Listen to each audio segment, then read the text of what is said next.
We live in a reductionist kind of environment where we want to like a pill for every ill. And it's not just food, it's social media, it's expectations, it's a tough world out there. Pesticides and herbicides are there to kill the organism. So therefore, if we then eat the food, what is it doing to us? We don't know. Because you think like an orange is probably about 12 grams of sugar per orange. Wow. So that's a heck of a lot of sugar. So if you're flooding yourself with so much water and you're not sweating it out, you're not working it out and all that, you can dilute your electrolytes too much. Well, I don't have any chickens anymore. Oh, what happened to them? Well, you ate them? I had them for no. No.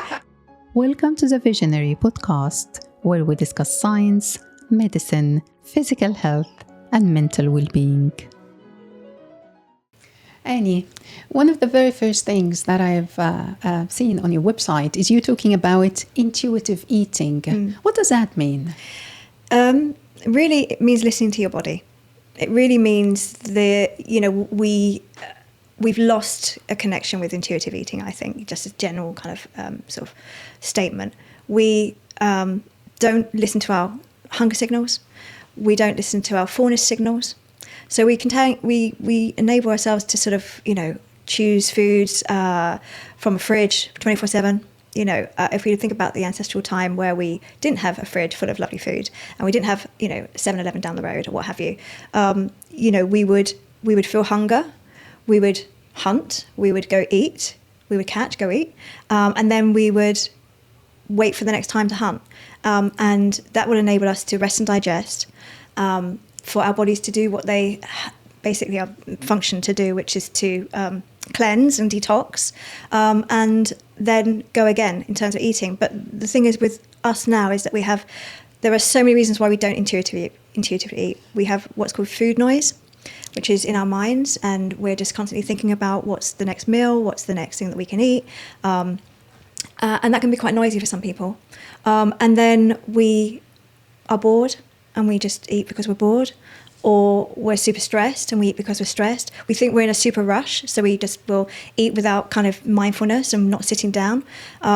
We have something called the vagus nerve that is connected from the brain to the gut, and it's our gut-brain axis, is what we call the gut-brain axis. And that vagus nerve wants to be in rest and digest, and it sends signals to our gut. Oh, I'm hungry, I need to eat, and then you'll get what's called a hormone that will tell us that we're hungry, which is ghrelin, and that will then send a signal back up to our brain going, okay, go eat. So then you go choose to eat, you eat, and then eventually you'll get another hormone that will be sent to our gut called leptin, and that will tell us we're full, and we'll get these connections through the vagus nerve. The thing about intuitive eating is that we just don't really give ourselves a chance to actually rest and digest, and therefore get these signals to work properly, so they become dysfunctional. So you're telling me that I should never eat unless I'm hungry? I would say that what you need to think about is definitely listening to your hunger cues. I think that some people will eat once a day.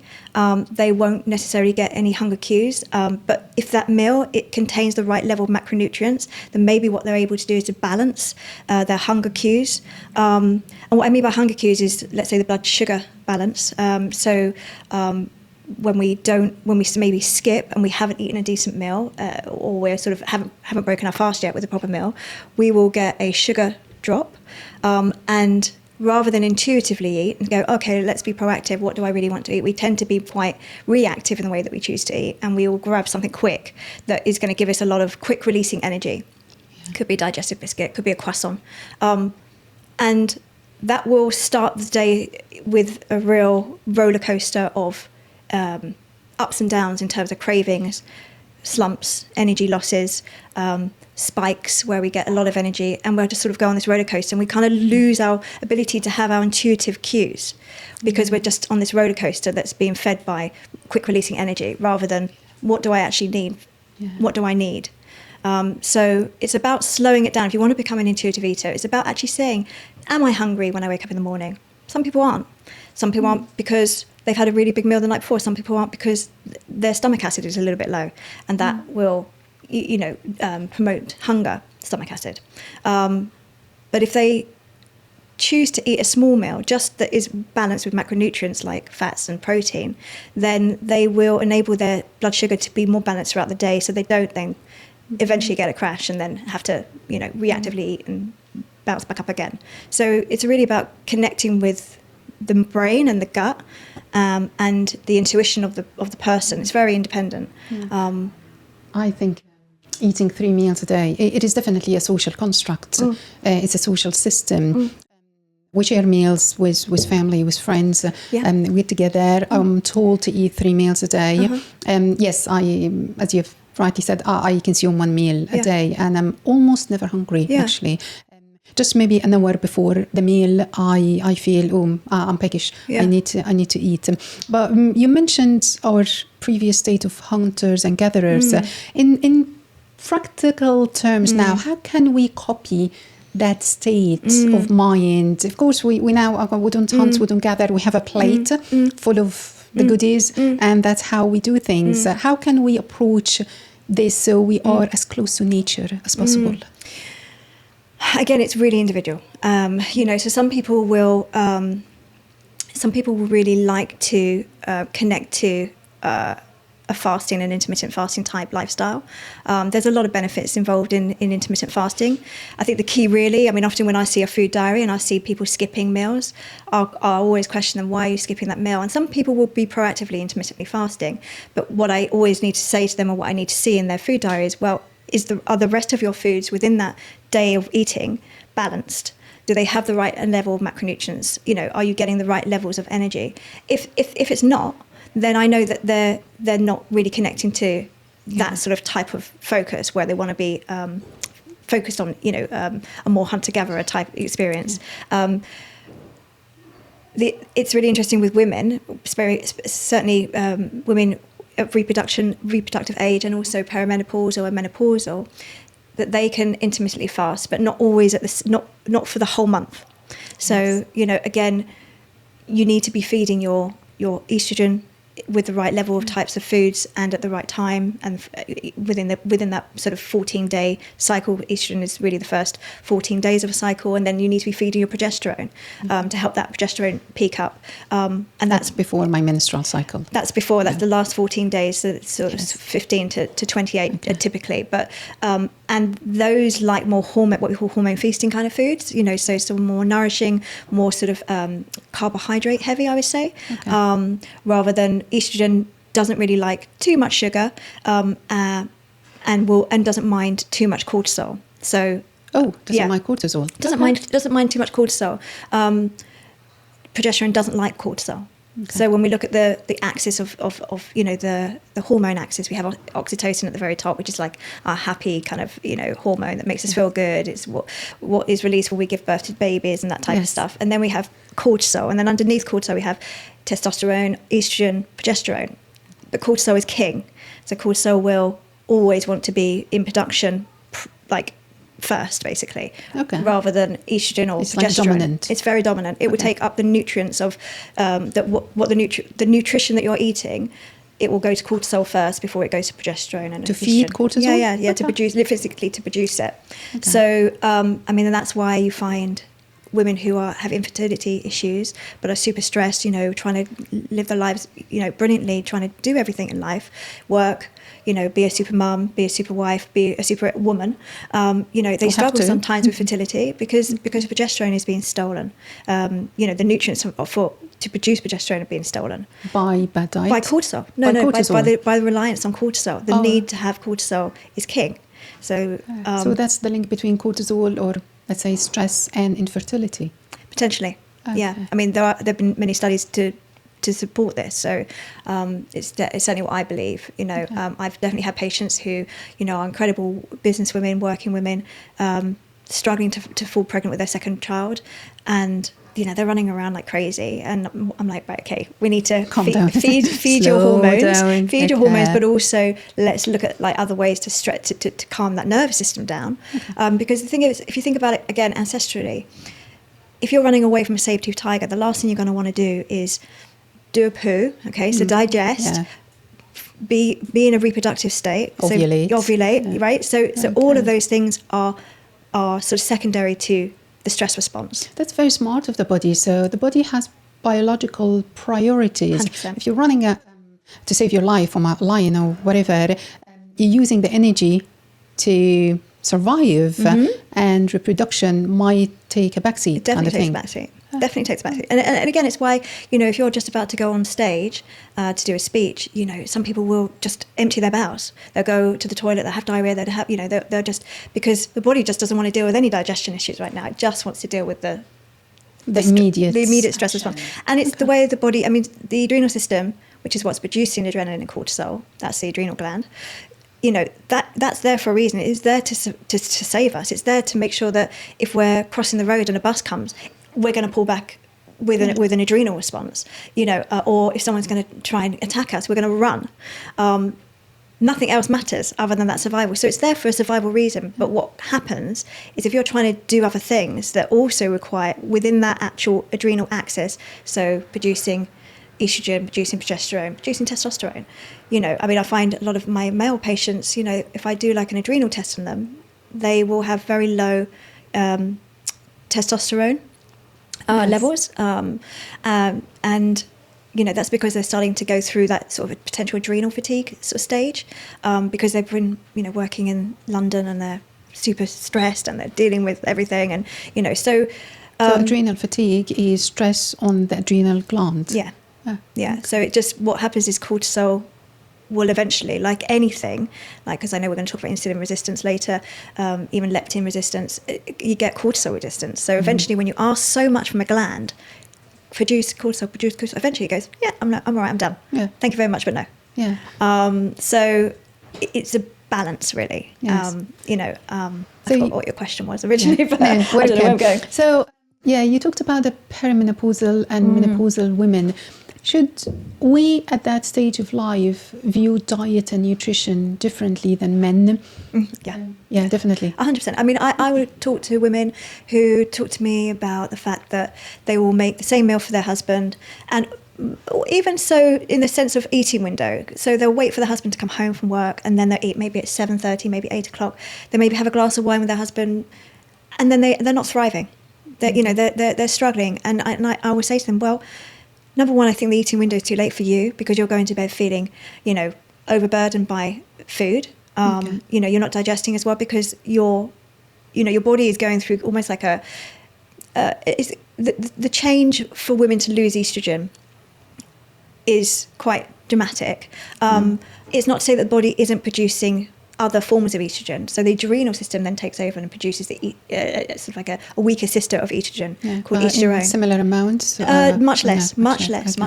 But the ride of, let's say, menopausal sort of, stage of life or phase of life is very much determined by whether that estrone is being produced or whether adrenal system is being asked for cortisol instead, and their estrone won't be produced as much, and then they will get a much harder ride.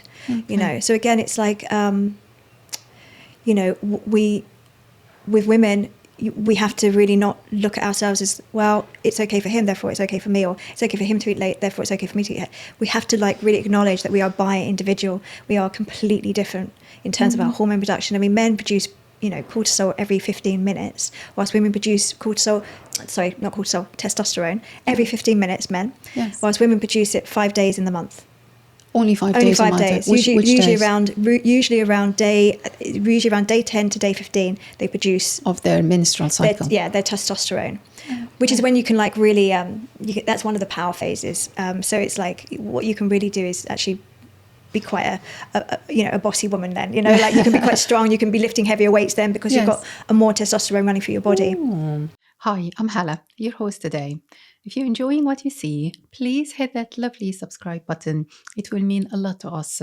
Or maybe a small podcast now, but with your support, we can build this channel together, one step at a time. Thank you so much for being part of it. Yeah. Now, what I took out of this now, what you've just told me, is that, okay, if when I grow older and I lose estrogen from my ovaries, I still have hope with the adrenal gland. So how can I make the gland as healthy as possible to provide as much estrogen as I can and carry me through? Yeah. Is this something that can be done? It can be done. Obviously the hormone menopausal doctors out there will go, no, you need HRT, you need HRT. Everyone is individual. I'm 53. I'm in deep perimenopausal stage. Am I taking HRT? No, I'm not. Do you have symptoms? No. I have slightly irregular periods that clearly tell me that I'm going through a perimenopausal stage. So like I wear an Oura ring, which really helps me. Oh, what is that, please? Oura. It's like it's a ring. Is that a ring? Okay. And it basically will, one of the things it will do is it will look at my temperature, because your temperature changes within your cycle. So usually the first 14 days, you're usually quite sort of underneath the baseline of 0 in terms of your bodily temperature, from anything other than sort of like your regular sort of 37 degrees. And then once you're in your luteal phase, your second phase, your temperature will rise. Okay. And the Oura ring would tell me that. So for me personally, it helps me because even though I know that I sometimes every 50 days, sometimes 28 days, sometimes 70 days. Okay. I can see from my Oura ring that I haven't ovulated by my temperature changing or not changing. So that ring will tell you that? This gives me that information. Okay, you have to give us more details, so we'll put that after we finish recording. We'll put that in the description. I find it really useful personally. Oh, absolutely. But and I think what happens with that is that women, we're all over the place right now. We've got so much information out there, and everyone's sort of got all these terrible, frightening stories about having menopause and all these awful kind of experiences. But I think a lot of it, if you become more intuitive to what's going on with your body and you slow things down a little bit and listen to your body a bit more, and if you use something like this to like be able to see, well, internally I haven't ovulated, or I have ovulated, or I get a prediction of a bleed or not a bleed, you can be more in control of it, and it can be less frightening. And it can be less unpredictable, because at the end of the day, when we feel like we're not in control, then we feel like we're not in control. And that's when we lose our minds. That's very true. Especially if you're a type A woman in particular. So, I think, and then, so supporting your adrenals would be really about calming that nervous system down.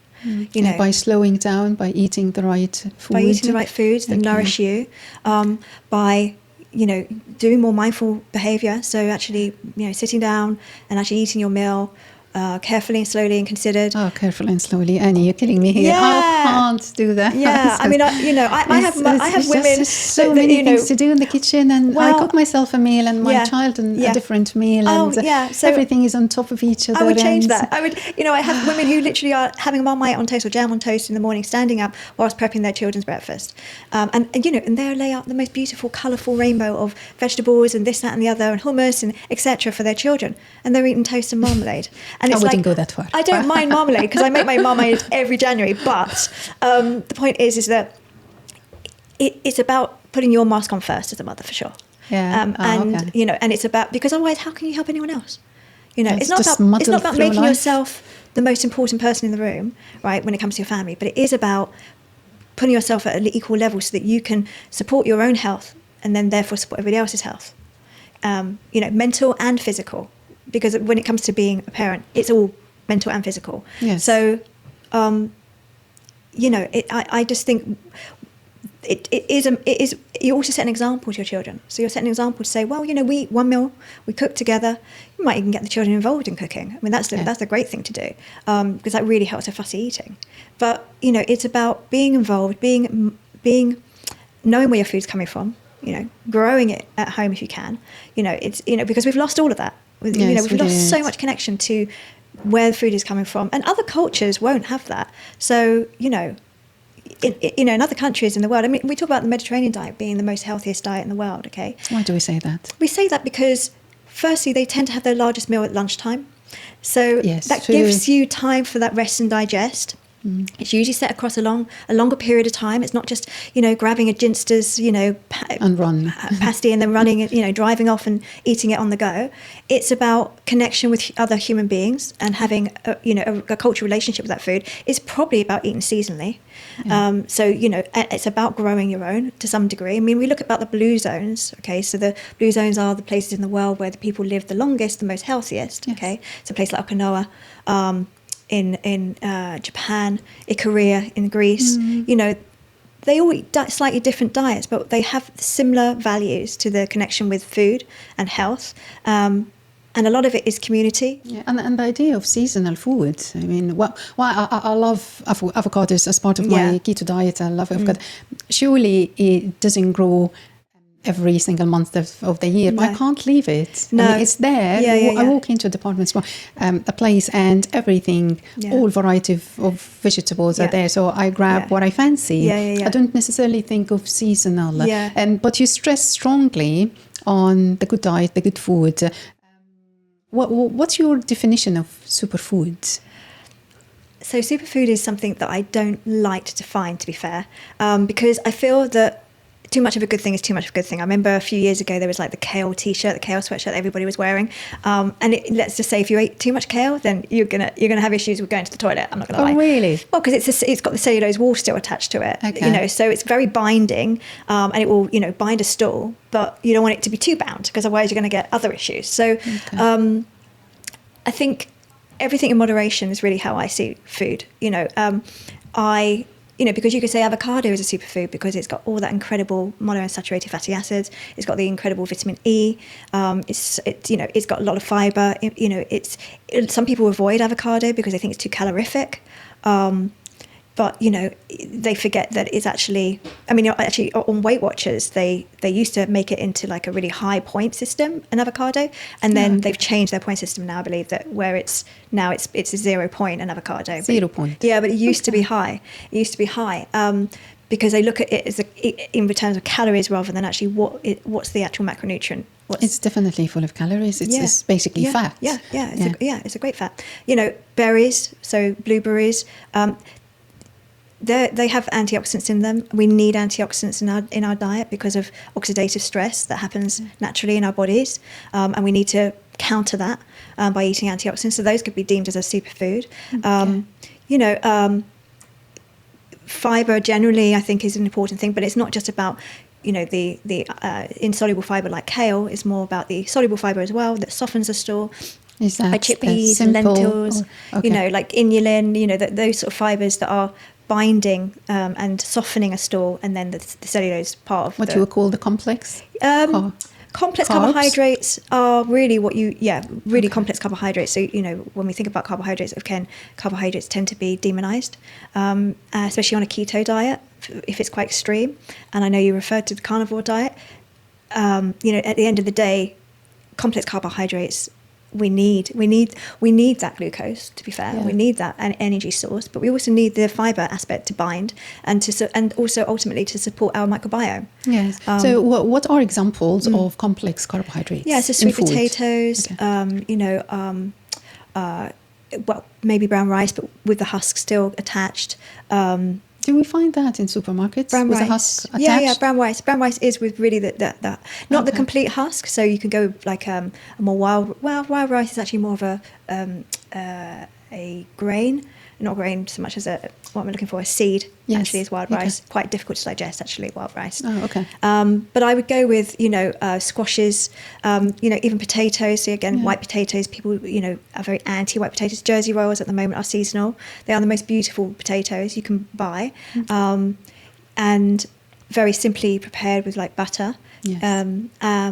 And have a lot of potassium in them. As long as the skin is still intact, then you're going to get all the fiber aspect of it as well. It is a starch, but then you can also play around with the starch because you can make it resistant. So that's the other thing you can do with starches. Make it resistant. Yeah. How would I do that? So the starch itself, let's say within a potato. Yeah. When it's cooked and then cooled, it becomes what we call resistant starch. So what we're always thinking about when it comes to fibre is supporting our microbiome, because everybody thinks about bacteria, and we need to have we've got all these trillions of bacteria in our colon, in our large intestine, and we need to support them. We're going to take probiotics. People take Simprove, for example, is a very expensive probiotic option, but probiotics are the bacteria, and what they need to feed off of and thrive from and ferment is the fibre, and the fibre is the prebiotic. So you need to have a fibrous diet in order for your probiotics to thrive.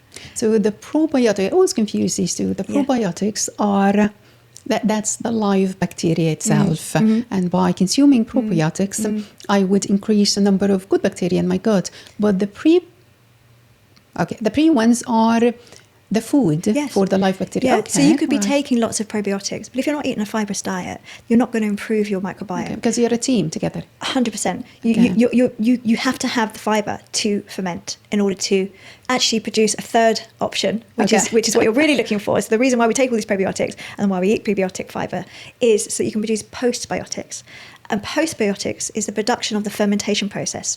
And the fermentation process produces something called short-chain fatty acids. Okay. And short-chain fatty acids are that's the end goal, right? Okay. So that's the end goal of having all the prebiotics and postbiotics. And we get that from potatoes, for example? For any fibre, yeah. Any fibre. And the thing about the resistant starch, coming back to that, is that when you cook a starchy food, let's say a pasta, white pasta, or let's say a white potato, once it cools down, the actual starch itself, the molecules change, they cool down, and they bind in a slightly different way, and they become what we call resistant. So that why do I need resistant starch? Because the probiotics love to eat resistant starch, love it. So you get resistant starch in things like plantain, which is like a quite a tough banana. It tends to be something you would sort of I think fry. Tends to be. So it's healthier to eat cold potatoes. Well, if you're thinking about having a carbohydrate and you're worried about it, and you're thinking, oh God, I don't want to have white pasta, I don't want to have white potato, but I really love white pasta, and I really love white potato, just cook it and cool it. And then you can actually reheat it because the structure's then changed anyway. Oh. So you can still reheat it and then have it another time. Brilliant trick. Yeah, I actually, I don't consume potatoes myself because of the keto diet, but I don't trash potatoes at all. They are full of vitamins and minerals. Yeah. They have a high satiety level. So if I eat two small potatoes, they carry me the whole morning or afternoon. So I give my child potatoes and she's happy with them. Yeah. But coming way back to what we were talking about, preparing one meal is really quite important, I think, for the whole family. And I have always done that with my family. My husband comes home late at work, so I never wait for him to eat. I never have. I've always eaten with the children, even though they're not children anymore. They're 21 and 23. But, so I think it's just really about what do I need as a 53-year-old woman? What do I need? So your requirements now of dietary nutrition is very different than what you needed when you were at your 20s. Right? Yeah, I mean, I think I've always been pretty healthy in like my approach to food. I came from a family that was very woefully lacking in nutritious food. And I hated that as a child. And I got into the kitchen as soon as I could reach the counter, basically, and cook for myself.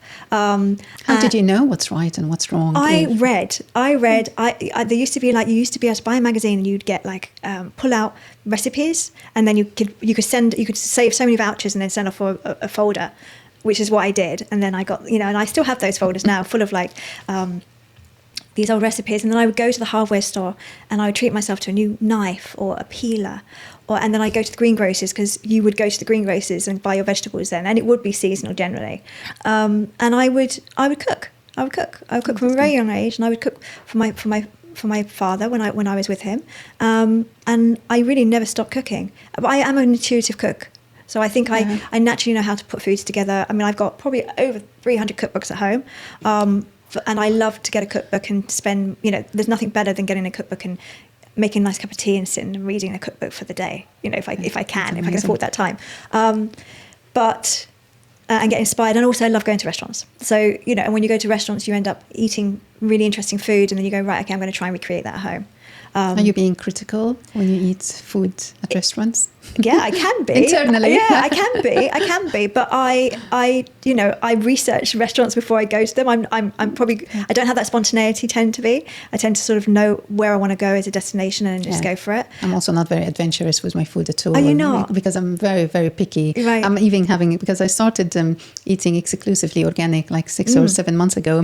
And I'm having this feeling if I go eat anywhere, I'm not eating organic. So yes, I know that. I know that feeling. It's not healthy or balanced feeling, because whenever I give my child anything that's not organic, it stays at the back of my head, and I know it's not healthy. No. And I shouldn't be thinking like that. No, I think you've got to remember. I mean, I agree. I mean, I love Riverford. Not that I am a part of. I'm not an ambassador for Riverford organic box, but I've been using them for absolutely years. And I grow my own vegetables. I'm lucky to have a big garden with a big vegetable patch, and I even go as far as to source my seedlings from organic sources that I know that the food from the seed is going to be organic, because that's important, because seeds can be genetically modified, and also seeds can have already glyphosate within them. We know what glyphosate is. Yes. But saying that, 80-20. And I say that to my patients all the time, 80-20. For the time that you're out and you have no control over where that food source has come from, you hope that they are going to be good restaurants where they are mindful with the husbandry of the meat that they're bringing in. Usually, if it's a more high-end restaurant, they usually will put it on the menu and shout out loud to it. I love going to say the Pig Hotel. Which hotel? Sorry? The Pig Hotel. Pig Hotel. Yeah. Okay. So because they have a 25-mile radius menu only, and they have a big vegetable patch in every hotel that they run, and all that food is produced organically, and so you cannot get avocado on toast for breakfast when you stay at the Pig Hotel ever, because they never will bring in avocado. Yeah, it's just organic is so expensive. And 80 grams of strawberries is £3. I give my child the pack of strawberries, and I see the £3 disappear in 2 minutes. It's painful. Yeah. So is it valid or necessary that we eat organic? Do you have certain food that we must eat organic? Yeah. Or just not bother with it, and good food is good food? I mean, I would say if you can't afford it, then good food is good food. If you're having a rainbow plate, then that's super important. But at the same time, we want to try to prevent as many toxic loads going into our body as we possibly can. And, pesticides and herbicides are there to kill the organism. So therefore, if we then eat the food, what is it doing to us? We don't know. So if you can prevent it as best you can, then you prevent it as best you can. When you look at the ORAC table, which is the level of antioxidants. Yes. There's a debate over it. There seems to be that, well, are there more antioxidants in organic food versus non-organic food? And the answer is maybe, maybe not, maybe. Yeah, it's debatable. It's debatable. But what we think about is soil health. So, when it comes to organic food, biodynamic sort of farming activity is putting all that nutrient back into the soil and really feeding the soil, and therefore anything you grow from that soil surely would be more nutritious than a heavily tilled monoculture that most of these farms are producing our foods from. So I buy the foods from a Tuscan organic farm called La Viala. I love it. Tuscan From Italy? From Italy, but they have a warehouse in London, so you can buy it online. It ships immediately, and I get their olive oil from them. But I also get, like they do, if I'm going to ever buy anything that is actually processed, I buy their pesto, and I'll buy their chocolate Nutella. Do they add sugar on pesto? No, not at all. No, it's just beautiful basil, beautiful cheese that they've that they've kind of produced organically. But what I love about their farming methods is it's all biodynamic and regenerative. So they'll put the horns back into the soil from the animals and let those demineralize and break down into the soil, and then that will then be part of whatever they grow onto. Yeah. One of my earliest memories in life is my dad used to be an agronomist. He used to come back home with bags and bags of pesticides. Oh. Horrible chemicals. Yeah, I can imagine. I'm not sure how my mom allowed that, but she did. So this is one of my earliest smells, and I developed that sensitivity. I can smell pesticides when I open that bag of spinach in my face. But that didn't actually trigger me to start eating organic. It was a podcast, people talking about pesticides, and that brought back lots and lots of chemical memories. Yeah, I can imagine. So I decided I don't want to do that anymore. Yeah, no, fair enough. Fair enough. I mean, we talk about, because I look at the body holistically, and I look at, allostatic load is what I'm really sort of like focused on. Allostatic load is all the different, stresses of the body, and it can be the food that we eat, it can be the skin products that we put on our skin, it could be, the water that we drink, it could be the crappy email that we just read, it could be someone cutting in on a motorway, all these different stresses.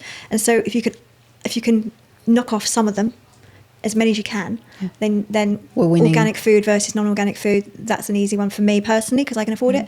But if it's about having a rainbow that is non-organic as opposed to a beige meal, have the rainbow that's non-organic. Yeah, absolutely. So we talked a fair bit about what should we eat.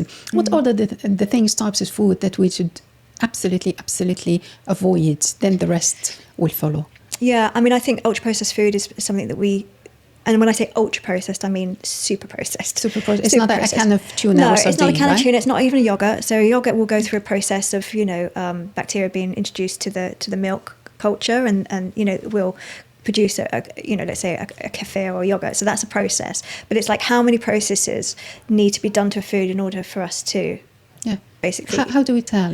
Well, I think if it's in a shiny packet and it's making lots of promises, let's say Special K. Okay, is a great example, especially for women. It will have that lovely sort of slim-looking woman in a red bikini on the front. I don't like that kind of marketing at all. I want to look at that. I want to be like that, etc. Actually, when you really look at the amount of quantity that it's recommending for you to take for that breakfast, it's 30 grams. 30 grams is about Of what? 30 grams for a portion. Oh, okay. Of Special K, for example, is a recommended daily dose or daily acceptance of that food item, and that's like 2 spoonsful. So women, you're gonna have so much more than that. It's the same with, let's say, the cereals for children, the colourful shit. I mean, we don't live in the US. I did used to live in New York, and I know very much how extreme it is out there in terms of the types of packaging and it's all very alluring, isn't it? It's incredibly alluring. And, I find a lot of the time when I have conversations with people, with patients, they feel like it's their fault that they can't control their own appetite, for example, or their choices that they make. But actually marketing is hugely influential.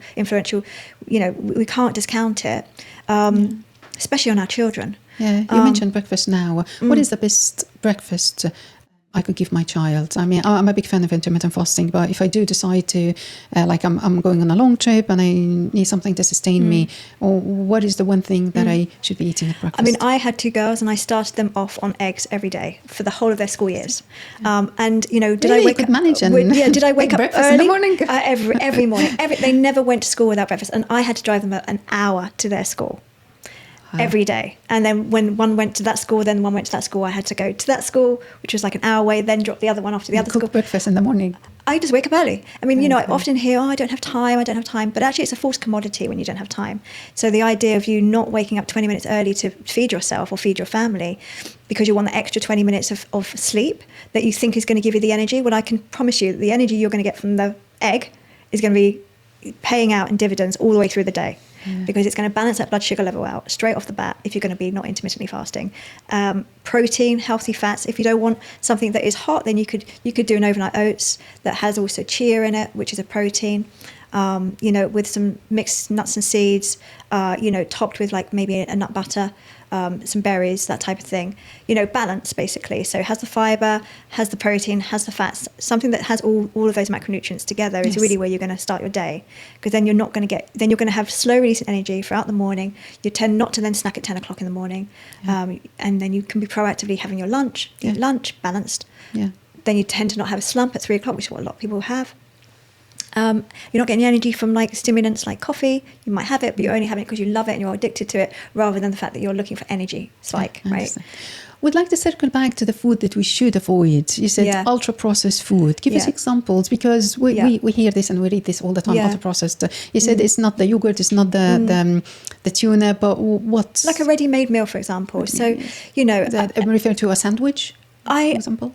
Yeah, like a sandwich. It depends on whether or not you can have these foods if you combine it with other things. So if you're having the sandwich, but maybe you're having like a little small salad attached to, with the sandwich, then you're going to have the fiber intake. Maybe you might be able to get a pot of, egg and spinach. You can get these little pots, and you're having the sandwich as well, then you're getting a bit more protein. And balance each other. It's balancing it out. So it's not like saying don't have, because people do. They're very, you have these meal deals, for example, and they are obviously cost effective for people and they need it because it's quick and it's easy. But like, let's go with like a fruit salad as another pot you can have with it, just so you're getting a bit more colour and a bit more fibre alongside the processed food. Okay. What else ultra processed? So, like say the ready meal. So, half-cooked meals as well? Is that a good thing? Half-cooked? Yeah, half-cooked meals. My child loves Indian meals, half-cooked from stores. Is that a good thing or no? Half-cooked meals? Yeah, half-cooked. The ones that you put in the oven for 20 minutes and you're done. Oh, yeah. I mean, Just do you look at the labels when you buy them? Yeah, I do. Yeah. Full of sugar. Yeah, Mind you. right. So there you go. So, and the reason why it's full of sugar is because it's a preservative. Okay. Because it's processed and because it wants to sit on the shelf for quite a while, it's going to have those additives to it. It's going to have the sugars. It's going to have the the vegetable oils, preservatives. So palm oil being one of them that is heavily used these days with most foods, most processed foods. Yeah. So I think. I don't want to ever say don't do anything, because I think people have a quite habitual kind of behaviour, and but it's like, let's just make one change. At a time. Let's just, if you're going to have that, shepherd's pie, okay, from Marks and Spencer's, and their marketing, by the way, is superb. Okay? Marks and Spencer's? Oh God, of course. They are like, everything is laden with unctuousness and beauty, and it's like you cannot just get a chocolate there. You have to get a cappuccino topped, tiramisu type chocolate. It's like processed. It's hugely processed. Why don't we just have a bit of chocolate? 70%, and that's not Marks and Spencer level. No, I know. But the thing is, people think it's a treat to have their Marks and Spencer's delivery at Christmas time, full of like canapes that are like frozen and then reheated. It's expensive, and actually, if you did it yourself, if you had the time, or if you just put a little bit of thought and organisation into it, you could make something yourself that would taste 10 times better, and it wouldn't leave you with desperate thirst afterwards, because it's so salty. Yeah, but you talk about the labels. Most of us struggle with reading the labels. I do read all the labels, but what my child wants is very different than what I view as good nutrition. Sometimes I give up just so she's 9. Yeah. But we struggle to read labels, lack of time, lack of knowledge. Do I have to read labels? And what are the ingredients that if I come across, I should stay clear? High fructose glucose syrup, it would be one. You find it a lot with confectionery. So it's a process of corn. So the most beautiful sweet corn that you can eat.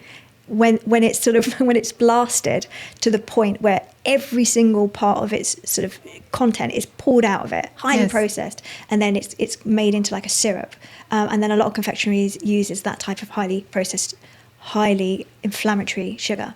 Okay. Inverted sugars. Inverted sugars. Would it say that inverted sugars? It would say inverted sugars.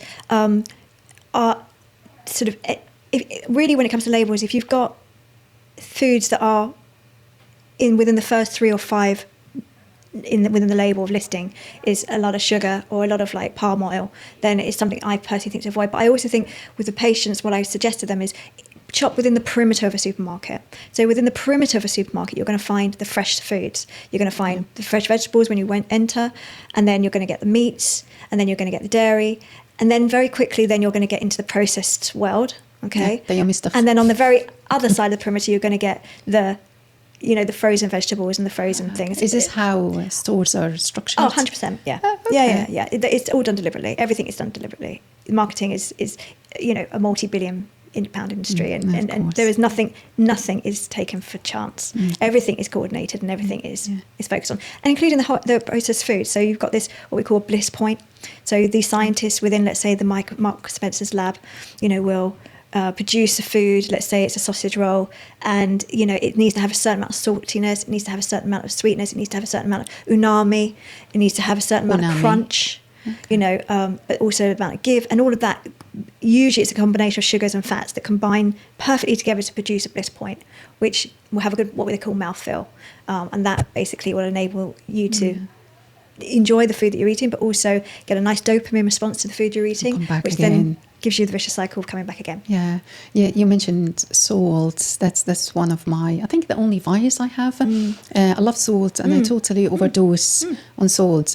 Do I overdose because I eat one meal a day and I need it, or do I dose because it's addictive and it's maybe you just need it? To be fair, I mean, you need sodium in order to balance it's one of your electrolytes within your body. So you need, you've got potassium, magnesium, calcium, sodium. Those are your electrolytes that keep that fluid in your body balanced, and so you might be needing it. But the thing is, salt, it's not all made equally. Again, so something like a lovely sea salt, a Morden salt. I collect salt, so I've just been to Palma, Mallorca, and I bought a lovely salt there. I've got a lovely salt from Greece. How do I know the good salt from the bad one? it usually will be just a natural salt that would have come, and they would have usually say on the side, oh, this is dried, it's on the shore of some particular bay, some sort of particular Is that the area. Himalayan salt? Yeah, Himalayan, Okay. yeah. But there's a lot of what's the word? Frauds when it comes to Himalayan salt. So you need to make sure you source it from Himalayas, from the There's a kind of salt. I don't remember the name of it. The second name or the first name is some sort of Asian or Indian name. Okay. It's as expensive as gold. Really? I know. I'll research that and put it maybe as a pop-up. A small bag like that's £70. Oh, I don't. Wow. I don't. That's like when you go to like Korea or Japan or wherever, and they have strawberries that are like £100 for one strawberry. Wow. Like, I don't know why, but that's, some things are just revered, aren't they? So maybe it's just a revered product. Yeah, but olive oil is expensive. Olive oil is good expensive. olive oil is expensive. Yeah, but, it's true. To the extent that they don't add it to olives. Because most olives in the markets, they have like vegetable oils added, not olive oils. Just reading the labels. Which is fine. You've got to read the labels. I mean, I always go for a single variety olive oil. And it should, if it's a decent olive oil, it will specify. So people want to shout out loud and say, this is the best Morden salt. This is the best olive oil, single variety. They want to tell you the story if they're proud. Okay. And that's part of the enjoyment of shopping and buying food and enjoying food. But it's also a key to knowing that you're getting something that's like actually considered when it's been produced, rather than highly processed and just. Yeah, we'll go into details about the olive oil variety and the salt type, all the rest of that. But it might be really, really half the battle to exclude the ultra processed food. Annie, you're a fully qualified nutritional therapist. Yeah. What is nutritional therapy? Nutritional therapy is really looking at food as a point where it can either harm the body or it can heal the body, depending on what you're choosing to. Is it a sharp divide between the two of them? No, nothing is really. I mean, I think for me, my approach is always about balance, because I just, there's too much extremity in the world. There's too many messages out there, especially when it comes to food or diets, about this is the right diet, this is the perfect, diet, this is what's going to lose your weight. You don't believe that there is a perfect diet? No, I don't. I think really for me personally, it's about what works for you. What works for you? What can you achieve? What can you sustain?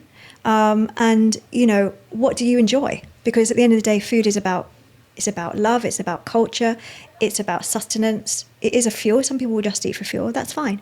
I have sports athletes that I work with, and it is just all about fuel. But I think that culturally, I think it is a joyful opportunity to nourish ourselves in a happy way and give us joy. And so, but with some people, food can become a bit of an enemy to them. They can become fearful food, especially people. Fearful food. Yeah. So say you've got someone who's getting reactions to food, and they can't quite work out what it is that they're reacting to. There are food sensitivity functional tests you can do. When it comes to testing, that's a snapshot of that moment in time. So what do you test exactly? So I will test microbiome. So sometimes I'll look at whether or not there's what we call dysbiosis, which is basically where the microbiome is just a little bit overgrowing in certain areas. So there's like a little bit too much of a certain level of bacteria that's kind of like a bully in the playground that's kind of just nudged everybody else out the way and proliferated. And this might be caused by the overconsumption of a certain kind of food? Maybe there's been some sort of consumption of food that's like overgrown, like a sugar, and you often can see that. So the bacteria, very, very clever, they will actually send signals to the brain, the actual bacteria itself, and say, feed me, feed me, feed me. Or it might not be a bacteria. There's yeast in our guts, there's fungus in our guts, there are parasites in our guts that are commensal, so they live friendly with us, but sometimes they can get a bit overgrown. Yes. Or you go the other way and you have a lack of abundance. So maybe you haven't had a very fibrous diet, and I'll see from the functional test that they've got very low levels of commensal bacteria. And so, either way, what we're able to see is an imbalance, and then what we'll do is we'll work to rebalance the situation. Testing the gut microbiome, do you do a stool kind of thing? Yeah, okay. It's a stool. And again, it's a snapshot of that moment in time that day. So it's because it's always intransient. It's always changing the microbiome.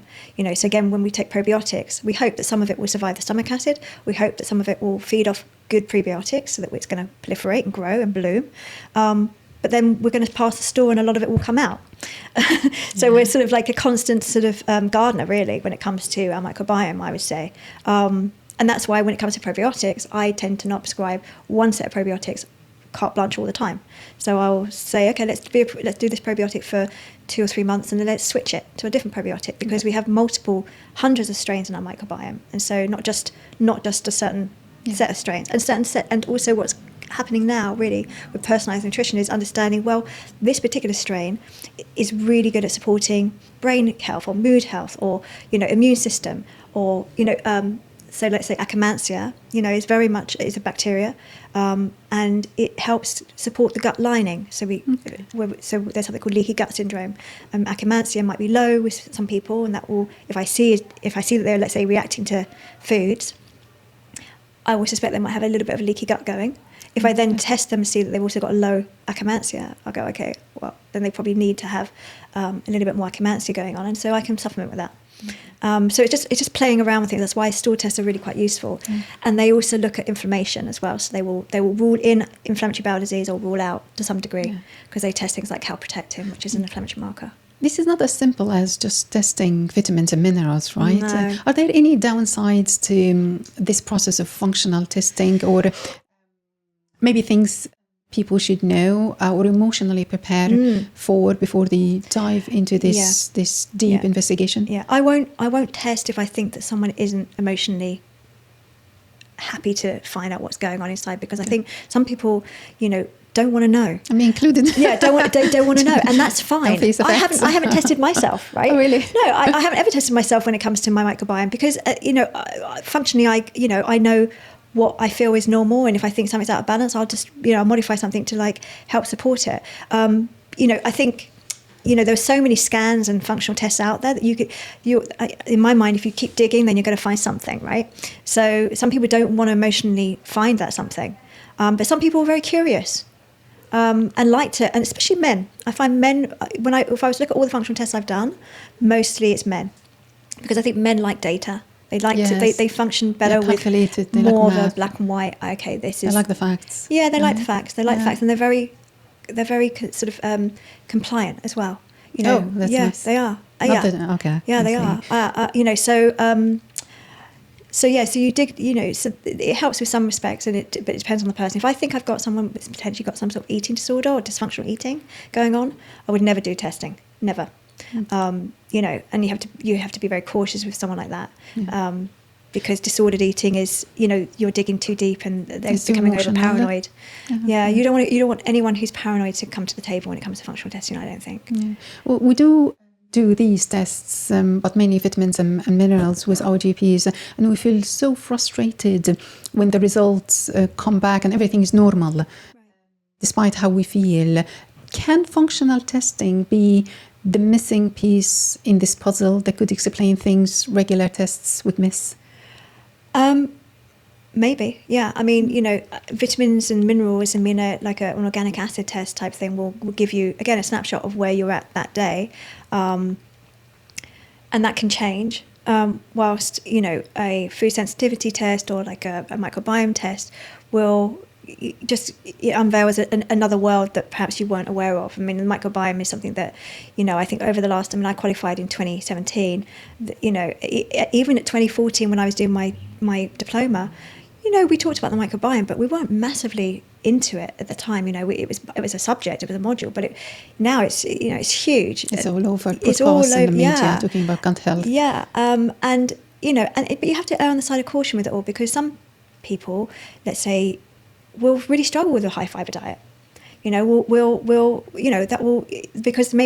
a lot of fibres have high FODMAPs, and so some people will find that difficult to digest. Okay. So FODMAPs are fermentable oligosaccharide, disaccharide, monosaccharide polyols, which are basically the sugars in vegetables and fruits. And some people will struggle to digest highly fermentable foods, and it will cause them gas and discomfort, distension, that type of thing. And so even a high fibrous diet for some people won't work. Okay. So if I feel tired most of the time, if I'm bloated, if I suffer from low moods, can these functional tests be the answer for me? They can be a part of the detective sort of process.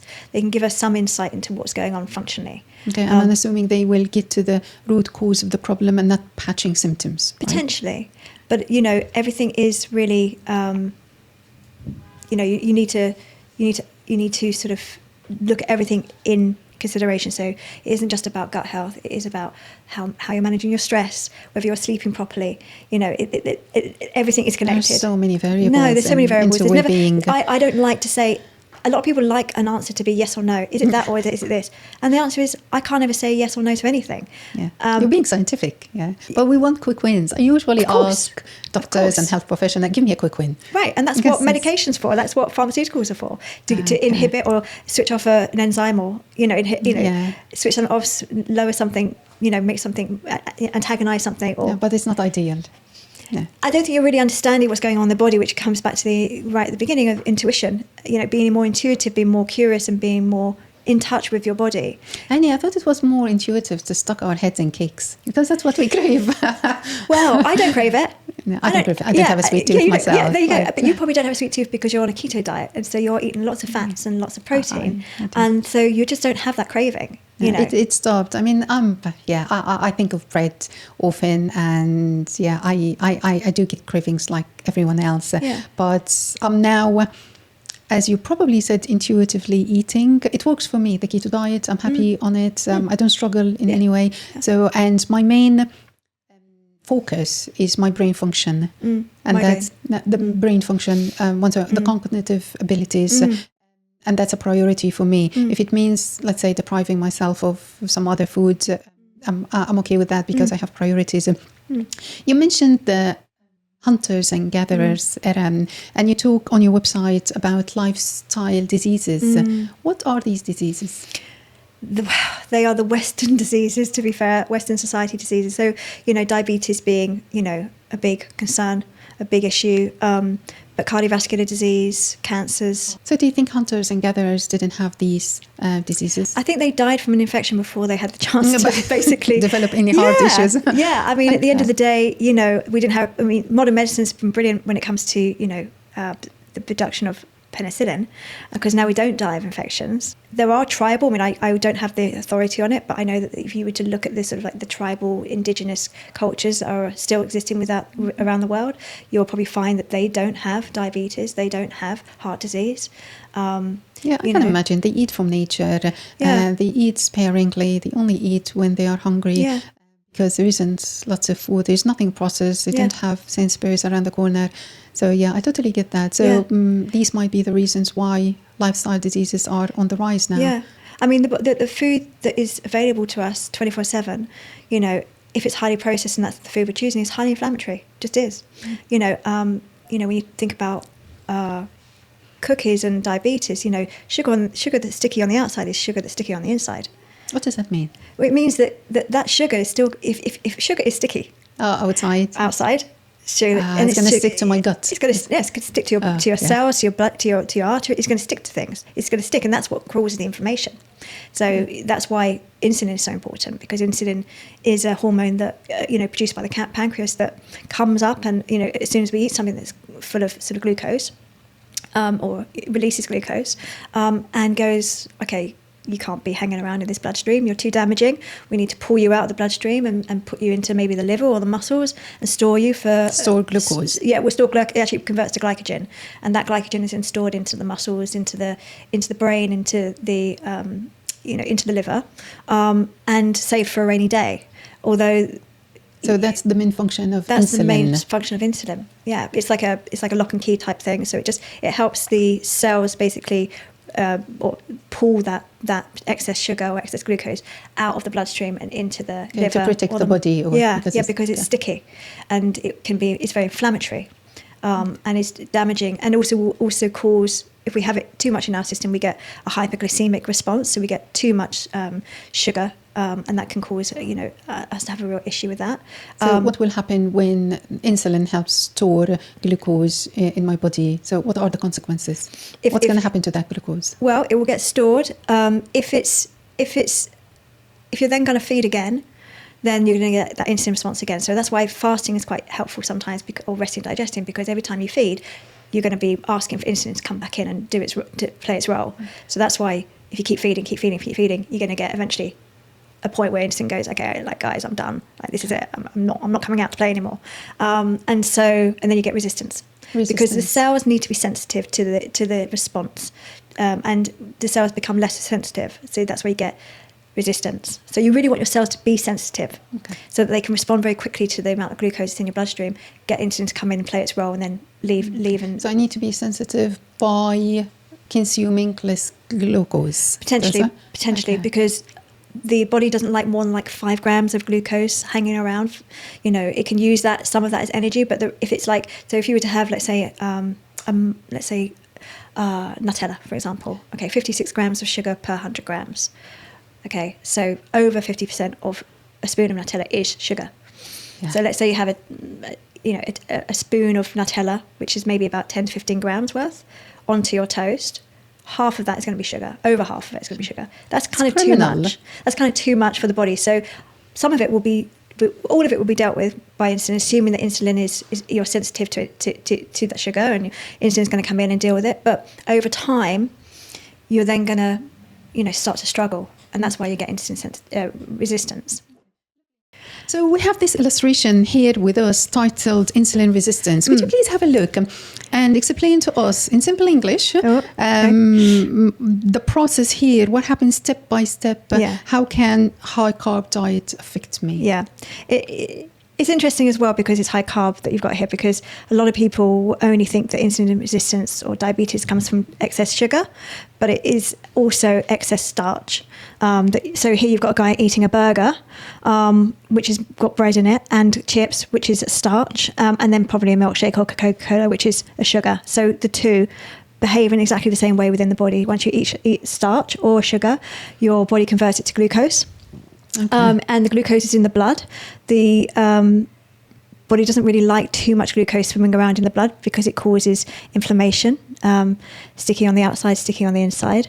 And so the pancreas will then come up and go, hey, I need to deal with this sugar in this bloodstream, so I'm going to produce insulin. So insulin will be secreted, and insulin works like a lock and key. So it basically will take the sugar or the glucose out of the bloodstream and lock it away into 3 main areas. So the brain, the muscles, and the liver.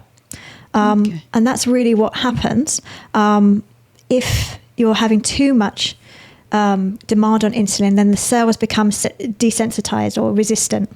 And that's a bad thing. And that's a bad thing, yeah, because you want it to be sensitive so it can produce insulin, pull the sugar out the bloodstream, and then convert it to glycogen and store it in like the liver or what have you. And that's why you can get sort of fatty liver as well, because fatty liver comes from, once it's stored in the liver, it's converted to triglycerides because it's an energy source. And that's sort of also causes what we call non-alcoholic fatty liver disease, which also can lead to diabetes as well. So this is the liver. What will happen to my brain and my muscles when we store glucose? So brain is like glucose. However much we can be a keto fan, the brain loves glucose first. So the brain would definitely enjoy the glucose. Oh, yeah. I would. A croissant. That would make me happy. Yeah. And then the muscles, again, stored as glycogen and then hopefully utilized, with exercise or movement to dissipate and break that glycogen down as energy and give that muscle the energy to move. The liver is a little bit more problematic. So the energy stored in the liver will be converted to triglycerides if not sort of excessively used. And that can then cause a non-alcoholic fatty liver disease, potentially. So people like me on a strict keto diet, where do I get my energy? Well, you're getting it from ketones. So if you're not giving your brain glucose, which is its number one priority of energy source, it will basically convert the muscle deposit of your body, so the adipose tissue and also the visceral fat that's possibly within the body, and convert that into a ketone, and that will be what the brain will use instead. So there is a possibility that because I'm on a keto diet, I'm losing a bit of muscles? I wouldn't say that necessarily. A muscle, sort of the construct of muscle is very much protein led. So if you're not having enough protein, then that you could be losing muscle mass, which is what we call sarcopenia, and it comes with age. As we get older, we lose more muscle mass and we become weaker and frailer. So you definitely need to make sure and ensure that you're having the right levels of protein. What's the right level of proteins? So I would say, at least 1 gram per kilogram. If you're sort of plus sort of 45, I would say more like 1.2 grams per kilogram. And if you're sort of like a training and you're very athletic, I would probably add more than 1.4 maybe grams. That's a lot. How would I manage with all that? Assuming that I eat normally 3 meals a day. Yeah, so you want to aim for your meals to look like 25 grams, 25 to 30 grams of protein within each meal. Is that a piece of chicken? So it's always really interesting because a lot of people get confused about what protein looks like. So a lot of people think, oh yeah, I've bought 125 grams of chicken. That must be 125 grams of protein, but it's not. The protein content is less. Yeah, right? The protein in 125 grams of chicken is approximately about 24 grams of protein. Okay. The rest of that weight is made up of fat and also water. But you're going to get about 24 grams of protein in that. That's what I need to read the label to know, right? Well, yeah, that would definitely help. I mean, with my patients, I'll send them like a table that has the most, purchased protein options, whether it's nuts and seeds, whether it's animal protein, whether it's eggs. Like eggs are 6 grams of protein per egg. I've recently discovered that peanuts are very rich in protein. Yeah. Mad rich, 27 or 28 grams. Lovely. Yeah, amazing. Yeah, for vegan people. It's be good. mindful of nuts. Generally, especially peanuts, because if they're not stored correctly, then they can grow mold, and the mold can be a little bit damaging to us. Can cause a little bit of inflammation. So I tend to, if I'm going to go for peanuts, I tend to go organic with peanuts. And the same with coffee beans actually. So I use a really lovely product. Again, I'm not an ambassador, but Exhale is a product of coffee bean that I buy because they literally handpick the beans to make sure they haven't got any mold growing in them. We'll add the link in the description, that's for sure. Yeah, it's a really lovely brand actually. So that's the protein content, 1.2 ideally, or even more if I'm perimenopausal. 1.2 is good for perimenopause. If you're athletic and if you're training quite hard, then so breakfast. So if you're thinking. It depends on your weight as well. So, and also actually with weight loss, what I tend to do is I focus the kilograms on their goal weight rather than their existing weight, and then calculate their need for protein based on their goal weight. So because we don't want to eat too much protein, because again, too much protein, the excess energy will potentially get converted to glucose and glycogen and be stored as fat as well. So because your body can only metabolize about 25 to 30 grams of protein at one sitting anyway. Yeah. And that's one portion of chicken or meat or salmon or whatever. Yeah. So does this mean that I have to include, in a way ideally, some protein in every meal to hit this? Yeah. Because also what protein does, and fats and fiber, is that they put a lid on the release of the carbohydrate. So it's like if I was to have apple, which is a carbohydrate, it's fructose, I would have it with nut butter or I'd have it with Greek yogurt, because the fats and the protein from that item of the yogurt or the nuts will slow down the release of the fructose from the apple. So if I'm desperate and I do crave an apple, I would eat it with some fat. Yeah, ideally, or protein, or both. So like a peanut butter will have fat and protein in it. This will slow down or decrease the insulin. It dampens the release of the sugars from even like a fruit. I mean, and I'm not demonizing fruit at all. I think, and certainly having the apple with the skin also slows down the release because it's just, you're keeping the fiber. Versus, we always have a conversation about orange juice, right? So should I have orange juice, Annie? Well, okay, the verdict. Even if I was to and I was upping my vitamin C levels for my daughter last week because she wasn't very well, and so not like normal mothers, I'm like, right, okay, I've got to go out. Went out and bought a bag of oranges, came back and squeezed them all on my little squeezer, and she's like, why did you not just buy a carton of? Well, I want to know what's in it basically, and I want it, if you're going to have this sugar, you're going to have, and it's going to be vitamin C, but it is still. I probably squeezed 4 oranges for 1 glass. She would never have eaten 4 oranges. No, right? So but you wanted the vitamin C. Yeah, but that's a lot of sugar, because you think like an orange is probably about 12 grams of sugar per orange. Wow. So that's a heck of a lot of sugar. Yeah. And if you're drinking it, you've got nothing slowing it down. So it's just, straight into the bloodstream. Yeah, so you recommend if we do eat fruit, it has to be the whole fruit. At least you get the fiber. Whole food, the whole fruit, the whole grain, the whole food, everything. Yeah, the whole food. I don't usually give my child Olivia fruit, only berries, because they're low in carbs. But it just happened that we have nectarine at home, and she did something so cheeky. She said to me, "Mommy, cut them, not peel them. Cut. What do you mean cut them? Just cut them." Okay, I cut them for her this morning. I was just busy for an investigation. What she did is she held the quarter in her teeth and like children do cheekily, and sucked the juice. What good is that? You took the sugary stuff and you left the fiber, but what do you say? Okay, love. I think she'll never forget that. That'll be part of her childhood. And every time she lives her life with nectarines in her life, she'll always remember that special experience that she had with nectarines. I was not impressed. Yeah, but you know what? She's eating it's from a fresh fruit, so whatever. It's fine. Maybe you can encourage her to. My daughter eats eggs, but she never eats the white. And she's 23. And that's the protein. Yeah. Well, it's all. It's just like, what can you do? There's. You can do your best. But the fact is, you're giving her, such a good start in life anyway. So you're not just opening up a bag of sweets, which is people do, and that's fine in moderation, though. Okay. In moderation. That's lovely. So the last bit of this illustration, hunger and cravings. So the thing is about eating foods. I will have, let's say, people will start the day off with croissant and wonder why they're hungry at 10 o'clock. Yes. Because there's no fats, there's no protein, there's no carbohydrate, there's no fiber to slow the release of that starch. You're going to get that insulin response. Insulin will come in, deal with the actual excess sugar, put it into the systems, brain, liver, muscles, and then you then get like a crash, literally like I'm hungry. It's like a craving. spike. Yeah, it's a spike. It's like a roller coaster, and so you get this craving, and then usually you then reactively eat, and then you choose something that's got quick releasing starch or sugar in it again, and then you go back up again, and it's like this kind of vicious cycle of like. Can this explain the energy crash that we get at 3 p.m.? Yeah, 100%. Yeah. So what is the alternative? Is to make sure that when you're having your meal, you look at it and you go, do I have my macronutrients on my plate? Do I have a good level of protein? And we talked about that, between 20 and 30 grams. Do I have a good level of fiber? And I do have some healthy fats. And if the healthy fat comes in the form of a delicious salad dressing that you've made, not bought, that's basically olive oil, lemon juice, salt and pepper, so it's not difficult, then that's going to slow the release of any of the carbohydrate in that meal, and it's going to balance that blood sugar levels out.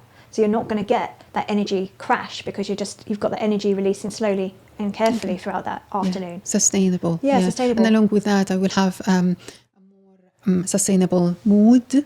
Oh, yeah, well. because so the thing is, when you have these roller coasters of insulin, you're stressing the adrenal system. Every time you're getting these spikes and then crashes, you're stressing the adrenal system, and then the adrenal system is producing cortisol every time you stress the adrenal system, because the body doesn't like to be in a stressful place. It likes to be constant. Homeostasis, right? We aim for homeostasis. We aim for like balance. And if it's not balanced because we're craving and crashing and spiking and crashing and spiking and crashing, we are stressing our adrenal system as well, which is when we get hungry and we get like starving and like just give me anything. I'll have anything, or getting aggressive, or feeling exhausted and grumpy, or grumpy, temperamental. Yeah. So because the adrenal system is linked to your energy system. Yes. It's all connected. So the alternative is, the way I understand it, protein on the plate, fiber, good quality fiber, a bit of healthy fat. I would say. How would you define healthy fat? So like a monounsaturated fatty acid, or like is that olive oil and muffers. So what kind of oils? Yeah, so olive oils, like a good extra virgin rapeseed even, like a sesame seed oil, so some sort of, or nuts and seeds, or like you said, the earlier avocados, yes. or fatty fish, where you're going to get the fatty acids as well as like the protein. So nature has made a lot of these foods very easy and accessible that are perfectly combined. Yes. So you don't just get the one. So with a nut, you're going to get the protein, you're going to get the fiber, and you're going to get the healthy fat, all in one. All in one. Perfect. Nuts are superfood, and that's my sin. Yeah. I overdose on nuts like mad. I think everything to extreme. Everything in moderation, for in sure. moderation, Portion control is important always. Nothing too much of a good thing is going to be too much of a good thing. Yeah. You say portion control. What do you think of the calories in, calories diet, our diet? Yeah. Does this work for people? I think when it comes to whether it works, it will work in the sense if they are becoming more mindful and in touch with what they are eating and they are tracking. Let's say they are trying to lose weight. Yeah, I'm not a fan of calorie counting personally, because I think you can have an avocado that's 250 calories versus a Mars bar that's 250 calories, right? So same calories, completely different nutritional density. So people can be very confused, and you can still lose weight, right, on just eating Mars bars. Because if you're restricting your calories to, let's say, 800 calories a day, yes. Which is not ideal and probably not the option to not the choice really, you will lose weight, even if it's just on Mars bars. Yes, okay. Yeah, you will.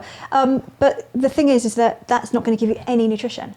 So you won't probably sustain that for very long, because what you're going to do is you're going to ask insulin to come in and deal with all that excess sugar, and that's going to cause you, potential to overeat at some point later on anyway. So it's very hard to sustain that kind of diet. You wouldn't sustain that kind of diet. And weight loss is very different than health. I come across it all the time. So a lot of my patients will be focused on weight loss and women in particular, and they're always harking back to what size they were when they were 20, when they were 30. That's me, right? And we all love that. We've all got that pair of jeans in the cupboard that gonna fit in. We're not going to give that to our daughters. We're going to wear that one day. And so no, the reality is that number one, were we healthy at 20 or 30? When we're, in my 20s, I spent my whole time, not eating a huge amount and going clubbing all the time. Was I a size sort of whatever, nothing? Yes, I was. But was I healthy? Probably not. My 30s, I was recovering, having babies and recovering from childbirth twice, So, I was all up and down, but then I lived in New York, so I had a lot of influence on being a size 0. So, did I lose weight too quickly then? Yes, I did. Did I suffer from it? Yes, I did. I lost some of my hair.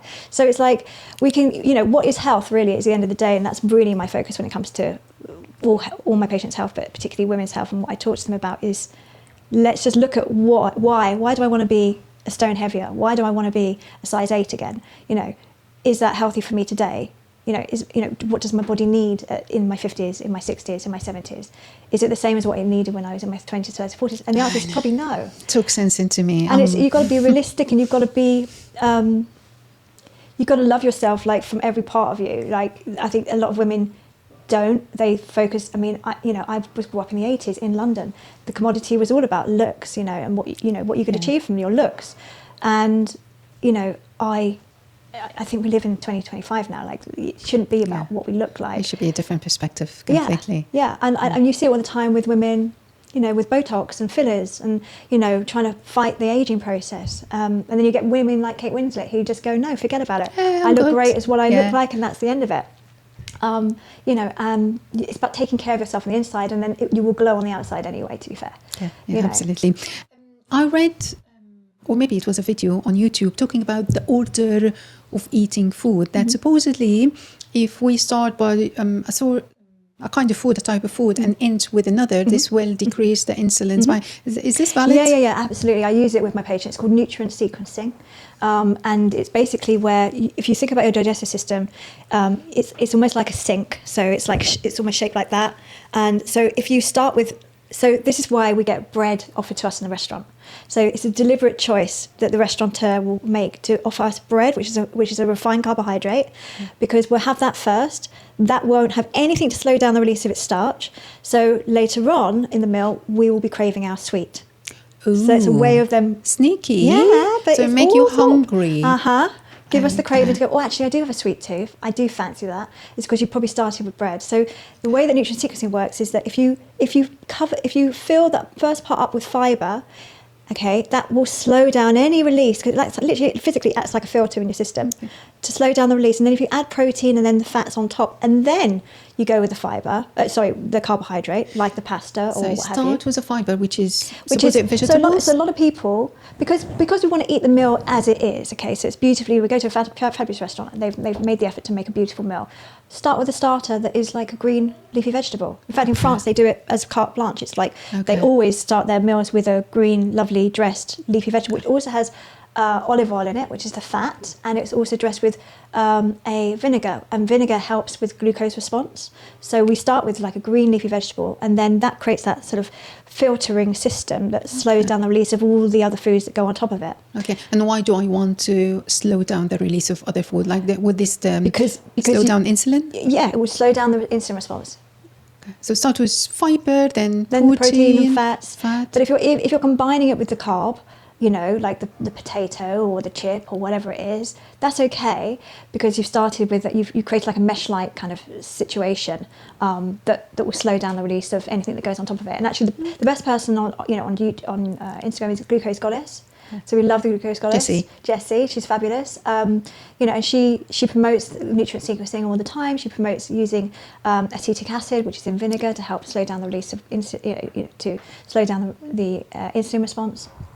And also macronutrient combining, so putting cloves, not leaving your carbohydrates naked. She always refers to that.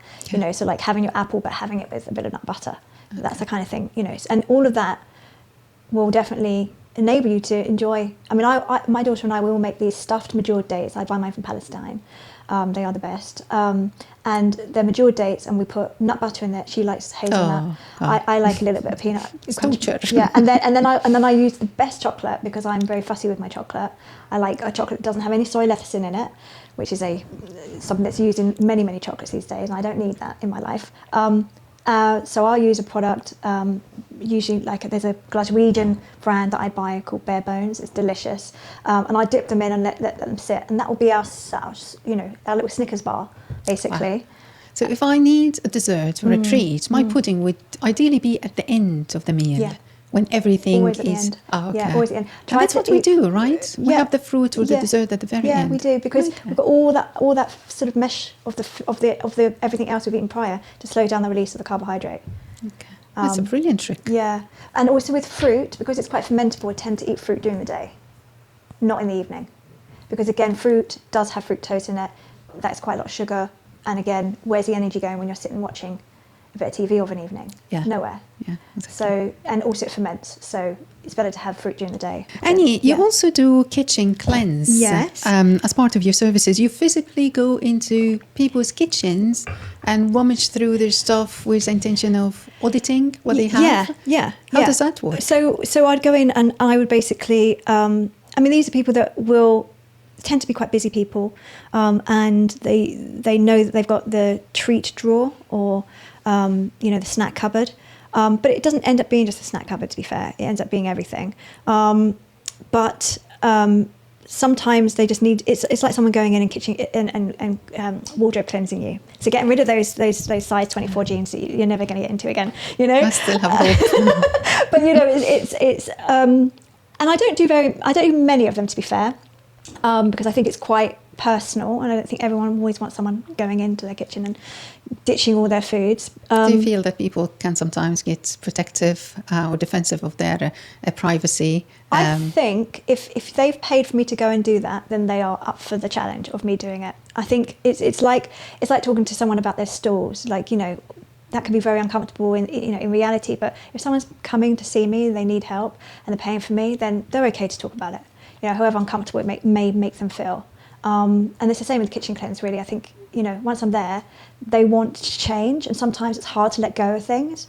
Yeah, I can imagine. But I'm never doing it in the sense of like just take it all out and not give you an alternative. It's always about, this is what you can put instead. This is what you can eat instead. These are better options for you. So do you think there is a healthy alternative or option to everything that's not healthy? No, I don't think so. I think people really magically want me to find that answer, and they really want to say, yeah, they really want, you know. Unfortunately, I don't have a food business, so I can't produce my medjool dates dipped in chocolate for everybody else. Yeah, or my homemade cookies that have got, you know, flaxseed and whatnot in it. I make banana ice cream, chocolate banana ice cream, all the time at home for a Sunday lunch. And honestly, it tastes exactly like chocolate ice cream, but you can't sell that. You've got to actually physically make it, and people don't always want to make the effort either. But I think when people come to me, they tend to come to me because I'm a last resort. They don't really know what else to do, and they don't really want to be on a lot of pharmaceuticals, or I don't want to go on statins, or, you know, that type of thing, or they're done with their hot flashes. They sometimes try to convince you of the validity of the food they have. Yeah, I think, especially when they've got children, and they go, well, I don't want to eat it, but it's okay for my kids. And then we have to have a conversation about that. It's not okay, but there's nothing we can do about it. No. Really, it's the whole culture. It is a culture, but it's, if you're willing to sort of listen to me about changing it. I had a potential patient that called me yesterday, actually. She's got 2 teenage sons, they're both boarding, and she's really concerned about their nutrition. And and she just feels like she's tried everything, and they're not always there all the time, but when they are there, she doesn't really know what to cook for them anymore. And when she does cook for them something healthy, she ends up throwing it away. So it's like, and I'm not a magician, that's for sure. I can't make everything that's difficult go away, but I can offer hope, and I can offer ideas, and I can, I can try to think around the problem and try and find a solution that's going to help that person or help that situation. Can't promise it's always going to work, but it's very tricky. We strive because it's very emotive food. Of the school system, like they do regularly every 2 months or something a donut sale right after school on Fridays. I mean, it's a wonderful school. I hope I don't sound like a bitch criticizing the school, but a donut, and it's all colourful and lovely, and all the children having the donuts, and Olivia wants the donuts. I mean, I gave her that a few times, and I decided, okay, I have to look out for these days, so at least I show up with something for her to eat, something that's half yummy. But then the school decided to do something healthier, which is the fruits. I don't know what to call it. But they sprinkled all the fruit with sugary. It's all colourful and lovely again. And you don't think fruit is sweet enough, it's good. You're doing the right thing. It's the direction. But I mean, the thing is that I was very unpopular when my daughters were at school. They went to a very lovely school in this local area as well, and I was aghast by their tuck shop. And also they had snacks, breaks are always, like you say, brownies and cookies and all sorts of things. And I actually went in there, worked with the head chef, and we changed the tuck shop so it wasn't having like these caramel drinks that had like loads of whipped cream in it and all sorts of things, because you've got to nourish that brain. I mean, there's enough distraction going on with the phones and whatnot within the school environment for them not to have the concentration, and that brain needs feeding. That brain needs development, the brain needs fats and healthy protein to grow. So, that was my argument, and I won. And much to my daughter's disapproval and like, Mom, for goodness sake. It's an embarrassment. That's we got because it's also, you've got to be careful because you can't have nuts in there because of the nut allergies, and that's fair enough. That's a real issue, and that's a real concern. But it was trying to find alternatives that weren't as laden. It's hard. They don't all exist. I'm not that brave. I don't want to collide with the system. Well, I was a nutritionist, so I had a little bit of I had a little bit of weight behind me. So, and they listened to me. But you're in a place of authority. I was a little bit, although I'd only just qualified, so I probably wasn't entirely know what I was talking about. But, it's not easy. The kitchen cleanse. What kind of things are hiding in our cupboards and could potentially cause us damage? Things that are out of date, for number one, which can be a problem. You can buy things and they can sit there for years. People move house and they've still got stuff I even had stuff I had in my cupboard when I moved around here that I had from when I lived in New York. So out of date stuff, 100%. But then just the sort of foods that they feel they're addicted to and they can't avoid, and they've got a dopamine response attached to it or an emotional response attached to it that they feel like they have to have, then we'll work with that. It's very individual. I'm not going to say it's I can't demonize one type of ultra processed food versus another. It's about minimizing, and 80-20 at the end of the day. I will go with popcorn as opposed to like Doritos, for example, as an alternative sort of sweet, salty, crunchy snack. We want the crunch because we were ancestrally Neanderthals, right? And we like that crunch. We like to crunch bones. That's why we like crunch.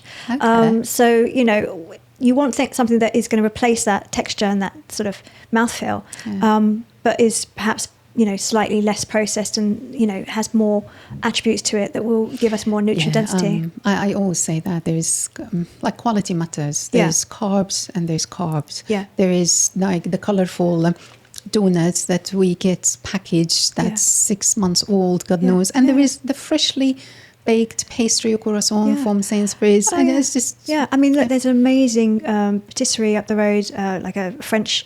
there's two actually. There's two really great bakeries in Tunbridge Wells. Yeah, on the high street. Yeah, right? Will I once in a while buy an almond croissant?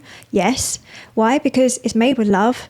He's mindful in the way he's produced that pastry. And once in a while is once in a while. I think what can also happen is you can restrict and avoid and deny, and then you can make so much food noise about it in your head. Yes. You know, where you're starting to overthink about it. So I personally never try. If I feel like crisps, I'll have those olive oil ones. You know, if I'll find alternatives, pistachio nuts, something crunchy. So I try and find alternatives. But if I would never want a donut. Like, let's just say that. The last donut I ever had was in New York when I was pregnant with my first child.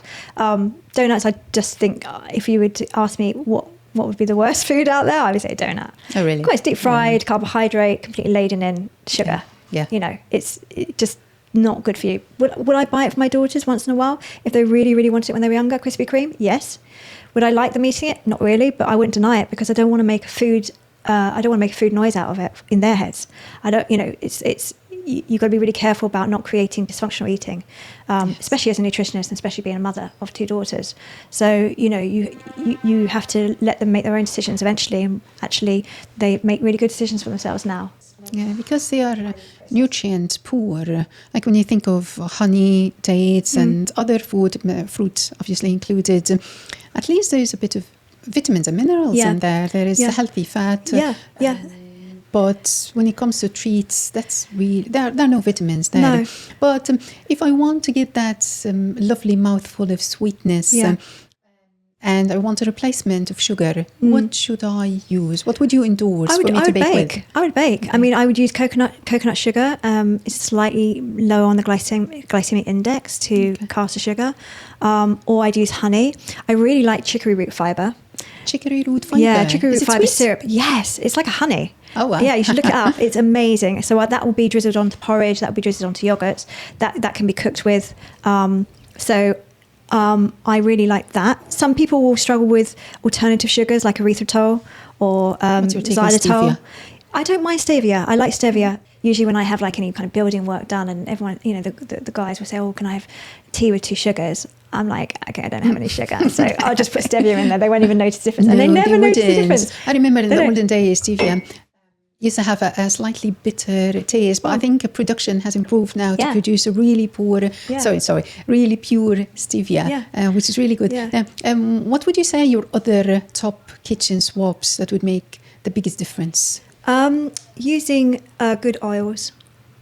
So I'm not really a fan of highly processed canola oil. You know, that's from... I don't mind rapeseed if it's sort of like ideally extra virgin rapeseed, real fat, so like a butter. So I don't really like hydrogenated fats, so like a margarine, I would tend to take that out of the kitchen. How about butter? Love butter. Butter, yes. Like I literally, my daughter's boyfriend, you know, he was eating, you know, like a utterly butterly, like from the fridge, which is hydrogenated, potentially, and that becomes trans fat. And so I bought him a butter dish and she bought him the butter and now he has butter. And, you know, it's in moderation, but it's real fat and it does what it needs to do. And, you know, we're very sort of scared about fats. You know, we've become, especially since the 80s, there was a lot of data that sort of thought that would cause us cardiovascular disease. And now we have statins, which is, you know, the government are trying to like, you know, put everybody that's post 50 on a statin. In fact, they're thinking about a poly pill at the moment. Cholesterol? Yeah, it's cholesterol. And they're thinking about actually producing a poly pill, which has got the statin in it and other sort of heart vasodilators all combined in one pill, rather than just looking at the diet.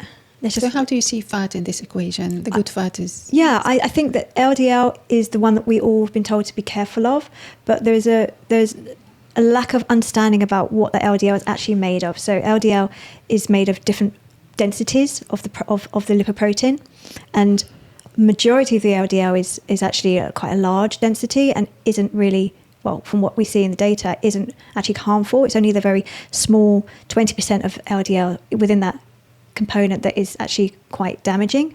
But you have to think about it as like, it's almost like the whole thing about LDL is like blaming the firefighter for the fire. So the firefighter goes to the fire, deals with the fire, but it didn't start the fire. And the thing about cholesterol generally is that you got this artery that basically maybe has you've got high blood pressure. That's causing a lot of pressure on the artery. You're maybe eating trans fats that's maybe made the artery slightly more stiff. And then you get like a lesion, like a little cut on the inside of the artery. And then you then got all the white blood cells, and the immune system will go to that area and sort of go, okay, guys, like let's just deal with this problem, create a bit of inflammation, because that's how we deal with an issue. But within that process, the bloodstream's still got the cholesterol running through it, running through it, and they get caught up in the whole situation, the crisis, and then they start to sort of get combined with the neutrophils and all these white blood cells, and they create this little foam. It's called a foam cell, and it's like all this foam, and then it gets stuck to the actual artery on the inside, and it's called a plaque. And then it can potentially cause a clot or like some sort of heart event. But they were just hanging around. They weren't really. That wasn't the reason why that happened in the first place. The reason why that happened in the first place was because the lesion was there from the high blood pressure and possibly the stiffening arteries. So it's like. So for me to wrap my head around this, it's not an immediate causation. It's some sort of circumstances that led to that. Being at the wrong place at the wrong time. Okay. Yeah. That's really the way I see cholesterol. And because we need cholesterol to make our hormones are made of cholesterol, our fats, our brain is made of fat, our skin membranes are made of fat, we have fat in, every single part of us. So if we then say, well, let's stop producing cholesterol, let's inhibit that production by having a statin, then what other damage are we doing within our body? Side effects. And really, are we addressing why we had that potential effect in the first place? And actually also, I can't remember what the data is now, but statins actually produce only a few percentage of cardiovascular risk anyway. Like they only reduce a certain level of cardiovascular risk. And also the other thing about most of these medications is that they're all tested on men, not women. Yes. So we don't really know how they're going to affect women and women's hormonal production. So what I understood from you now is that if I have a good diet based on the data I have, the views of well-established nutritionists, and I consume reasonable amounts of fat, but I still have high cholesterol. Should I be fearful of that? Do I need medication or ignore? I think that, so genetically, some people are more predisposed to having higher cholesterol levels. So if there have been events in that family, and then I would err on the side of caution, yes, I would. And I would consider maybe medicating with statin. But you can dive deeper into the actual LDL that you're producing. By having you can have a more advanced lipoprotein test that looks more at the sort of smaller particles of the LDL. So if it was me and I had high cholesterol and I had a familial issue, I would probably get that test done for myself. Is this on the NHS? No.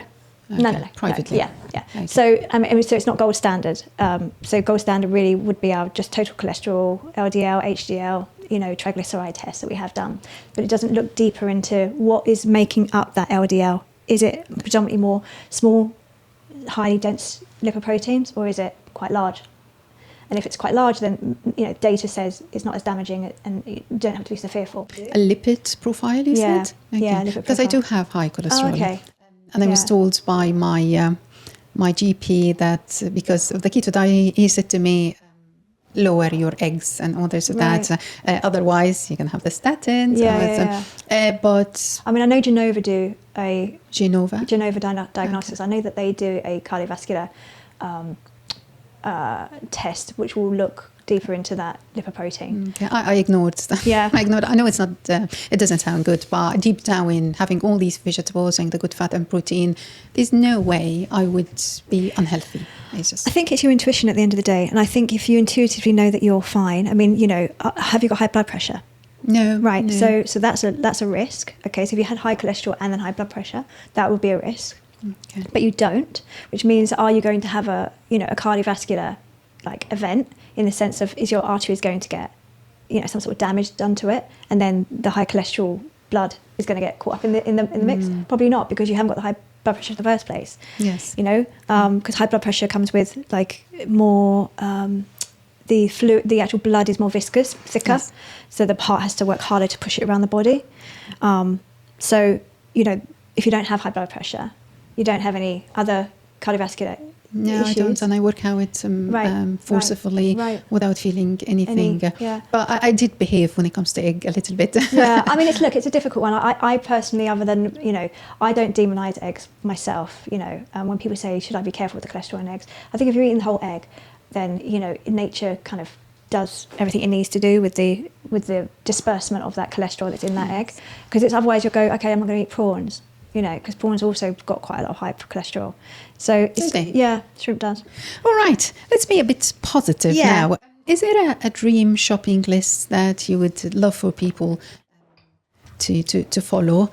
What would ideally be on your shopping list? Yeah, so I like fermented foods. So I would definitely be putting fermented foods on my shopping list, which would be fermented foods are naturally contain good levels of natural probiotics, but they also come with the prebiotics as well. So like sauerkraut or kimchi. I love kimchi. In Asia they tend to eat kimchi every day. It's great for the microbiome. Kefir is like a fermented yogurt or live yogurt. That says clearly it's live yogurt and has some sort of strains in it. So fermented food is always nice to have on the list. Even like sourdough, it's fermented, so it tends to, be much more digestible because the fermentation process digests the gliadin and the various different parts of that wheat that can be quite undigestible for some people. And then, obviously an array of seasonal fruits and vegetables. So at the moment I've got little boxes of asparagus that are coming to me every week, that purple and green asparagus. So seasonal foods, like I love fig season when fig season comes around, so it's just like getting excited about what's in season. And then, well husband protein. So, ideally organic poultry, good grade grass-fed beef. Lamb I wouldn't necessarily go organic because they're living outside. They're having a whirl of a time wherever you buy it from, to be honest with you. You don't see any caged lamb. And then when it comes to fish, yes, you need to be mindful of the mercury content in like the deep sort of swimming fish. So how do I do that? So how do I tell? It's difficult. I mean, tuna is a deep ocean fish, swordfish, that type of thing. So have it in moderation. But the sort of the river fish like the trout and the salmon, I personally like. I buy my trout from chalk stream. It's a chalk stream trout, so it's a farmed fish, but it's actually has the chalk stream passing through the actual farm itself. So it's sort of keeping the movement of the water so that they become quite sort of muscly, but also so the ecosystem itself. It's a really nice close ecosystem. To wild. Yeah. You've got to be careful with Scottish salmon these days, depending on where you're buying it, because there is a lot of lice on these salmon, in the farms. And they will obviously give them various different lice treatments, antibiotics, that type of thing, to get rid of that kind of disease, that type of lice. So in that case, that can be farmed. I'm better off doing wild or organic. Yes, wild or organic. And then like going to the fishmonger and just buying what's good, that's been caught that day. We live near Hastings. We're very lucky that we have Sankey's down the road. That I just will buy whatever is in we have that morning. Here, as well in Dumbarton. Yeah. So, do you believe in cheat meals? Should we cut ourselves a slack once in a while? I think all food should be enjoyed in moderation. But like when you eat healthily, you just generally become more accustomed to like eating with flavour. And so, like what would be a cheat meal for me? Okay, stopping off at McDonald's for like, on a service station. I have done it recently when I took my daughter to university a couple of years ago, Swansea. On the way back, I think we stopped, and I really didn't enjoy it. And so to me, a treat or cheat or whatever we want to call it, it doesn't feel like a treat. It actually feels like... Because you're so used to healthy food now. Yeah. I didn't enjoy life when I switched to keto. It was such a pain, but with time, I learned to discover how it affects me in a nice way. The vegetables, the protein, and the good fat, and I've come up with techniques on how to make food delicious and look at variety and how. But now I don't think I will enjoy something that's ultra processed. I will get a headache to begin with.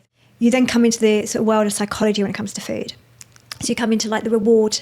I had a really bad day. I need a treat. I need a glass of wine, for example, or comfort food. Yeah, comfort. And I think it's funny because I always listen to the River Cafe podcast. It's one of my favorite podcasts. I love that restaurant. It's my favorite restaurant in the world.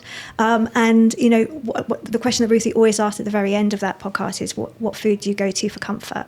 So I think we all have foods that go to comfort. And there's nothing wrong with that. Mine just happens to be chicken soup. Chicken soup. That's very healthy. Yeah, Annie. I love chicken soup. I love it with butter beans. Beans. Yeah, and butter beans vermicelli. are really nice. Yeah. My comfort food is nuts. Isn't it? Yeah, it's amazing. Yeah. Yeah, I love it. But I eat too much. Like, even with me saying keto, organic and all this of that, sometimes I consume lots of food. Like, keto would be ashamed of me for how much I eat sometimes. Yeah. All keto, all organic. Yeah.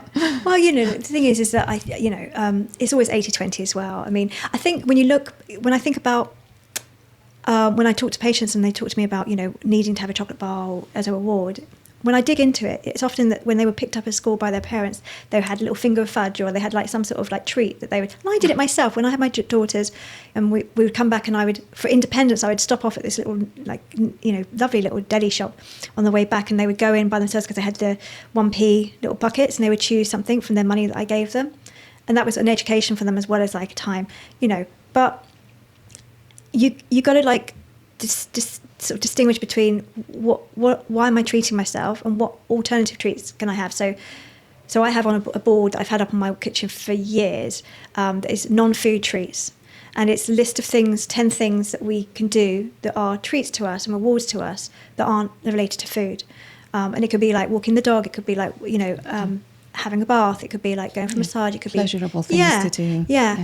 And sometimes, you know, the word treat gets banded around, like, and it usually is associated with a food item. And it doesn't have to be.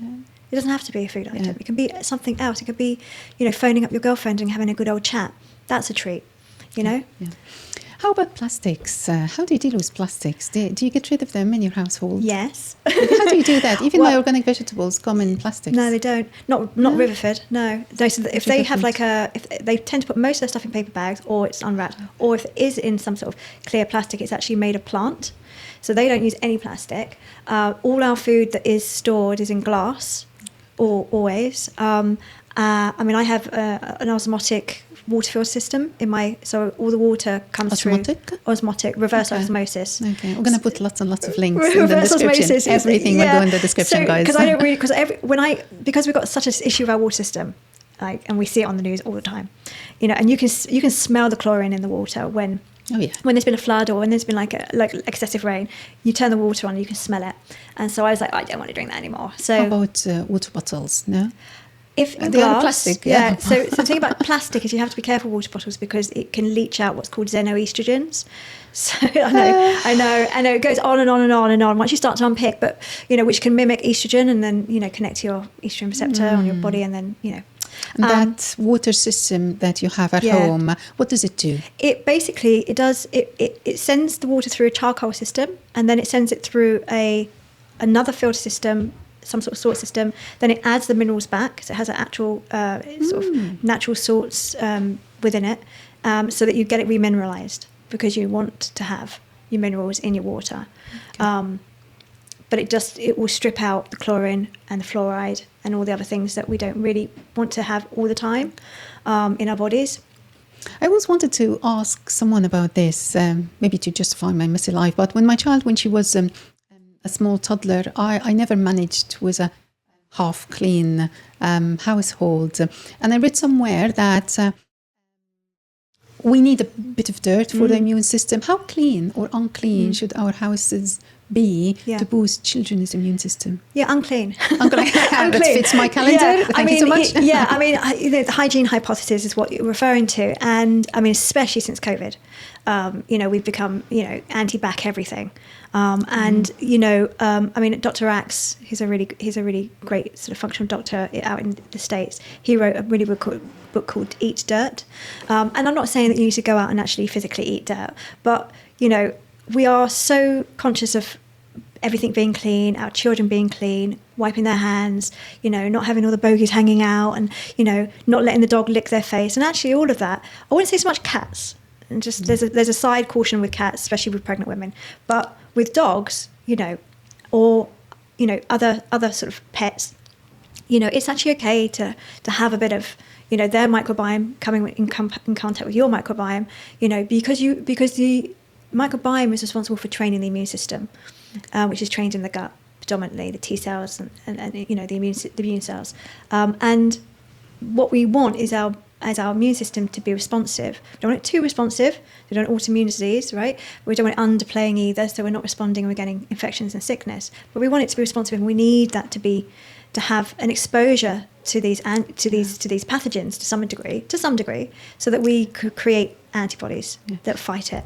Hearing you saying that, I must say I'm not a fan of modern day hygiene products at all. Like my toilet is the only thing that I clean with chemicals. Everything else is just white vinegar and water. How do you clean your household? I'm the same.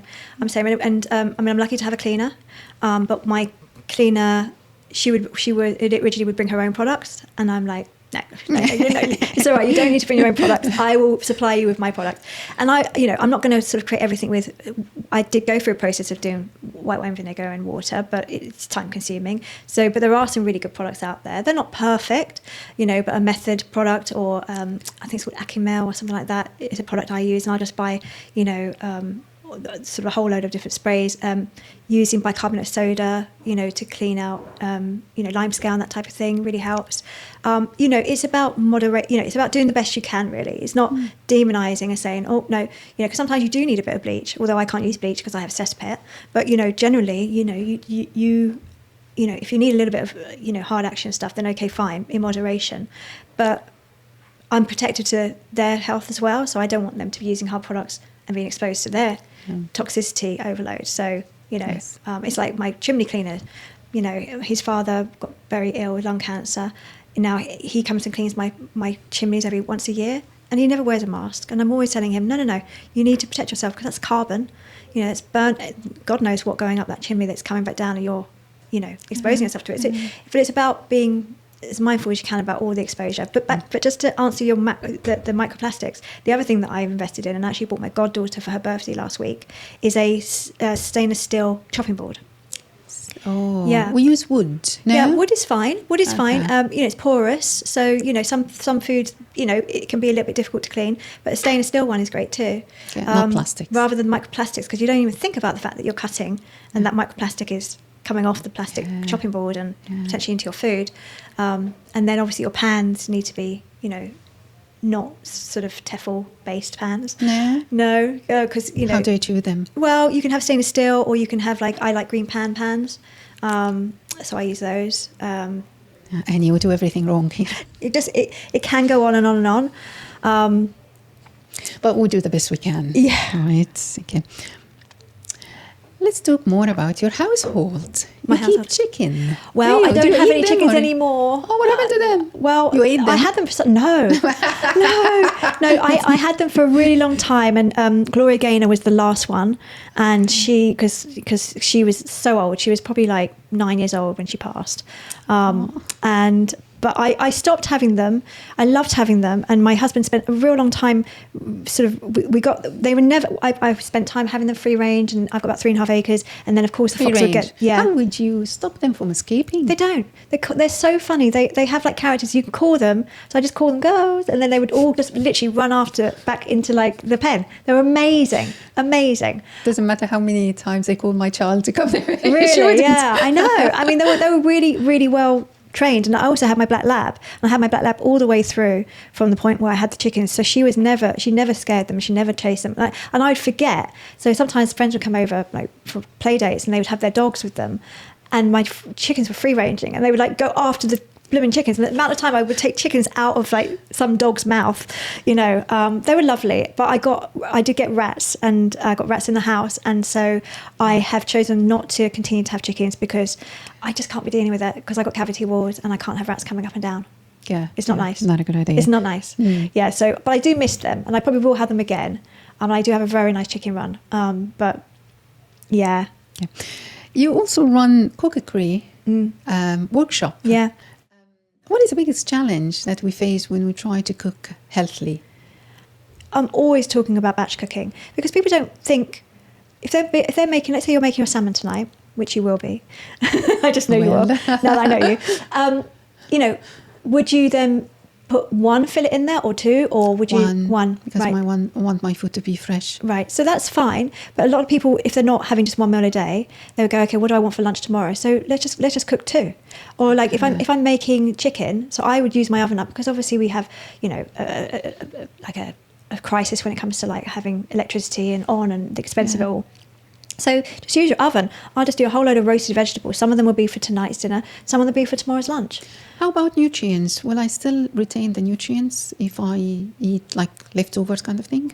Yeah, I mean, look, maybe they would be slightly diminished, but it's definitely, you know, if it's a case of like a patient going, I don't have time to make lunch, and so I'm just going to get a meal deal, rather than, well, look, we can make some leftovers you can take to work in a box. Like literally, you just portion it that night in your box with your vegetables and your excess chicken, and then that's in the fridge. Go. Yes, you know, definitely better than fast food. Yeah. I mean, fresh is always best, but you know, and also construction as well. So like the fridge, there are lots of opportunities out there to get sun-dried sun-blushed tomatoes, like homemade hummus that's organic, you know, grilled artichokes that are in a deli counter. You know, there's loads of things that are already done for you. I'm not a fan of laden coleslaw. I wouldn't ever buy a coleslaw personally. Just too much salt and sugar, and just I'd rather just dress my own, thanks. But you know, there are things that are just simple and are done well, like olives.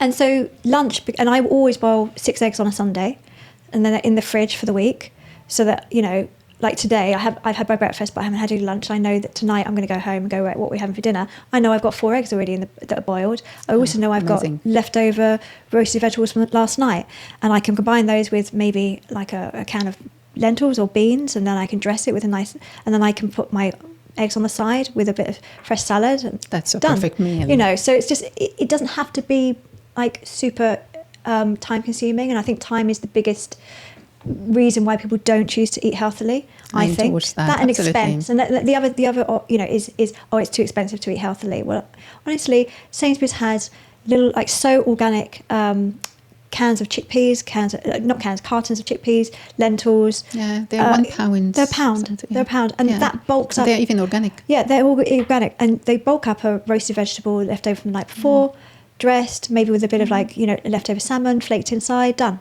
We're all time poor.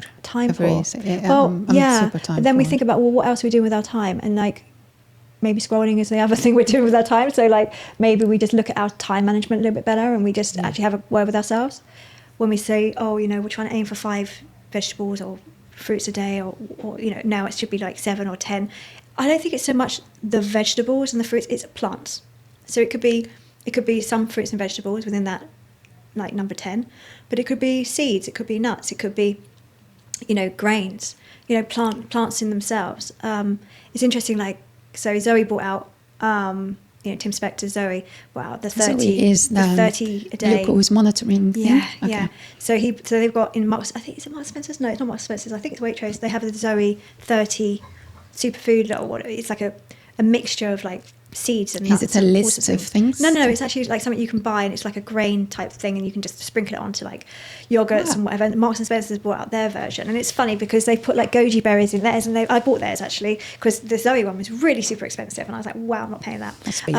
But the Marks and Spencer one is a bit more. I think it's about £6 for a bag, but it's really interesting because they've put things like coriander seed whole in it, and they've put goji berries in it.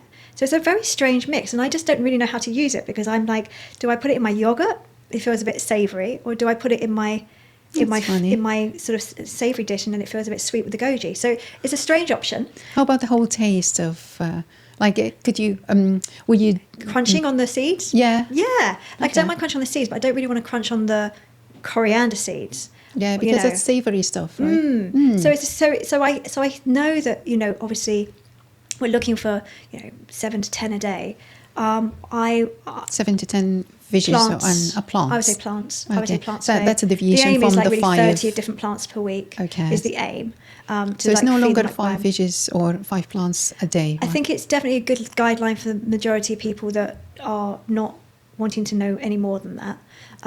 So yeah, let's go with that. But really, for me, it's about visual. So when I talk to a patient, because I belong to the British Association of Nutritional Therapists, BANT, and we have a plate that's and actually I'll send it to you so you can put it on your website.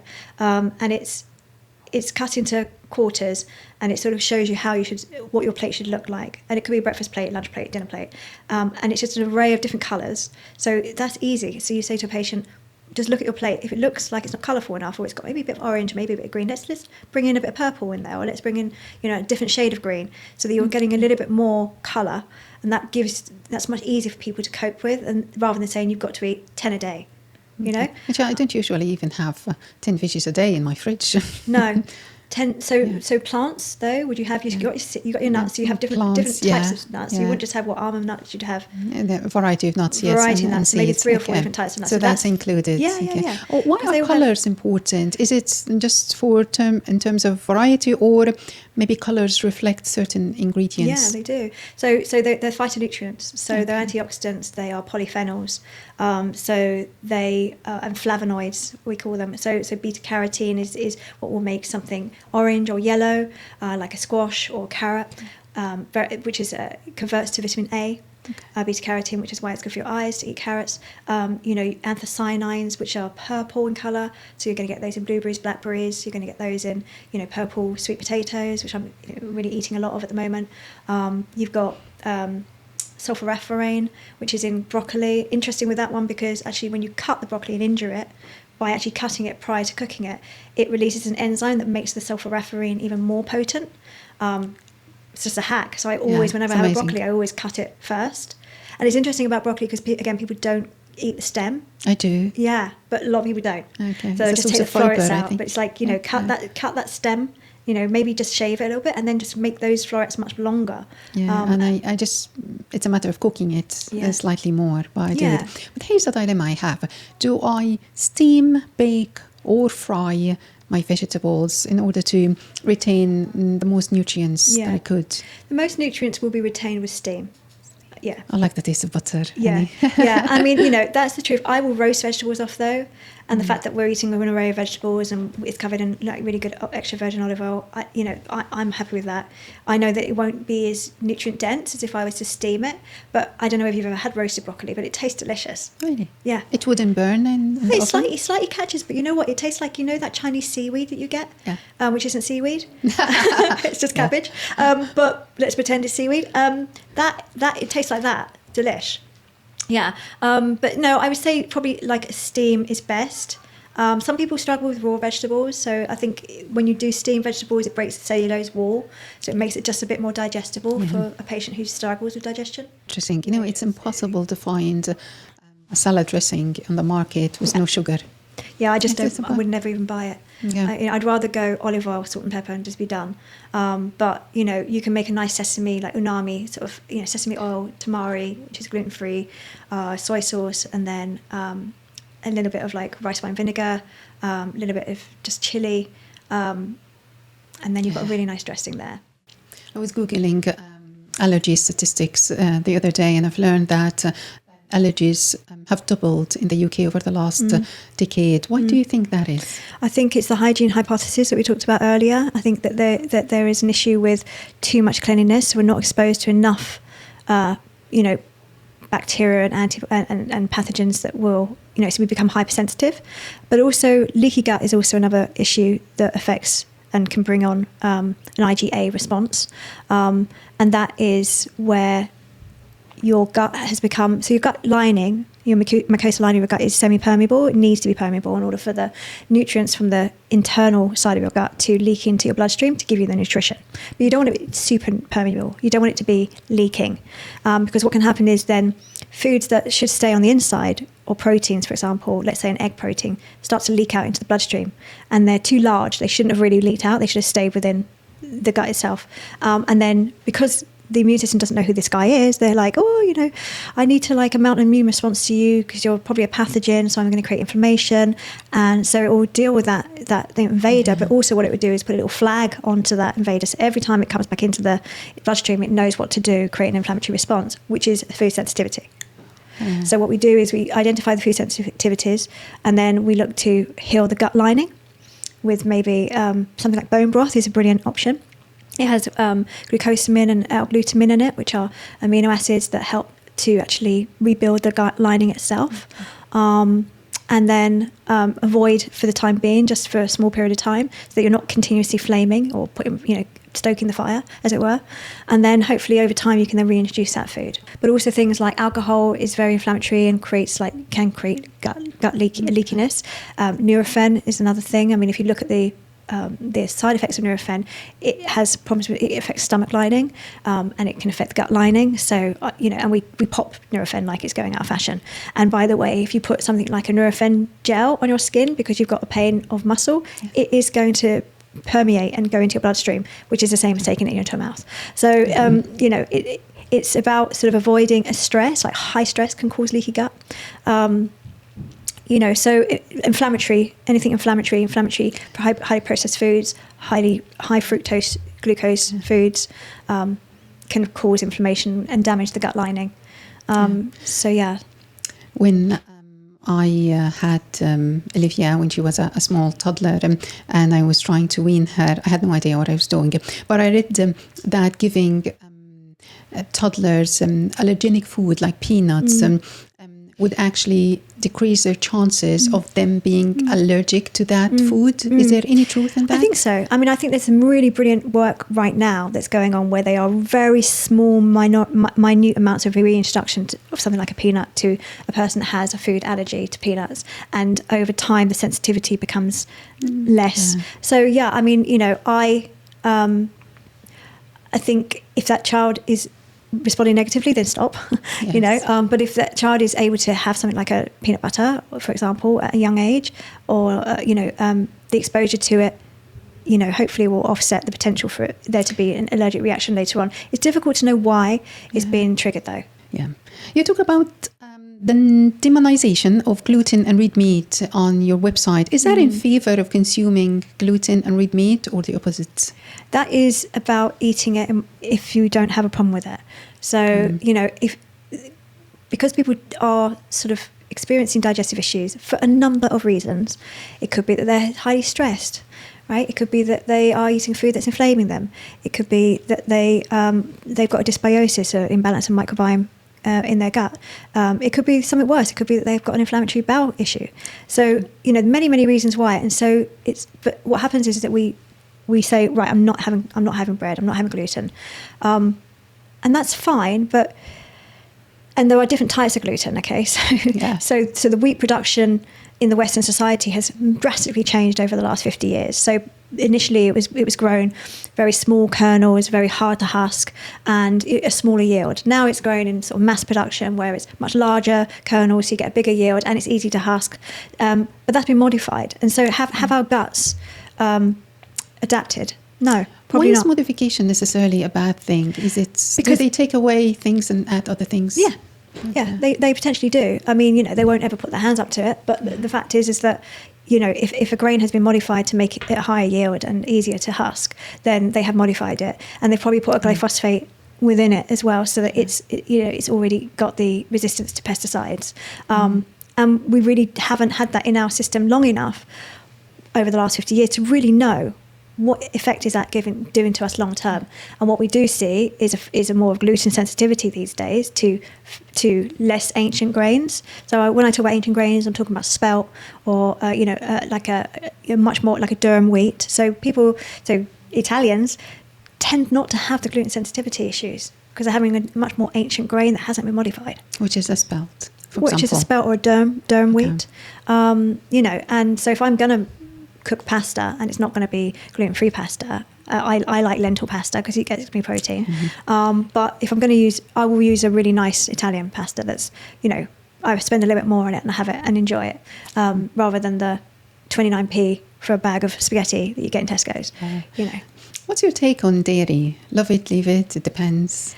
The interesting thing about dairy and gluten is they are associated with each other. So sometimes when you do have a gluten sensitivity, you may also have a sensitivity to dairy. And the reason for that is something it's a phenomenon called molecular mimicry.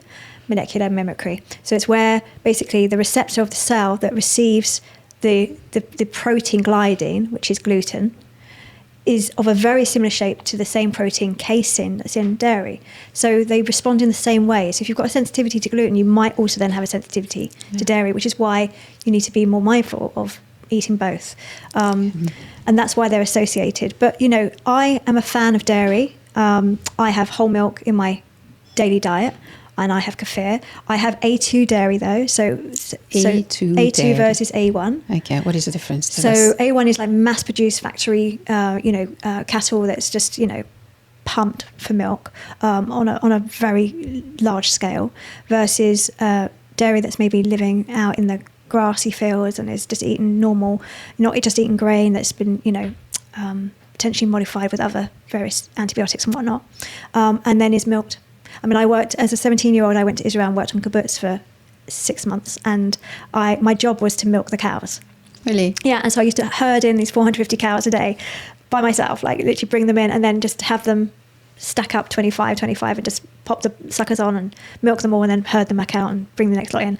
But and we used to eat used to drink the raw milk, which I would not say eat raw milk. Okay, so there is a thing about raw milk that everyone's like going, oh, you have to be aware that there might be other bacteria and pathogens in that milk that haven't been pasteurized out. Inside the cows? Inside the cows, or inside the process of actually extracting the milk. There might be, I used to have, the other thing I used to do is calf. So when I was on the kibbutz, I used to help calf. And so after the cow's calved, you've got the placenta, you've got the membrane that is still hanging from them. And that has all sorts of whatever going on in it. And then I was literally sort of having to guide myself around that to put the suckers on. Yeah. And then you're sort of spraying them down with like iodine or whatever to sort of then move them on. But there's a lot of poop and a lot of other things going on in that space. Fun and games. So if you're then drinking the raw milk, there is always a potential for there to be some sort of pathogen in there that may not be good for you. Yeah. So I know there are there is a really lovely farm not far from here that does sell raw milk. I would err on the side of caution. I wouldn't. Well, how about A2 milk? Is that necessarily raw? No. So it would be organic. The one I buy is from Riverford. It's organic. It's it's happy cows that have been living a life out in their fields, grass fed, and then so it's not mass produced. So it just has much more it's just a more natural form, even though it has been pasteurized. It's still pasteurized. It's a comparison between the A1 and the A2. So A2 is necessarily organic, but not all. How do I say this? Does organic milk necessarily mean A2? No, because you can have organic milk that is still sort of mass produced, because they're fed organic feed, but they're not out eating the cud. And what A2 milk is a bit more like out eating the cud, so you've got just a bit more nutrition in there. Female hormones feel like such a mystery. I have a history of PCOS and infertility. And I imagine it's tricky to know which hormonal imbalance could be managed by nutrition. I would look at just supporting them with maybe some phytoestrogens. So phytoestrogens are estrogens found in plants, in particular seeds, and in particular pumpkin seed, sesame seed, flax seed, and sunflower seed. Yeah. I'm assuming that you test hormones as well, right? I don't test hormones, and for me, I would just focus on making sure they don't have, disruptive hormone disruptors in their diet and in their cosmetics. How would I know? Well, you can actually, there are websites you can go onto where you can, let's say you're using Clarins, for example, you could copy the actual ingredients and then pop it into like a hormone disruptive website, and it will highlight any of the potential ingredients in that product that may have been studied and found to have disruptive aspects to it. Okay. Off the top of your head, do you remember these websites? Parabens. Oh, parabens. I mean the websites. Could you tell it?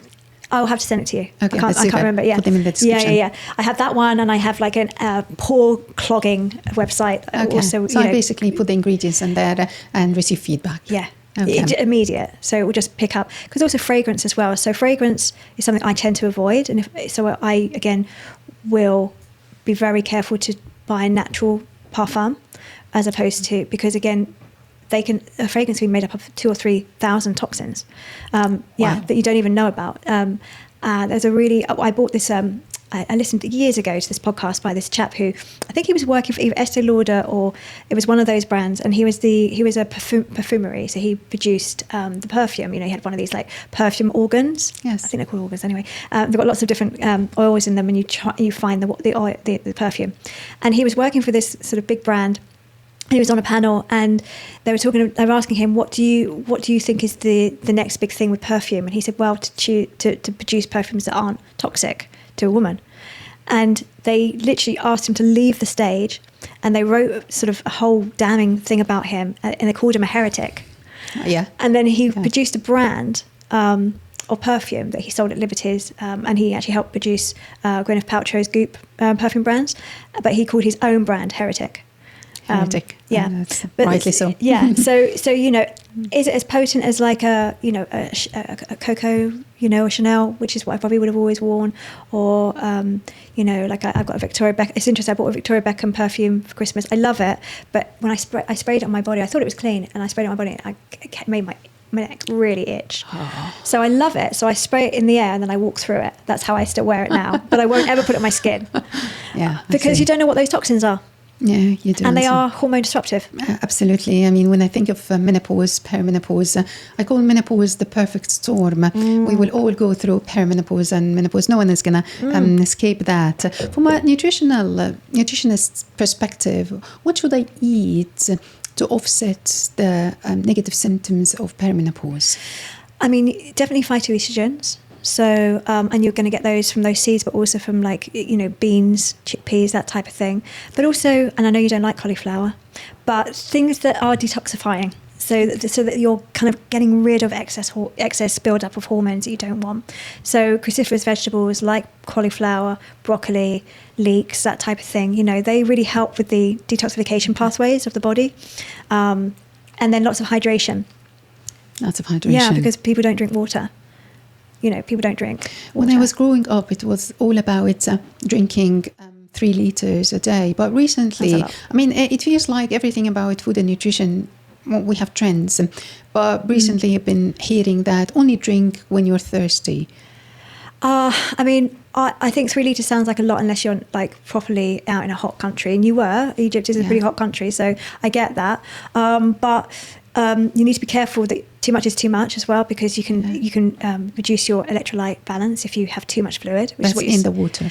That's in the body. Oh, okay. That's in the body. So if you're flooding yourself with so much water and you're not sweating it out, you're not working it out, and all that, you can dilute your electrolytes too much and get a problem with that. Which is what happens with marathon runners in London. Sometimes they get electrolyte problems and they collapse and faint and all this sort of stuff. But I would say, aim for 2 litres a day. I like to split mine into 4.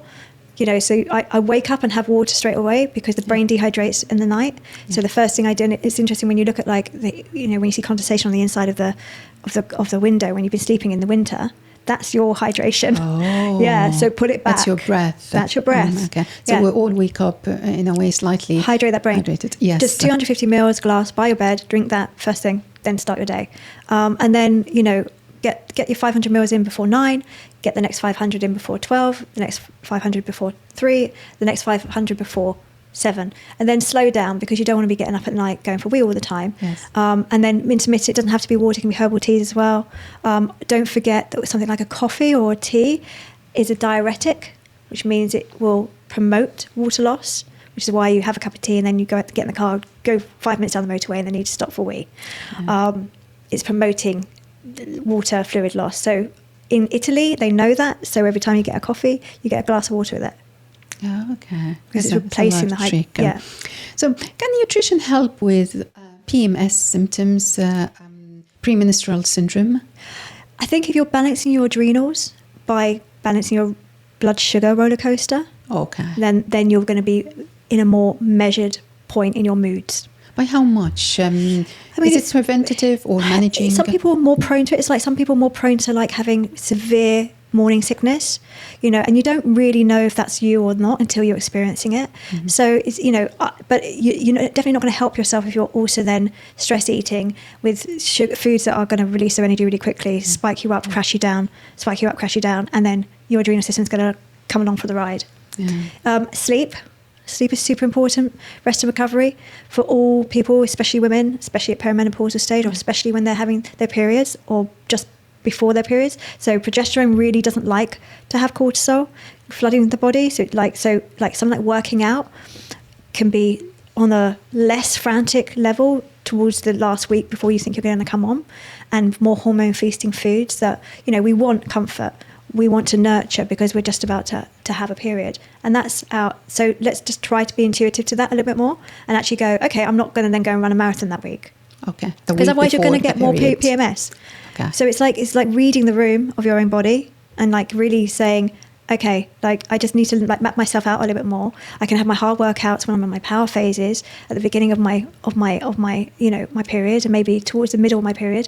But then I'm also going to like then taper off the hard work and give myself a bit more nutrition in a more comfort state, sort of post 20 days, so that the ride of the PMS is less. Yeah.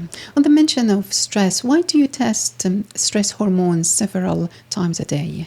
So cortisol wakes you up, which is why when you're stressed and you get woken up at 3 o'clock in the morning, that's your cortisol waking you up because you're stressed. It's annoying. So cortisol is at its highest around 11 a.m. So what a stress test will do is it will see what you are when you wake and then where your peak is, and then hopefully it starts to go down throughout the day, and it's attached to the circadian rhythm. So it's completely attached to the light, dark, or dusk of the day. And so when we start to enter dusk, our cortisol level should have come down, and melatonin, which is our sleep hormone, then starts to rise. Yeah. And then that will rise throughout the evening, and then hopefully you've built enough melatonin throughout the day, because melatonin is an interesting one. From what I understand, it's not a drip feeding kind of hormone; it's an actual pool. So it builds as a pool throughout the day. Yeah. It's promoted by UV rays.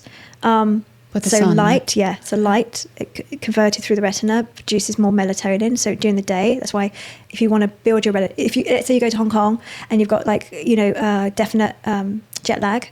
Like my husband goes, I'll say, don't sleep, get up in the morning, get out, walk around, get that sort of melatonin production building. And then I believe what happens with melatonin is it then releases during the sort of dusk period. And then it's however much you've got in there, is however much is going to get you to sleep and keep you asleep, because that's the key. Okay. Yeah, keep you asleep. Because we can all fall asleep, but we want to sleep and stay asleep. Yeah. Would you recommend melatonin supplements? So it's not something you can get here, but you can definitely get it in Europe. I will supplement my husband with that when he travels, that he can get it from France. Or actually there's like this patch that you can get. It's called the jet lag patch. And it has caffeine for the daytime that he just puts the patch on him, and then it's got melatonin for the evening, and that he seems to think it helps melatonin. But you don't want to rely on it. So once he's back and he's over his jet lag, then he won't continue it, because you want your own body's production of melatonin. You don't want to disrupt that too much. Yeah. I was told over and over again, you're 46 now 47, you have to start lifting weight to build muscle mass. I'm sure you'll be horrified by the idea, but I'll ask anyway. If I eat all the good stuff, but do not exercise at all, will I still lose muscle mass with age? Yes. Okay. Yes, you will. Yeah. It's part of the aging process. I would highly recommend that women do lift, not massive weight. I mean, there are sort of camps that go, yeah, you've got to really lift those deadlifts and really lift heavy weights.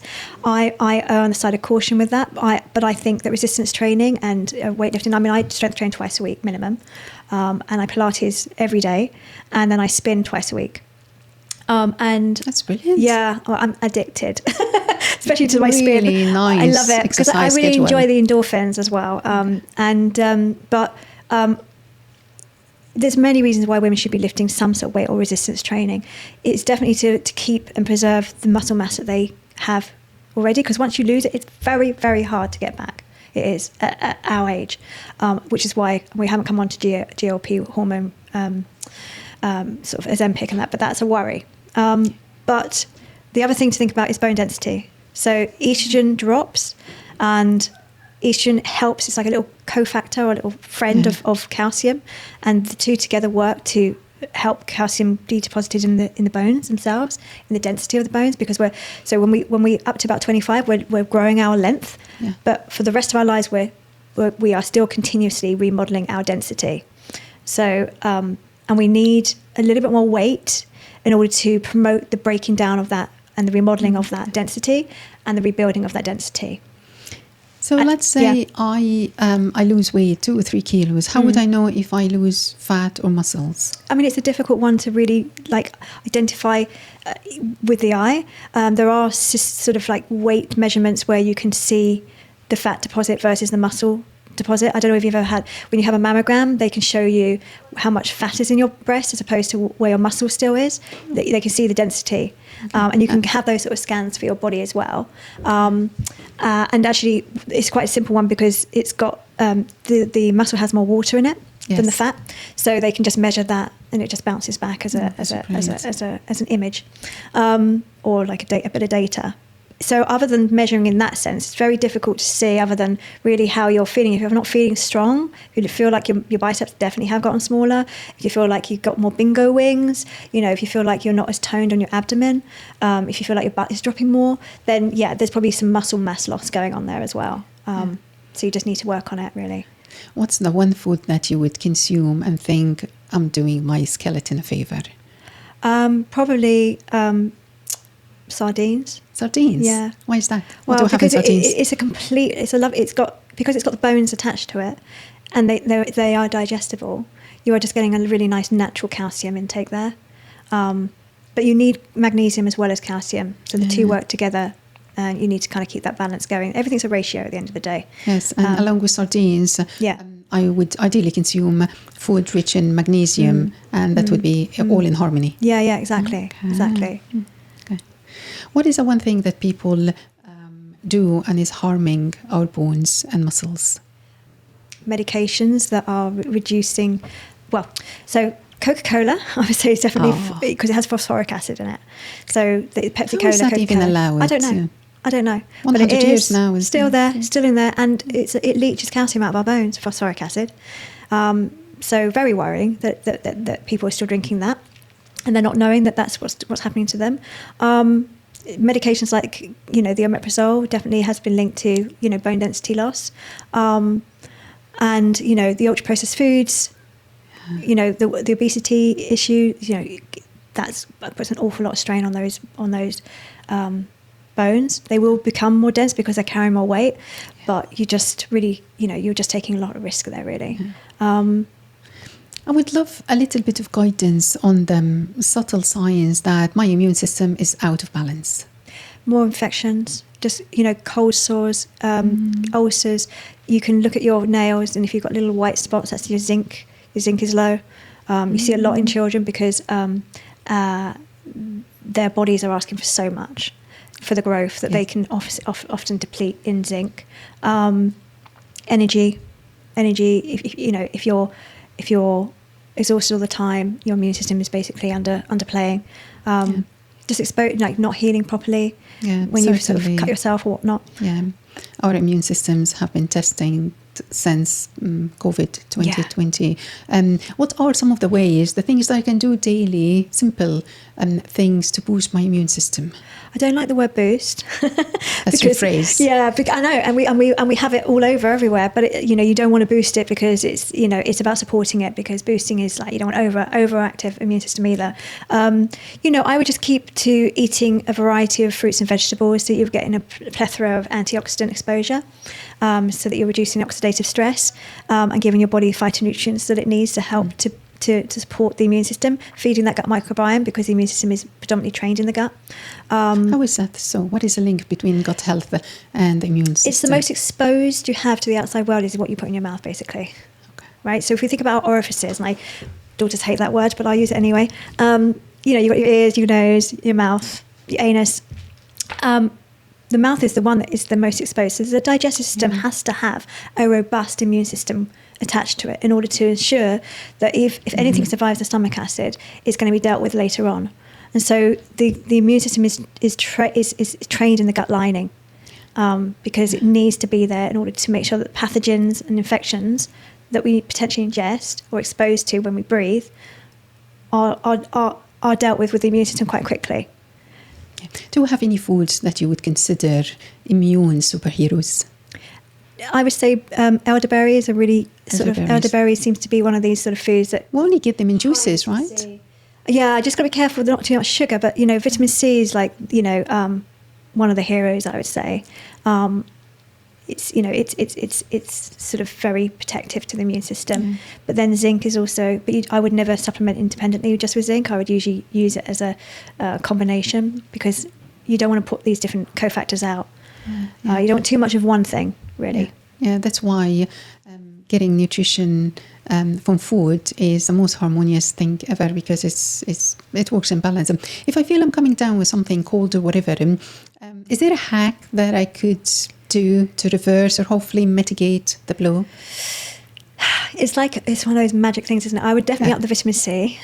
So I would probably just get a load of vegetables in. For me, being a Jewish mother, I would probably make some chicken soup, because it's got a perfect bone broth aspect to it, and then it's also full of electrolytes, because I'll use sort of salts in it, and rest.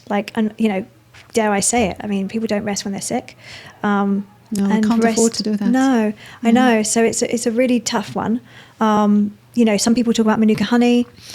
Definitely don't heat it if you're going to spend all that money on Manuka honey, because it will sort of affect the antimicrobial aspect of Manuka honey. You talk about phytonutrients as well on your website. What kind of food rich in them? All those foods, so all those vegetables all have different polyphenols, different antioxidants, and it's just about getting that array so that you've got beta carotene coming in, you've got different aspect, magnesium, calcium, you've got all of those different minerals and vitamins coming in from the foods in different ways, so that you're sort of supporting yourself in the best way possible. Hydrating really, really well. Don't have any alcohol. If you need to have an anti-inflammatory, have maybe paracetamol rather than Nurofen. How would I know if my gut is out of sync? What would I feel? Some sort of bloating? you can get symptoms like diarrhea or constipation, or you can get just a discomfort, distension, bloating. So you can usually tell if your digestive system's out, excess burping, that type of thing. I have a tiny trick. When I make lemonade, I eat the off-white fiber inside. It's called the pitch. And I was told that it's really high in fiber. Pith, it's sour as hell. But you're a brave woman. I got used to it. Yeah, I mean, pith is like, I wouldn't enjoy it. Although I do use it in my marmalade. Yeah, really? Yeah. So if I make marmalade, I'll keep the pith. Yeah, to preserve, I think, marmalade. Well, it has a lot of pectin in it, which is actually quite gut healing. Yeah. The gut. Do you think some guts have a personality? Like some of our guts have dramatic or sensitive nature by default? Yeah. Well, because it's connected to the vagus nerve. And the vagus nerve is connected to the brain. So you cannot disconnect that relationship between the mind and how we respond to stress, etc., and whether that feeds into how our gut then behaves. Yeah, because on your website I read that there is a connection between the gut health and mental health, and I couldn't get that, because to me they're two different realms completely. How would this connection show up in real life?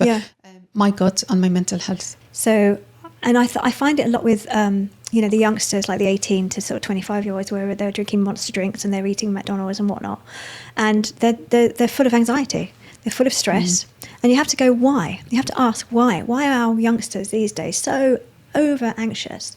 And what are we feeding them? Or what are they eating?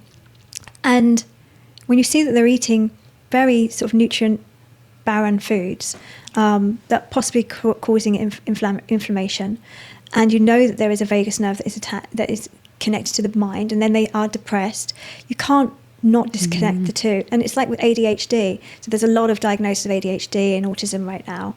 And again, there's been studies where they've taken away like the sweet treats and the crisps and all of those kind of foods that these ADHD sufferers have experienced, and their symptoms of mental health stability is massively improved. So there is definitely a gut-brain connection, and I think depression and anxiety is rife right now. And it's not just food, it's social media, it's expectations, it's a tough world out there. It is. But I can't deny that everything's connected, and that there will be some influence that the gut will be making on that mental health. Yeah, I think most of us have tired guts, really. We talked about how to heal and maintain the gut. We feel bloated after a medium-sized meal. Is that normal? Yeah, I mean, you have to remember that your stomach is probably like that sort of size for your fist. Okay, my fist. Yeah, now it will stretch. We eat more than that. Yeah, we probably eat more than that, so it does stretch. But there is a fermentation process that goes on in the large colon, so there will be a certain amount of gas that's produced, and that will cause bloating. If it's quite high in fermenting sugars, it will produce more gas and might cause a little bit more bloating, a little bit more farting. And as long as it passes, and you wake up the next morning and it's gone down, then it's generally, there can be some portion issues, but a lot of fibre can be too much too. So it's really very individual. You say on your website, it's not what we eat, it's what we absorb. And I found this, it's such a brilliant shift in perspective. So sometimes I can eat the good stuff, but I can't absorb everything. Why would that happen? Just because maybe the bacteria isn't sort of quite balanced, because... So you've got the small intestines and you've got these little villi, these little fingers that run along the inside of your small intestine, and they are helping to pull out. Well, let's start from the beginning. If you're digesting your food properly, you should be sitting down, you should be chewing your food mindfully, because you're breaking it down and you've got these enzymes that are breaking that food down, and then you're crunching it up. That's part of the digestive process. Then you're swallowing it, and then your stomach will then crush it up with a little bit of acid and some digestive enzymes, and then eventually it will become what we call a chyme, which is like a liquid that comes into the small intestine. And these got these little villi that kind of pull out as much of the nutrition they can, and then eventually it will run into the large intestine, where it takes a bit longer, and that's where the microbiome will work on that, whatever's left over, predominantly fibre, pull out as much nutrition, ferment it, turn some of it into short-chain fatty acids, and whatever's left is then bound, and then you poop it out. And that process will take, depending on how, some people it's quite fast, some people it's quite slow, depending on their genetics. So it can take up to 24 hours, what have you. So usually what you poop out today is what you ate yesterday, not what you ate this morning, unless there's an issue. We hope that that's absorbed. We hope that that's absorbed and that you're going to get the most nutrition. If you've got problems with like absorption, like you've got maybe an issue with your villi, maybe you've got some inflammatory bowel issue, then that's going to affect the absorption. If you've got no bowel, so I've got a patient with stoma, and she doesn't have a large intestine. She's reliant purely on her small intestine to do all the nutrient absorption, and it's hard, to prevent her from being malnourished. Okay. I was thinking while you're talking, I see these Instagram posts of influencers like trying to promote green smoothies kind of thing. Is there any value in blending vegetables, or am I better off just cooking them the good old-fashioned way? Well, I mean, I think if you're not having any vegetables, and that's the only way you're having vegetables, then yes, there's value. But I think if you're eating, there's a process of the eating where you are knowing you're getting, because that's a process, and you're going to get that leptin, coming in, which is the cessation hormone that says, okay, you've spent 20 minutes chewing your food, swallowing it, and now you're full. And you may not get that so much just by chucking down a quick green smoothie that's got loads of fibre in it. That will make me glowy. Well, yeah, I mean, celery, everyone's on, does a lot of celery juice, and that's fine, but then you've got to have other things as well. You can't just have the celery juice. I think, we live in a reductionist kind of environment where we want to like appeal for every ill, or, this is the only thing that you should be doing. It's the best thing since sliced bread. But, I am of the camp of, balance and moderation, and everything in its right place at its right time. Yeah, that totally shows in your responses. So if my skin is acting out, developing acne and breakouts, is it trying to tell me something? Yeah, it is. I mean, it's probably telling you that you're hormonally imbalanced, possibly. It's possibly telling you that you're maybe having too much sugar. It might be telling you that you're having, a response to something like dairy. You're detoxifying your food slower than normal, so you're getting a backup. You're not hydrating yourself properly. You may be, giving yourself issues with alcohol that's going to be giving you a breakout, too much sugar.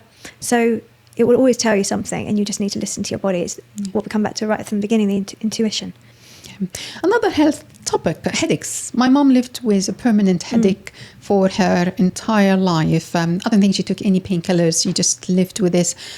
And I have friends who would too readily just have a paracetamol. Is nutrition the one thing that they might be overlooking? Yeah, I would say so. I mean, look, so headaches can be for a variety of different reasons, and they definitely can be prompted by things like menopause and hormonal imbalance, and that is a hormonal issue.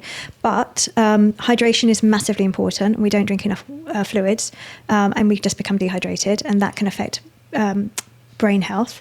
But also things like magnesium, So if we're lacking in magnesium, which if you're having like a non-organic, low sort of fiber diet, then you're definitely going to be having a magnesium deficiency. And magnesium helps to relax muscles, helps to relax the body. And if you're quite tense, you're just not relaxing, and then you haven't got the magnesium to help you relax, and that can also affect migraines. What should I avoid if I'm prone to migraines? Alcohol. Again, yeah. Alcohol, because you just really don't want to be dehydrating yourself, and you don't want to be having to have your liver work on detoxifying in alcohol. And, actually the other thing is histamines, foods high in histamines, because histamine can also prompt a migraine or headache to occur. What kind of food? So histamine foods would be things, histamine's in all foods. So number one is the histamine builds up within a food package. So let's say you're buying some smoked salmon or what have you, and it's in a package. The plastic itself, underneath that plastic layer, histamine will be building up. So whenever I have that kind of fish, and I haven't bought it from a fishmonger's, I'll open the plastic up and leave it out for 20 minutes just to help the fish release the histamine buildup. Okay, that's a good hack. Yeah, I mean, ideally buy your food fresh, like from a fishmonger's or from a butcher's, so you don't have that build up in the first place. Okay, because everything comes packaged, wrapped in plastic. Yeah. And then things like aged cheese is very high in histamine. Like foods that got nitrates in them, like chorizo and Parma ham, and not so much Parma ham so much. It depends on where you're buying it and what you're buying, but like hams that have got added nitrates can produce and promote migraines. We all have these days where we wake up already tired, and we go through the whole day tired. What's going on there? Is it something that we eat, we didn't eat? How do we pin down the core of the problem? I mean, depending on how you've slept, because we don't, unless you're tracking yourself, you won't really know whether or not you've slept properly, because we need. How would I track myself? Well, using an Oura, or like a Fitbit or something like that, an Apple Watch. You have these 90-minute cycles that you go through. You should have about five cycles in a sleep, and they will consist of light sleep, deep sleep, REM sleep, and you really need to kind of make sure you've had that adequate sleep to be rested. That's number one. Managing the cortisol levels is number two, because you need to make sure that your melatonin is coming in and that your cortisol has come down throughout the day, so that you're not disrupting and you're not having cortisol waking up in the middle of the night. Also balancing your blood sugar levels throughout the day, because if you've got a crash happening in the middle of the night, that will wake you up.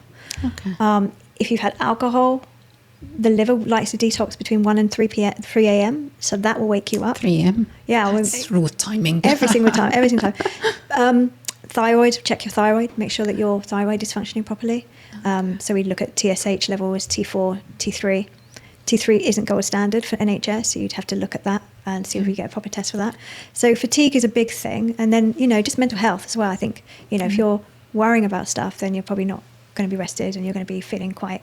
And then you've got to fuel yourself properly throughout the day to give yourself slow releasing energy, and that's how you can manage it. Yeah.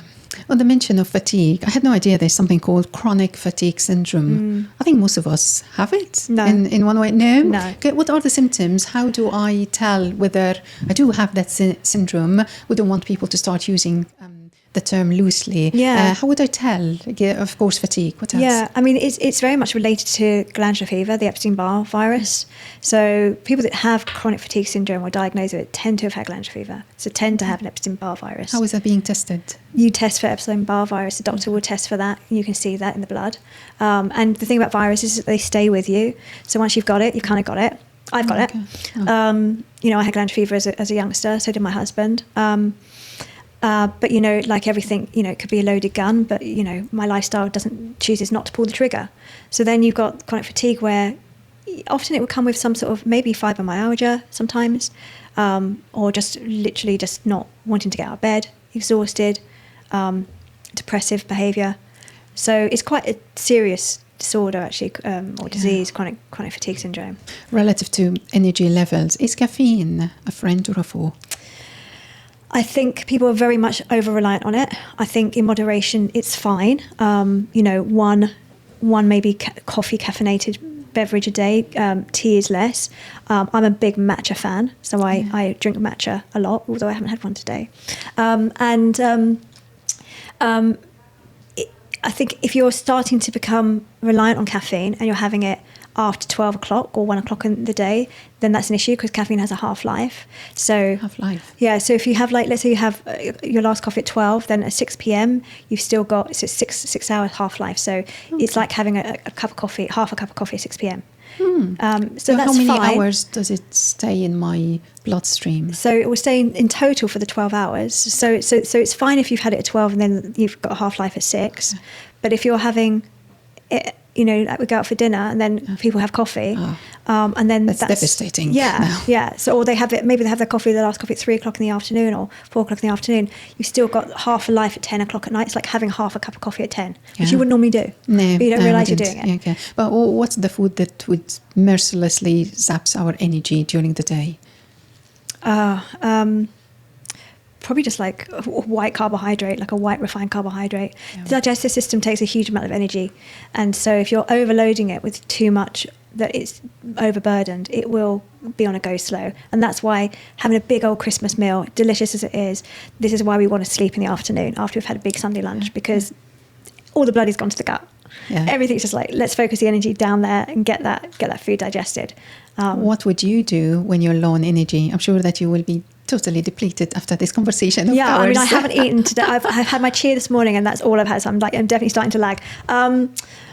I would probably I won't be going to Gale's on the walk back and picking up a quick croissant. I won't be doing that. I'll probably just there's nowhere to get any matcha here. But unfortunately not. No, I'd probably just hold out and get home, and I then have some dinner because I'm not desperate. I don't tend to ever really get desperate. Probably because you eat very healthily, so your body's so used to, it's not reliant on glucose. No. It's used to, if the body needs a source of energy, it takes from your fat, and you're fine. Exactly. Right? I mean, because like when I train, I never eat before I train. So every morning I train. And, you know, so if I'm coming to spinning in Tunbridge Wells, by the time I've come here and gone back, I'm not home until like 11:30. So I don't have my first meal until 12. So I've got what we call metabolic flexibility. So my body so I'm not feeling fatigued, even though I haven't eaten since this morning at like 8 o'clock, because I'm probably using my ketones now. Okay, that's brilliant for your brain. Yeah. Okay. Yeah. The Spanish people, they do a siesta. I know if I have any break or if I doze off for 20 minutes only during the day, I will never sleep at night. Yeah. But should we embrace that kind of lifestyle to have a mid-afternoon slump? I think it's very cultural, and I think that they have bi-individually adapted to that behaviour, which is why it works for them. If I was in Palma a couple of weeks ago, and I know that we were still booking our dinners at 7 o'clock and being done by like 8:30, 9 o'clock, thank you very much, because I don't like to digest food too late. But then everybody starts coming into the restaurants at that time, 9 o'clock, 10 o'clock, and you think, wow, how can they manage all of that? But they've adapted, you know, and that works for them, and that's how they thrive. You know, I don't think it's something that I would tend to embrace. I don't think it would work very well for me personally. But, you know, it's like what Darwin says, you know, it's not about, survival isn't about, you know, being the richest, or, you know, it's about being able to adapt. Yeah. Being able to adapt to your environment. And so they've adapted, and so it works for them. Back in Egypt, where I come from, the soft plays for children opens their doors at 8 p.m. Wow. Okay, by 8 p.m., myself and my child would be feet up, asleep in bed. Yeah. I mean, I'm a morning person, definitely. So I would tend to be up. I mean, I was up my husband's off at work at 5:30 every morning when he's in London, and you know, so I'm awake. I love the morning. You know, I like the birds, but you know, by 10 o'clock, I'm in bed. Like even when we're on holiday, because the circadian rhythm actually really likes to be like observed. Yes. You know, it tends to be observed, unless I'm really out, which is very rare, but it has happened recently because I went to Ibiza. But you know, I tend to really observe my own circadian rhythm, because, and I'm a bit of a stickler. I if I'm going to have any alcoholic drink, I'll have it during the day, never at night. Really, I don't want anything to disrupt my sleep. I like my sleep. Yeah, especially us. We're so delicate. We are, but you know what? We're so marketed. You know, like trying to buy like a birthday card for like a girlfriend at 50, what have you. It's Prosecco this, Prosecco that. It's like it's hammered down, and it's just marketed so much that, you know, it's still not a norm to like not drink alcohol or to be very mindful about the amount you take in. Yeah. But it's very disruptive, unfortunately.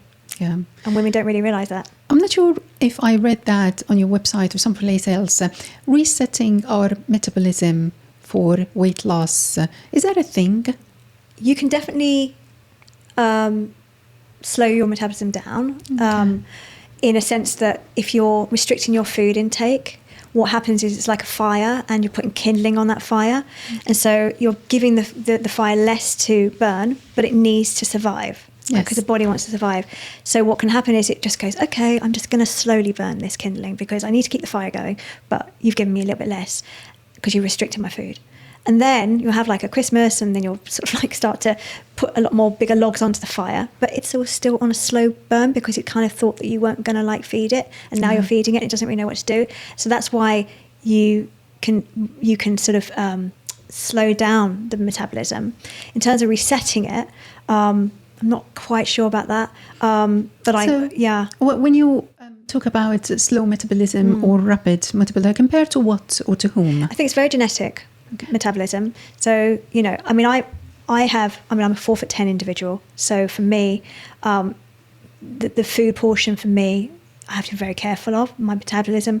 I will up it a little bit by all the working out I do and the spinning because I'm sort of creating thermogenesis, which is like the body burning quicker, faster.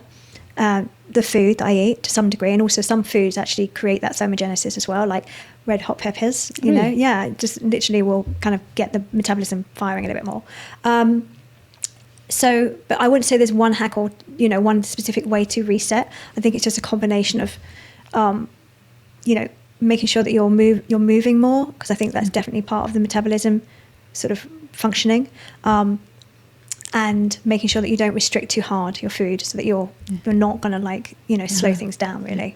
Why do some people lose weight easily while others struggle? Is it just a matter of willpower? Because they're horrible and they don't like me. No, I'm joking. No, they, I think genetically is one thing, but also, we can't beat our genes. What is the next best step? Then? The next best thing is to really just, you know, try to balance your blood sugar levels so you're not reactively eating, and also, you know, move more because you're putting more out than you're getting in potentially, but you don't want to restrict. So you need to, like, let's say your base level is 1,500 calories. If we were going to go calories, I like to go macronutrients, but let's say calories. If you're exercising and maybe you have to work really hard to get 100 calories, 200 calories. You have to work really hard. But if you can create a deficit where you have some sort of calorie deficit, but you're not restricting your calories, so you're still having your 1,500 calories a day, but your output is maybe 1,800 calories, then you've got a deficit. And that's when you can start to shift the dial slowly, very slowly. And you don't want to be restrictive too quickly, and you don't want to lose weight too quickly either because you can't sustain it. And usually you need like a weight loss of around 3 months before your body starts to what we call reset a little bit, because you have a set point. A set point? Yeah, so you have a set point of weight where your body basically is happy to thrive and survive. And that does shift as we get older because metabolism, there's a big debate about does metabolism slow down when we're getting older, whether or not it's just our behaviour that slows down. Yeah, I remember the good old days in my 20s, walking out every day. I don't do that now. Yeah, so it's a really difficult one to know what is the reason why we put on weight as we age, or to some degree, predominantly women. We slow down a little bit, don't we? So maybe so I probably work out less now than I used to, but I still work out 5 to 6 days a week and I also walk in the woods every day. But my set point, unless I think about really mindfully my intake of my food, I won't lose weight. Even though my diet is brilliant, even though I work out, I have to really be mindful that I'm keeping my macronutrients up and then creating a little deficit. A little calorie deficit. So you still think that the calorie thing has its place? It's not detrimental, but we need to be conscious. A little bit conscious of it. I think really with weight loss, it's a really difficult one because it's so personalised. Some people, but just for the nature of their diet, it being so horrendous, just changing it, that's enough to lose weight. because they're suddenly not having ultra-processed foods, and they're suddenly just eating a lot more, and maybe just drinking water more, and all the hunger cues have sort of like calmed down. But if you've got someone who's got and I love these patients, because I'll get patients in that like their diet's perfect, they haven't lost any weight for like months, and you just have to really work on, well, we just need to make sure that the calories out are just a minor bit more than the calories in. This is the problem that I have. It's hard. You're just describing my case. Yeah. I do yo-yo diet. I gain weight and I lose the weight. I gain weight. I lose the weight. And I know 100% that I don't get to that shape or weight that I want without exercise, without some sort of calorie consideration. Yes, I have how I think it's a perfect diet, but I do overeat. Right. There is emotional eating. I eat when I'm bored. I eat when I'm tired. I eat when I'm don't have enough things to do. I eat when I'm close to the fridge. Also, eating. That's why I yo-yo dieting. Being mindful of the portions. I think definitely be mindful of the portions. I mean. Maybe are you sitting down when you're eating? Not always, no. Absolutely not. So you really need to sit down. You really need to sit down, because you're just not getting those cues. Okay. The vagus nerve is not relaxed enough. You're not in rest and digest in order to get those signals that you're full. Yeah, leptin is a ghrelin and leptin are like these hugely important hormones, and they are, they're produced in the stomach, but they need to be. They have a gut-brain connection to them, and because they're connected to, I think it's the amygdala, which is a little part in the brain, in the hypothalamus, that sends those signals that you're full. Yeah. But you only get that full when you get the cessation from the actual mindful moment of eating. Okay. Being settled, just sit down. You really should sit down and just slow down and just digest allow your body to digest. Yeah. I think we touched on the carnivore diet when you rolled your eyes a little bit. So I secretly admire those who stick to something so intense. That's even too much for me. I think it's a bit rigid. Yeah. I mean, very rigid. I'm how I feel about fibre. I think fibre is, offers you so many different health support aspects. So it must be severely deficient in magnesium if they only eat meat. I mean, I wouldn't want to know what their stool looks like. I mean, seriously. Yeah, some advocates is Canadian psychologist Jordan Peterson and his daughter, but they do have a number of autoimmune diseases, and they eliminated one type of food after the others and ended up with a carnivore diet, only meat. And they survived on eat without any symptoms. Well, that must be the absolute exception. Yeah, I mean, it's N=1, basically. So it's like an anecdotal success story. But we can't go on that as like a gospel. I think it's unfortunate that people do, and they jump on bandwagons of fad diets. But I think, for me, it's about moderation, really, and balance. I don't think that's very balanced. Yeah. Do you ever get a nutrition fatigue? Like, oh, come on, more vegetables? Not really. Yeah. No, not really. I never knew that I was going to be so into sort of being a nutritionist. I studied it as an English degree in education at university, and I actually was in IT training for Morgan Stanley, and then I moved to New York, and then I kind of got into matcha, and I got into alternative therapies because I was like. I actually had some acupuncture because one of my second daughter was breached, and the acupuncture completely worked, and she turned. And so I kind of got very into sort of nutrition really in New York. And out of the challenges that you had in life. Annie, thanks so much for coming to see us for the second time. This is the second session for this episode, just in case our viewers are wondering why we look a little bit older, maybe grayer. Yeah, just a touch. We'll talk about all things food, nutrition, and lifestyle medicine. Annie, you advocate managing type 2 diabetes and even reversing it using food modifications. And how can this be done, please? Could you walk us through this? Yeah. Well, obviously, I've been looking at someone's diet. Since I started as a nutritional therapist, CGMs, continuous glucose monitors, have become more available.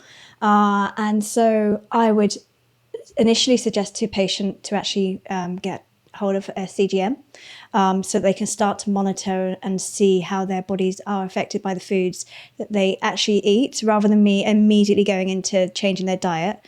Because I think that the way that people really respond the best is to tweak what they're already doing, but also to take ownership and to see, oh, well, if I'm having porridge in the morning, actually, when I have it just with berries, I get a real glucose spike. And then if I add nut butter to that porridge, then it modifies and modulates and lessens and dampens that glucose response. And so they can start to almost be their own investigator. And I think when it comes to nutritional therapy anyway, I think that actually people who have more control over what they're doing themselves and take more ownership really are the ones that will have sustainable change. So that's initial.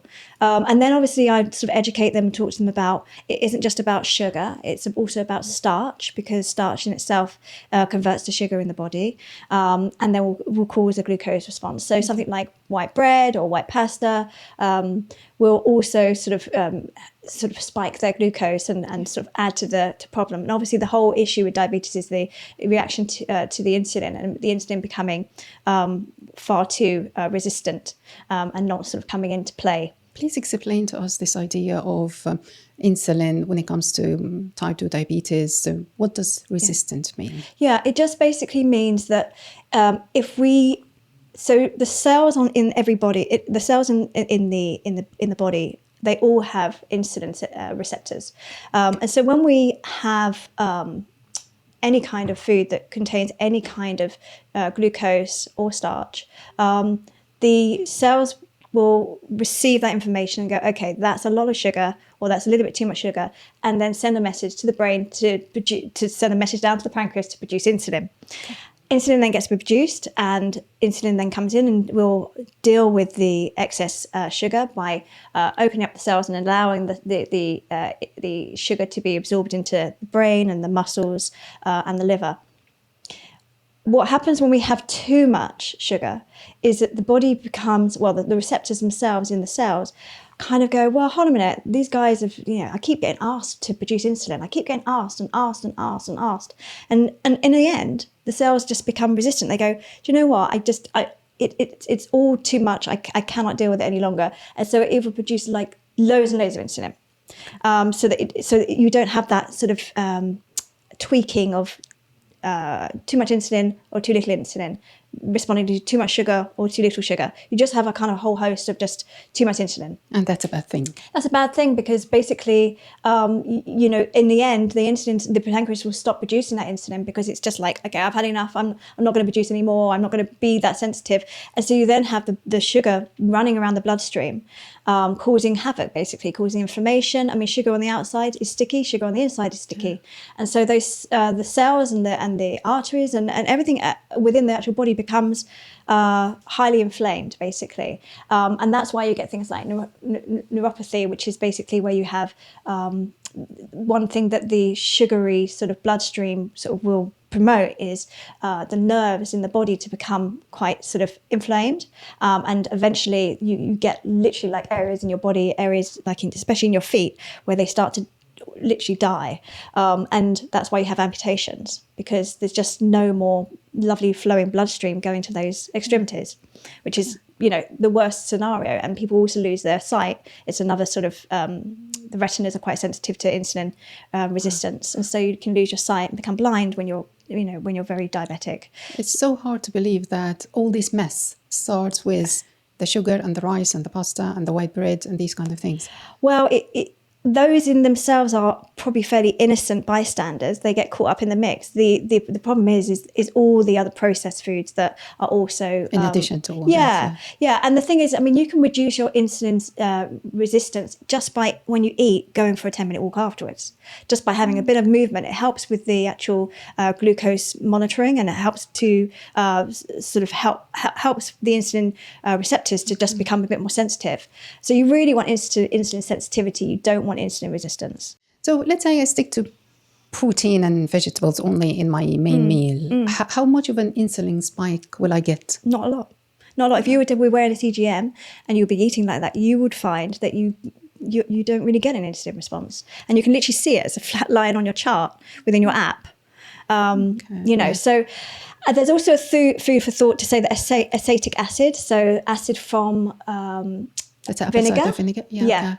all vinegars other than balsamic, because balsamic tends to be kind of concentrated, so it has got a concentrated sugar aspect to balsamic vinegar, especially the ones that are like glazing balsamic, so they're not so potent in terms of the acetic acid. But something like any kind of white wine vinegar, red wine vinegar, or apple cider vinegar. How do I consume that? Well, that's the thing. So a lot of people, and it's become a real trend, especially with there's some brands out there like Willie's who sort of advocate that you have a shot of that in the morning, and that will help. Empty stomach? Yeah. Oh, that's brave. And I would say no to that, actually. I would say for a number of reasons. A, it's an empty stomach. And yes, it does potentially ignite the agni. In Ayurvedic medicine, agni is the digestive fire. So it does, in some respects, promote digestive fire to help with digestion in the morning. But it is also very erosive to the enamel on your teeth. So I would say be very, very careful to make sure that if you are going to have a shot of any kind of vinegar at any time of the day, especially in the morning, please dilute it with at least 150 mils of water. That was my assumption, obviously. No, people don't. And I was at the Pig Hotel not so long ago, and there was a lovely bank with the breakfast bar with lots of different Willies or different other vinegars, and the little shot glasses next to it. So the assumption is that you just take a shot, and I would say no to that. I would say have it, but be very mindful that it can erode your enamel on your teeth. So just if you do, just make sure you're rinsing out lots and lots of water afterwards. But ideally, again, looking at the Mediterranean diet, looking towards like the French culture, the Italian culture, you're dressing your salad with some sort of vinegar, and that in itself is going to help modulate the glucose response within the food that you're eating. So not only are you creating that mesh-like experience to promote nutrient sequencing, but you're also then adding acetic acid into the mix, which is also going to help manage the glucose response. Okay. So that's really how I would approach that. But when it comes to diabetes, there are food for thoughts in regards to ketogenic diet, and I'm sure, Hala, probably more than I do about ketogenic diet, because that's something you advocate. But it's tell me, that was actually one of my questions. We touched slightly on the keto diet. Are there any risks, negatives, precautions that I should be aware of? I mean, yes, because I think with extreme ketogenic diets, they tend to be aversive to fiber. So they won't necessarily have fruits, and they won't necessarily have vegetables. I thought it's extreme is vegetables and protein. That's extreme, it's just like a lot of protein, even a lot of fat. Not vegetables? Yeah. I mean, and actually, also hormonally for women, some ketogenic diets can affect, their hormones as well. So I think, number one, you definitely need to be having fruits as well as vegetables when you're on a ketogenic diet. Now, I'm not saying go and have a mango that's 56 grams of sugar per 100 grams necessarily, but you can still have that in moderation. But I would say that, berries are quite low in sugar, and, they have, fiber attached to them. The cellulose wall is still attached. And so they have, and they're obviously full of antioxidants. So I wouldn't say don't have fruits when you're on a ketogenic diet. When it comes to eating fruits, I would say two things to that. Generally, I suggest that when you do eat fruit in any diet, you have it during the day rather than the evening, because it's more likely to ferment, and fermenting in the evening can cause bloating and distension and flatulence, and that's not so great. I treat it as a treat after my meal. Yeah, and that's the right time to have fruit as well, because you can have fruit. And when I'm talking about in the evening, that's fine to have like a 6 o'clock dinner and then have a piece of fruit. But later on in the evening, I would say be careful, because it can ferment. But the other thing is what they say, and what you're potentially doing when you're having it after a meal, is you're putting cloves on your carbohydrate. So if I was to have an apple, I would tend to have an apple with a little bit of cinnamon, which also actually cinnamon is a great way of it helps to modulate and control glucose response. But then have that with nut butter on the side. So I dip the two in together, and then that way I'm getting protein and fats alongside the carbohydrates. So why is this important? Because it slows down the release of the sugar in the actual carbohydrate. Okay. Yeah. So again, even though it's a fruit and it has lots of antioxidants and lots of fiber, and in as a whole fruit, it's very healthy. Some people can be a little bit funny about fructose and be a bit sort of, especially ketogenic diet. And so again, a way to sort of feel okay about having fruit within a ketogenic diet is to put cloves on it. So have your fruit with fatty cloves. Yeah. Fatty cloves, protein-rich cloves. So, such as Greek yogurt, full-fat Greek yogurt, or nut butters, that type of thing. So it's sort of really, again, helping to dampen down the release of the sugar within the bloodstream. That's the main goal. That's the main goal, especially when we're dealing with diabetes, because we want people to eat healthily within their sort of new routine. Obviously, it's, diabetes, if driven potentially by excess alcohol or, excess ultra-processed foods, that's obviously the first thing that we work on to help reverse diabetes. But then it's also these other nuances to putting clothes on, your carbohydrates, having acetic acid, going for walks after you've eaten, those sort of things that we add to the actual mix in terms of the diet protocol that we would look to sort of promote within nutritional therapy. Yeah. I see those slim teenagers buying things at the bakeries and apparently of a good weight, reasonable weight, but I still wonder whether they are healthy or not, because I always see them there buying pastries. Can someone be slim and of reasonable weight and at the same time have a tricky relationship with insulin? Yeah, for sure. 100%. How was that? Well, because you don't have to, your sort of promotion of putting, I suppose, tissue on when you're eating excess calories is related to many, many factors. So yes, it is genetic potentially to some degree. We, in terms of like the FTO gene, which is like a famine gene that we have. But also, if you're, you could be a marathon runner and having a lot of like monster drinks, for example, to give you energy, which would still be promoting type 2 diabetes, but you're running off the excess energy. So you can still be slim, but your insulin, your pancreas could still be struggling to produce enough insulin to deal with the request from all the energy drinks that you're having, which are high in sugar and high in caffeine. So you can definitely still be having some sort of diabetic event, even if you're slim, because the organs are still behaving in the way that anybody's organs would be behaving. Okay. Well, would the spikes and dips of insulin affect my mood? Yeah, because your adrenal system is linked to your energy system, and so what happens really with your adrenal system and your mood. So your hormones are obviously attached to your adrenal system, and they affect your moods. And so what you're having is when you get spikes, you're getting highs, and then when you're getting... That's an energy, energy spike. And then when you're getting lows, in terms of like not so much a hypoglycemic reaction, that's when you have something like type 1 diabetes, where you're getting real low hypos. But you'll still get a aspect of that low, and that will cause moods to drop, to feel depressed, to feel low, to feel unmotivated, and then obviously also potentially feel hangry. And then when you feel hangry, you tend to sort of grab anything you can, usually something quite high in sugar, quite easy to grab, something very convenient. Yeah, to satisfy the need, right? Yeah, and then you spike up again, and all of that will affect your moods as well, because you're just sort of, your stress response is reacting to, because what happens is the body almost thinks like it's in a fight and flight situation. It feels like it's in a fear situation when you're having these spikes and crashes. Why is that? Because it's attached to the adrenal system. Okay. So the adrenal system is all about stress response, and then energy is also about reactiveness. So they're just completely linked. So you just get these hormone releases because you're getting cortisol spiking, and cortisol is responsible for stress response. So you're getting these hormonal responses the whole time through. So it's just a bit of what we call a roller coaster. It sounds like it. And often I'll find in clinic, before I see a patient, I always get them to fill out a food diary. And I also get them to fill out a body scan that enables me to see what other aspects of their systems are being affected by their current diet. And they always correlate that. I'll get sort of like, they're getting low motivation, lack of concentration, getting upset, feeling tired, then having energy. And then I look at their diet and it's very glucose heavy, and not a lot of protein, definitely not a lot. It tends to never really have enough fiber.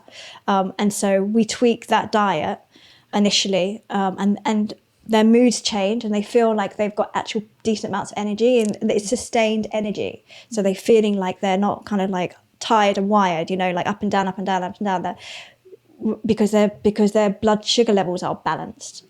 Because energy is energy. Yes. And the food we get, the energy we get from food is the energy that makes us fueled. Yeah, of course. So it needs to be balanced so that we have a balanced, steady, measured mindset, and that's a goal. Yeah. How important is meal timing for those struggling with diabetes? Is snacking bad for them?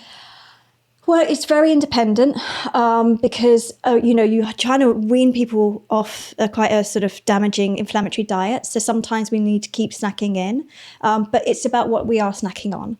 So ideally, I remember when I had my training back at College of Naturopathic Medicine in 2014.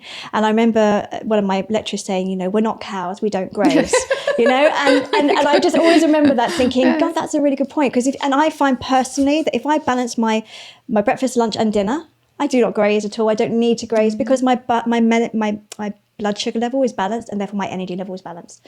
But some people, depending on how much calorie they need, can find it's difficult to get enough calorie into each 3 meals, so they may need something in between. And also, if they're shift working, shift working is a whole host of issues when it comes to something like diabetes. It definitely drives diabetes. Shift people working. Traveling, commuting every day or something. Commuting's okay. It's the shift working because there's whole circadian. Because also the other thing that's linked to all of this is your circadian rhythm. Yeah. So if your melatonin and your cortisol, they're completely linked to everything too.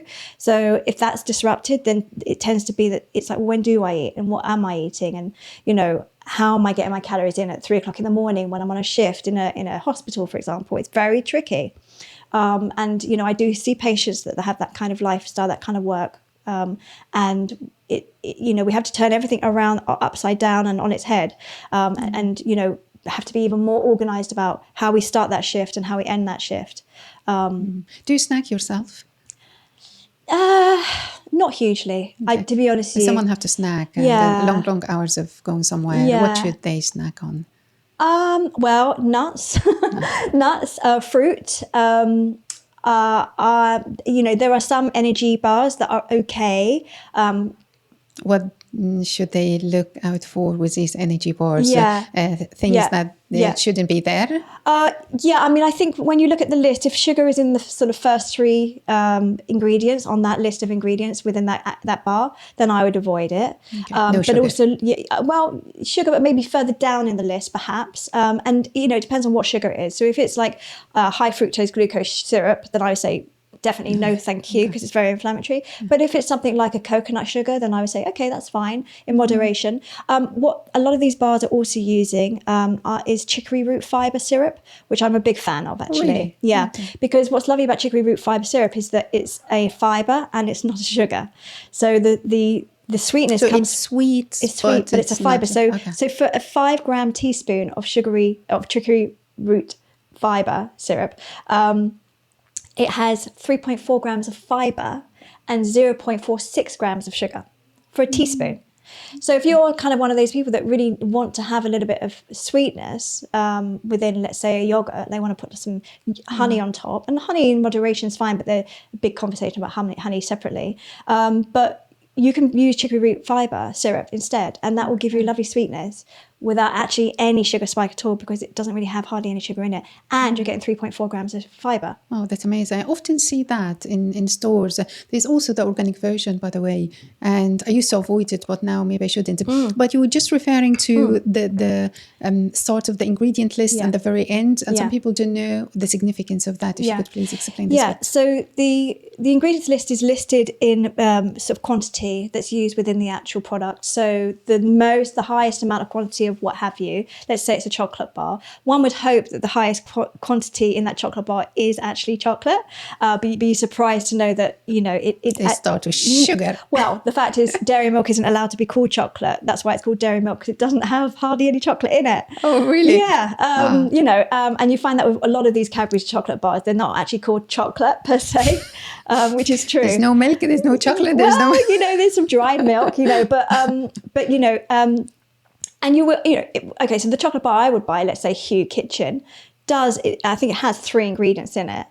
And obviously one of them will be sugar, but it will... Coconut sugar, coconut sugar. I like that. And, it's got a huge amount of cacao in it. So, and that is the first ingredients. But generally also the other thing to look at when it comes to ingredients list is if you've got more than 5, 6, depending on what you're buying, 5 or 6 ingredients. If it's got something like 15, 20, 30 listed ingredients on a simple product, that's a lot of additives, right? You're just, wow, there aren't that many nuts in this world to like have that in let's say, a protein bar. So I think you just have to actually, and people think, oh, well, I haven't got time, I'm in a rush, I go to the shops or what have you.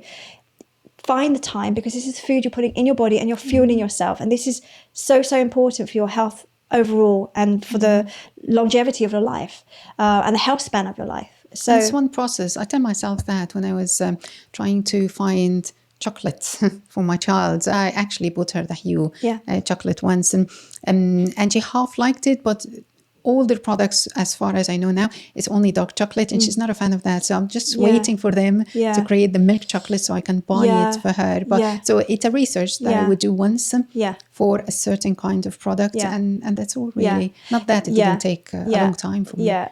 The other thing to say really is about taste buds and the fact that they do change over time. As you say 7 times with sort of adapting those taste buds to get used to the new texture, flavour. And so I know from my daughter, my eldest, who would always be a big fan of creamy milk chocolate, she is very happily enjoying her Hue hazelnut version now, and she hasn't really looked back, and I don't think she really ever buys milk chocolate anymore. But it and it didn't take that long to change her and convert her. So I think it's about exposure as well. Do you know, again, as far as I know, as far as my nerdy research has taken me so far, that there is no milk chocolate in the market, in the UK market, without sugar. There is milk chocolate without sugar. And I actually had a chat with a chocolate maker here in Tunbridge Wells in the market, the local market. And she told me why. Because when they make chocolate, they don't make it from scratch. I mean, there are lovely chocolates out there, but we import the chocolate buttons from Peru and South America and these places. So the chocolate is already there. Then you add whatever the essences, whatever you want to add, or the nuts. But the chocolate itself, we don't make it. And we do not import any chocolate milk without sugar. It just, apparently it doesn't exist. Oh, okay. So it's not like we make things completely from scratch. We're based on the buttons, and we don't have these chocolate buttons without sugar. Wow. Okay. Yeah. I once saw a supplement ad that promotes, have these supplements before your meal, eat whatever you want, how much ever you want, and you will not gain weight. It sounds absolutely rubbish, but I want to explore this with you still. It was some sort of fiber. Okay. Does this make any sense? Ring any bells? Well, I think weight is totally separate. So will fiber slow down the glucose response? Yes. Okay. But will all kinds of fiber? I mean, there are soluble fiber, like inulin or psyllium husk.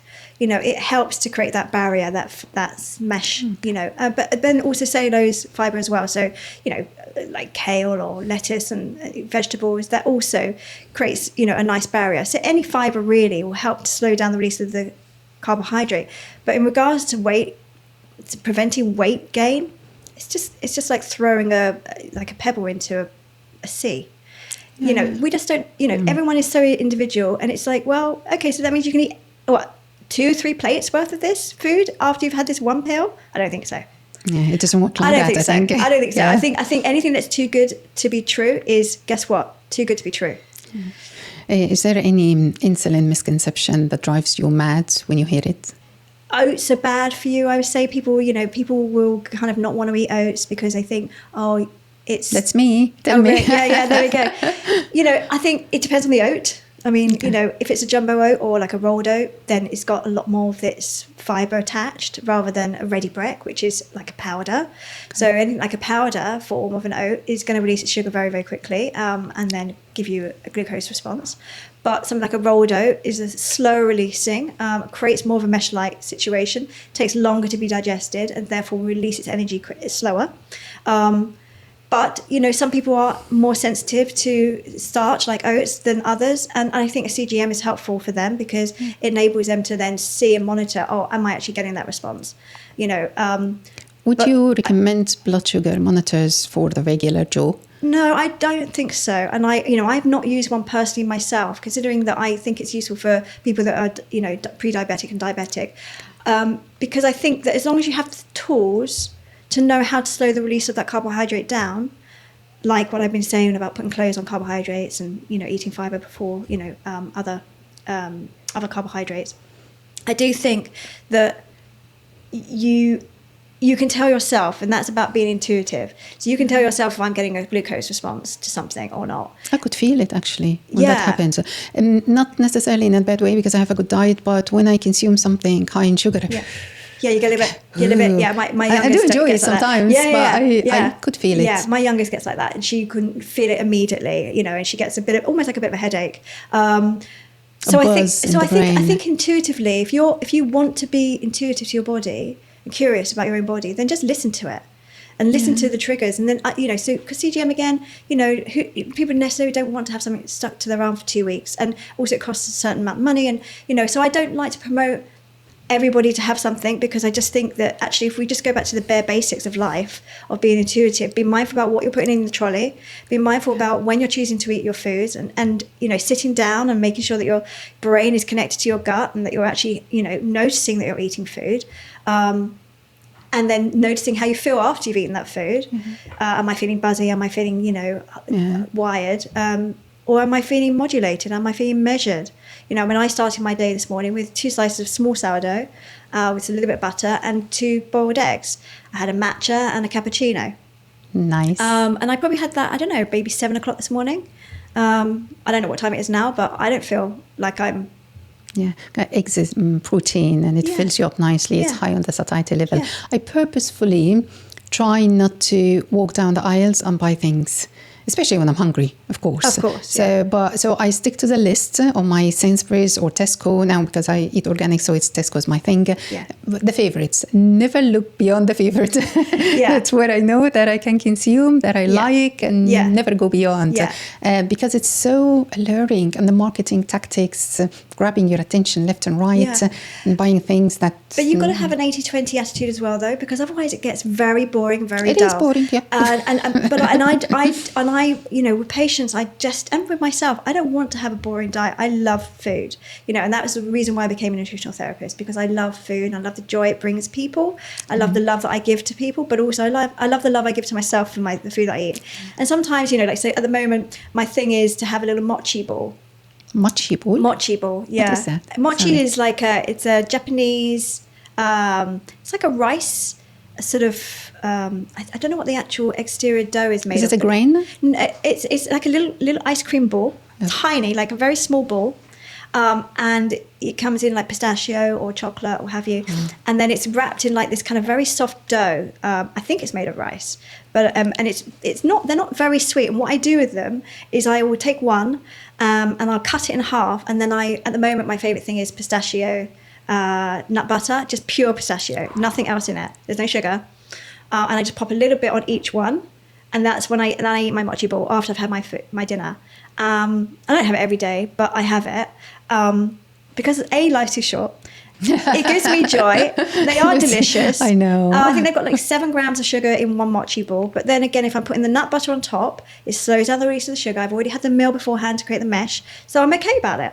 Yeah, but I don't do moderation well. That's I know my flaws. I know how like my sin is nuts. I think I mentioned that zillions of times, but it is not it's not because I'm eating nuts and I buy them organic and everything. But a bag of 300 grams of that ends in one session.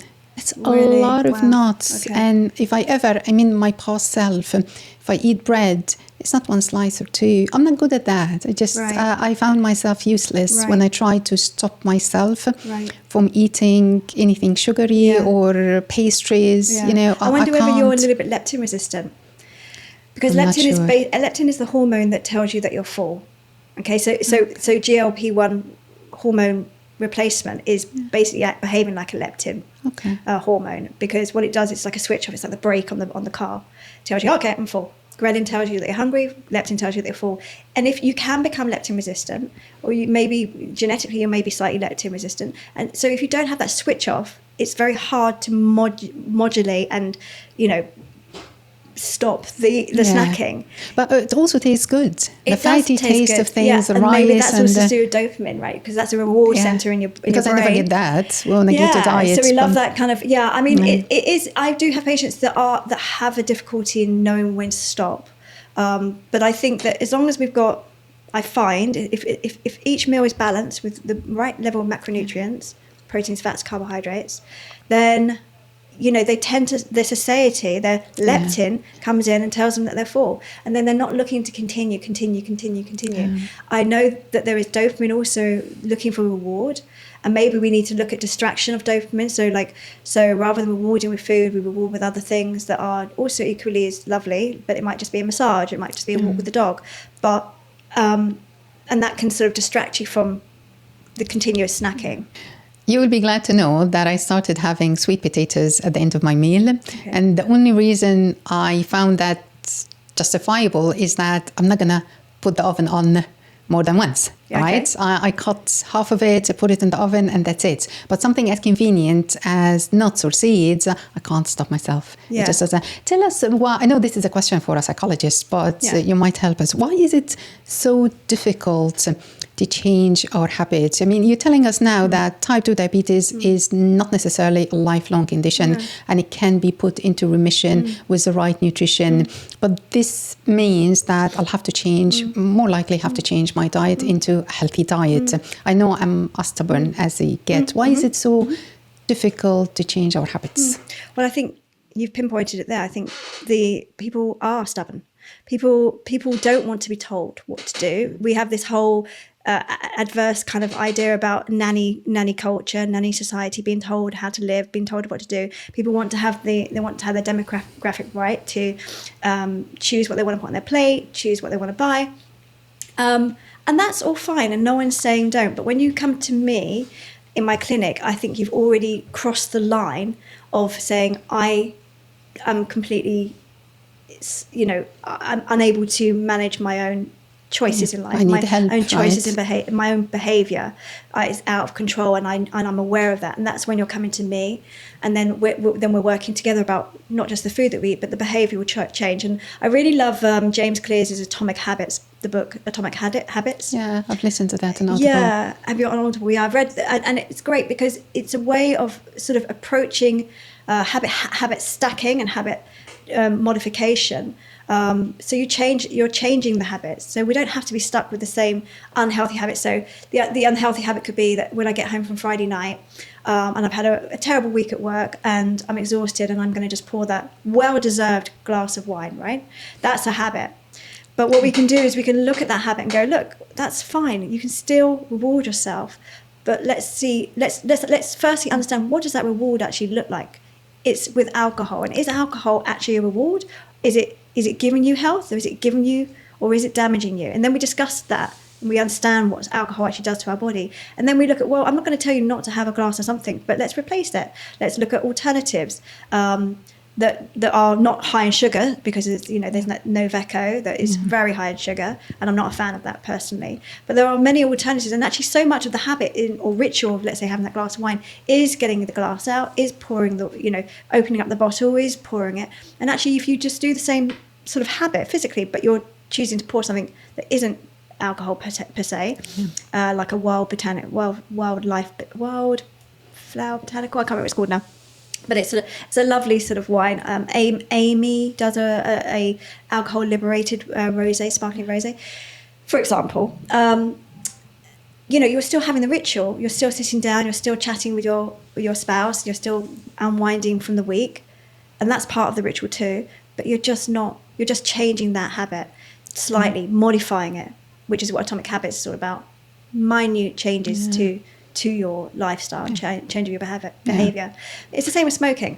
It's just a crutch, because life's a bit hard out there, right? I mean, it's a wild there's a lot going on in the world, and people need to have a bit of, happiness, release. But we don't want to damage our health in the process, and that's the thing that we don't quite realize we're doing with the habits of choices of foods or choices of drinks that we're currently taking or making, and I think that's the thing that I love waking up on a Saturday morning, and I literally still consciously think to myself, did I have a drink last night? And then I go, no, I haven't got any kind of hangover. I actually slept well. I mean, the Oura ring helps, to be fair, because that tells me that I'm, I've got a good amount of sleep, and I know that as soon as I have a drink, it affects my sleep, and that is a real put off. So I think, it's just, but it's small habits will over time become a behaviour change. Yeah, well, we're so set in our ways. We're too tired, we're too busy, we don't like to change. Actually, some of us are scared of change. Yeah. I'll be asked to work harder, I will be restricted, I'll be deprived of all the good stuff and all the frustrations that would come with that. To me, the biggest health myth that you would like people to stop believing? Well, one thing is, like, if we're just talking about alcohol, is red wine is super good for us. That's a health myth. Just because it comes from grapes, right? Because it will contain an antioxidant called resveratrol. And resveratrol is a really great antioxidant. But my God, you need to drink a lot of red wine in order to get that. And they do. Yeah, well, some people do. I mean, I think it's probably quite difficult to drink a lot of red wine, actually. Yeah. I think people can drink a lot of spirits because they can go down quite quickly. Would everything in moderation be a health myth? Not everything. I would say there are some things I wouldn't have at all, like donuts. But that's just me personally. Would it really damage me to have a donut? No. But I'd rather not. I mean, I think the thing is that it's very difficult to moderate those kind of unhealthy foods. But they are addictive. They are very addictive. They give you a lovely little dopamine response and, ask you for more. But they're just packed with the kind of foods that are also very damaging. So it's the palm oil and then the sort of high fructose glucose syrup, and then the actual process of, like, let's say deep frying it and, in probably an oil that has been used multiple times and then has become oxidized, because that's another issue. So there's just like layer upon layer upon layer of issues when it comes to something like that donut, which, will come in a pack of 6 in, Sainsbury's and bought for a kid's party. So it's just sort of, and won't really have, no one would look at the ingredients list on something that's pre-packed by Sainsbury's, just in a little plastic carton. But the reality is that even moderation, I think that's quite a damaging food. But, we live, and, we're all going to die of something, ultimately. But, it's really positive. Yeah. I love that. Well, but, it's like I like it life. that we're aware. We have to be aware. We have to educate ourselves. Yeah. But, cut ourselves a slack. Yeah, you've got to cut yourself slack. I mean, 80-20 is what I was always taught at university during my course. And I think, that holds true now. I will have some crisps, but I'll choose to have the olive oil ones that are made with, or the baked ones instead of the fried, right? No, I don't mind the fry, but you can get it in olive oil. Waitrose do one. Okay. It's just olive oil. And look, again, I wouldn't have a whole bag. I would put some in a bowl, and that would be what I have. Yeah. And that was probably my Friday night, Saturday night sort of treat, per se. But I wouldn't be cracking open the Doritos. I wouldn't be cracking open the Pringles because they are an entirely different beast. I had loads and loads of these in my younger days. Yeah. No one ever told me. Everything's tasty. In that category, everything is yummy. Yeah, I know. I have a 21-year-old daughter. I mean, she loves all that kind of stuff. But it's just it's funny because as you become more aware, but also when you eat food that is actually real, when you are then presented with food that isn't real, it's a real put off, and actually you end up going, I'd rather not. I'd rather abstain. You'll go to like a Christmas party, and maybe it'll be stuff that's been bought from Marks and Spencer's, and they laden everything with this, that, and the other, and I just look at it, it's just brown, like sausage rolls and different sort of canapes and stuff like that, and I find it very sad. I mean, the sad, it's party food, the sad diet is this, the standard American diet was what we say. So it's not appealing. Personally, I don't find it appealing, and it's actually funny because last night I was watching Love Island with my daughter, and the McDonald's advert came on, and it's just an image of I think it's just a cheese quarter pounder, and it's got egg. I think it's egg muffin or something like that. And it's got egg, and then it's got the burger, then it's got the cheese, and it's in a bun, and it's just that image on the TV. And honestly, I look at it and I think that is the most unappealing image I could ever imagine. It's like a congealed egg. Okay, It doesn't even look like an egg. It's just like, you can see it's just been dried. And then the cheese is just like, obviously not real cheese. It looks like cheese. It just looks like it's just like cream on the actual bun. And I said to my daughter, like, do you find that, what do you think? She says, no, it's just the taste. It's just the taste, Mum. And I was like, and then my husband was like, yeah, it just tastes of salt. That's all you can taste. That's all you taste is salt. But you just think, gosh, you know, these adverts, you know, are just like there in your face, like properly in your face, just the whole screen full of this one image. And I think that it's so difficult for people.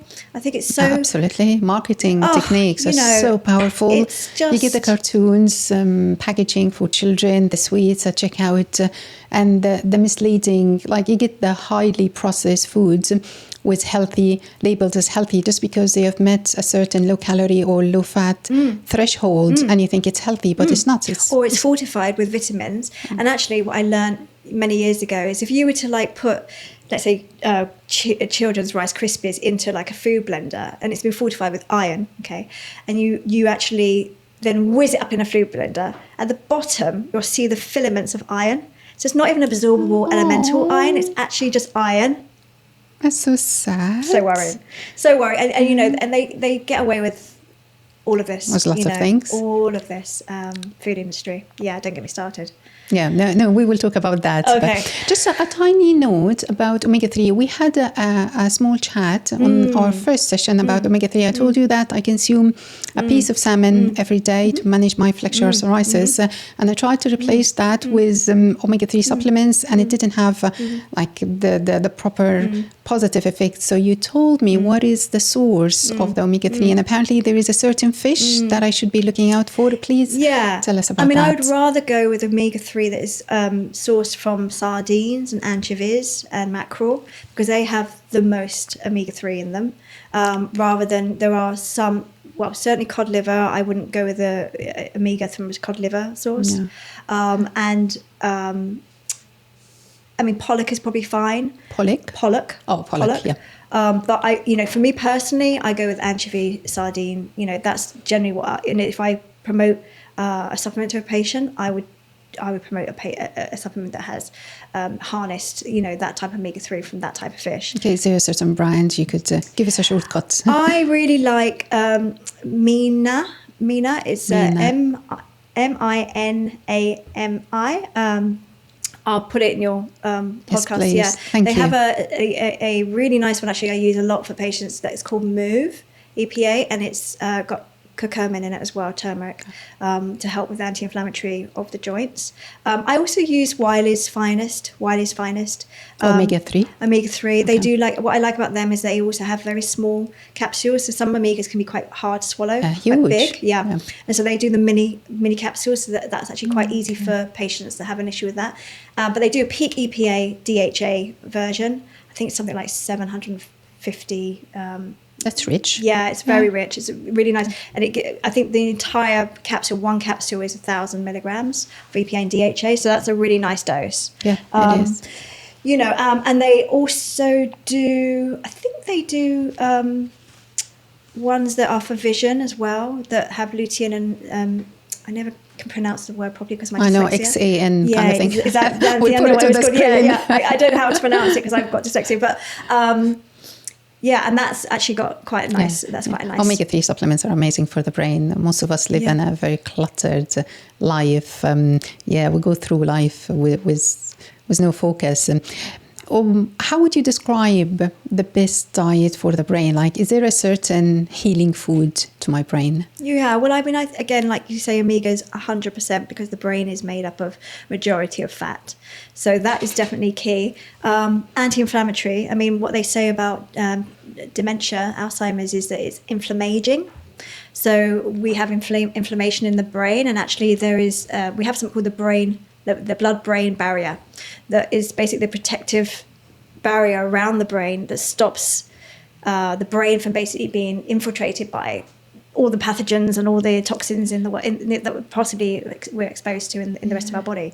And what they're thinking is, and this is research that's coming out, is that the blood-brain barrier is becoming leaky, a little bit like leaky gut. So you're actually getting a leakiness in the blood-brain barrier, and you're getting these toxins enabling to actually infiltrate into the actual brain itself and cause destruction, and ultimately things like dementia. Alzheimer's. And so really it's about an anti-inflammatory diet, which is obviously, what we're promoting, lots of good, healthy omegas, muffers and puffers, polyunsaturated fatty acids. But also things like walnuts. I always love walnut because it looks like a brain. And it does. And it's super good for your brain. It's like, it has tryptophan in it. Yeah. And tryptophan is a precursor to serotonin. And serotonin is a happy neurotransmitter. It makes us feel good. Mentioning walnuts is a story also. I work in supplements, and we know the authorized health claims and the non-authorized health claims, which means, vitamin C is good for your skin. That's an authorized health claim. Biotin is good for the hair.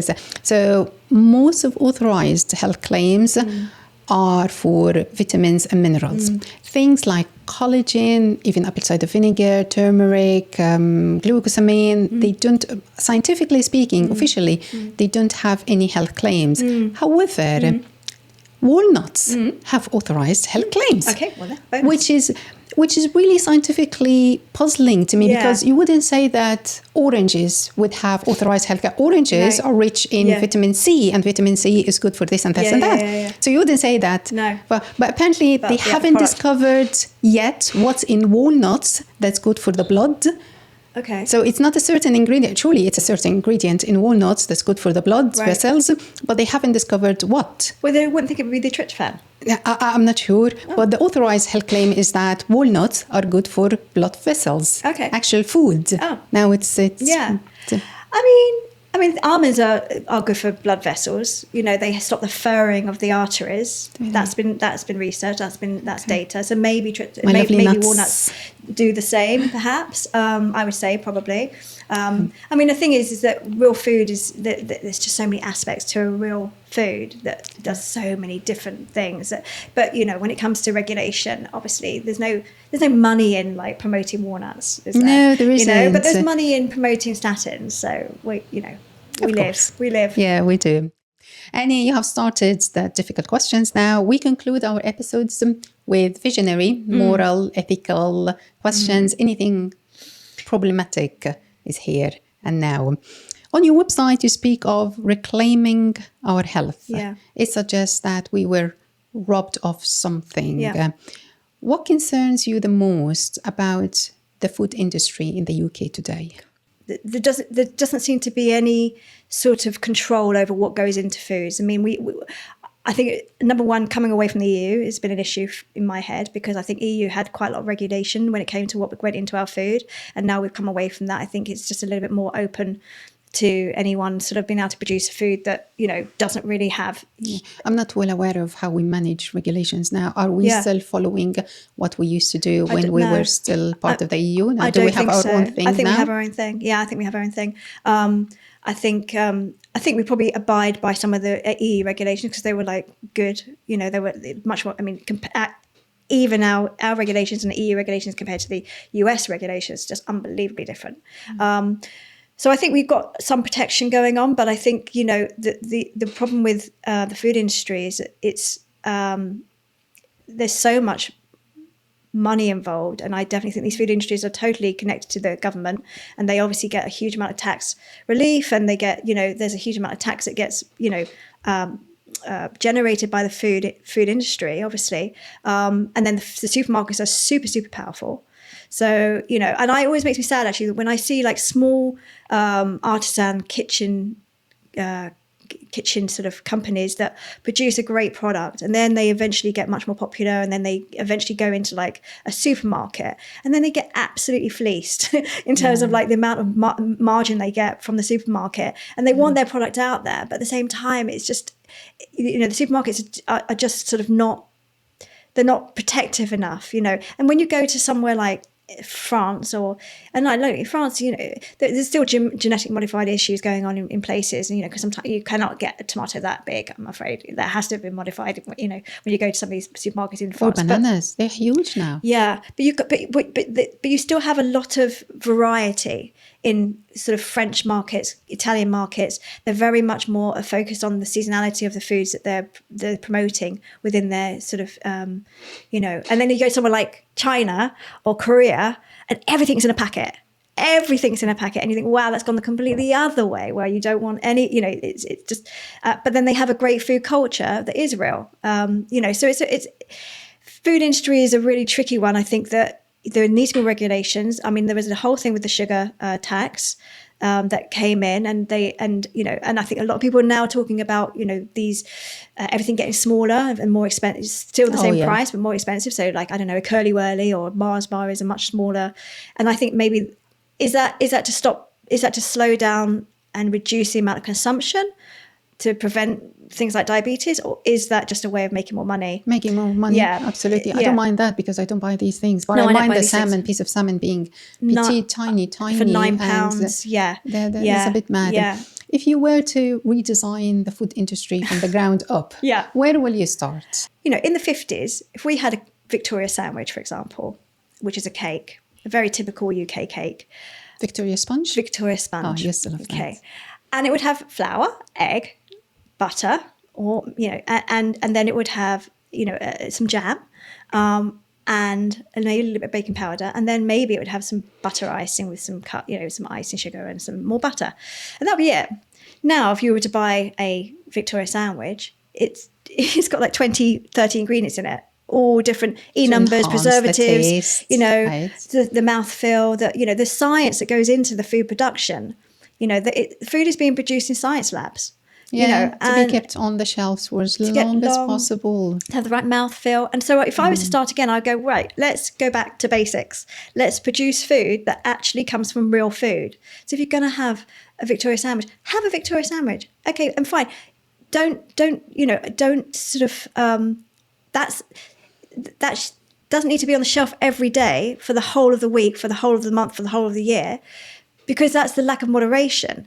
Where it's just so accessible. Maybe that's something that you have at the weekend, and you go to the baker's, and the baker's the one that produced it, and they actually make it themselves, rather than, I feel like supermarkets have become so sort of, they sell everything.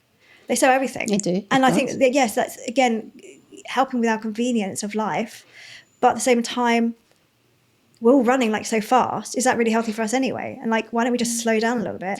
So if you go to Italy, you go to France, people get up in the morning, they go and buy their bread, and they queue for their amazing bread that they buy, and they eat. They go with their basket. They have like these little trolleys that they take, so that they pop, they go and get their fruit and vegetables for the weekend, and they go to the fishmonger that's also and they buy real food, and that's the food that they will then eat. And they seem to be functioning fine and still working throughout the week. But I feel like, yes, there is that supermarket kind of convenience that is great in some aspects, but just focus on shopping on the exterior of that supermarket. Don't go down the middle of the aisles, because that's when you get all that packet food. That's going to get all the convenience foods and all the snacks and all the saltiness and all the sugariness. Just stick to the exterior if you can, and just keep to real food. I've read about when years and years ago, when the Blair government had, at that time, was a secret meeting with Sainsbury's, Marks and Spencer, and Tesco, and those big ones. He said to them, the salt content in the food is breaking the back of the NHS. Yeah. And following that meeting, they cut the salt content by 30%. Right. It made a difference after, they monitor after 10 or 15 years that this made a difference. And people still eating, people still like buying food and everything, but they don't have to be stuffed with salt. Sugar content. I'm really struggling with my child. That poor child feels poor and deprived of all the goodies. How can sugar be 70% of sweets? Like 70% of what you're consuming is sugar. Would I like it if it's only 20%? Yeah, I would. Yeah. And it's just a taste bud adaptation. Yeah, it will still be a taste bud adaptation. It's not going to be sour, it's not going to be salty. I will still enjoy it. So why 70% or 60% or even 50%? Because it's cheap. It's just cheap, and it's easy to produce. Yeah. Ultra-processed food is now cheaper than fresh vegetables. Yeah. Who bears the moral responsibility of this? The governments, they can change things if they want to, or the food industry?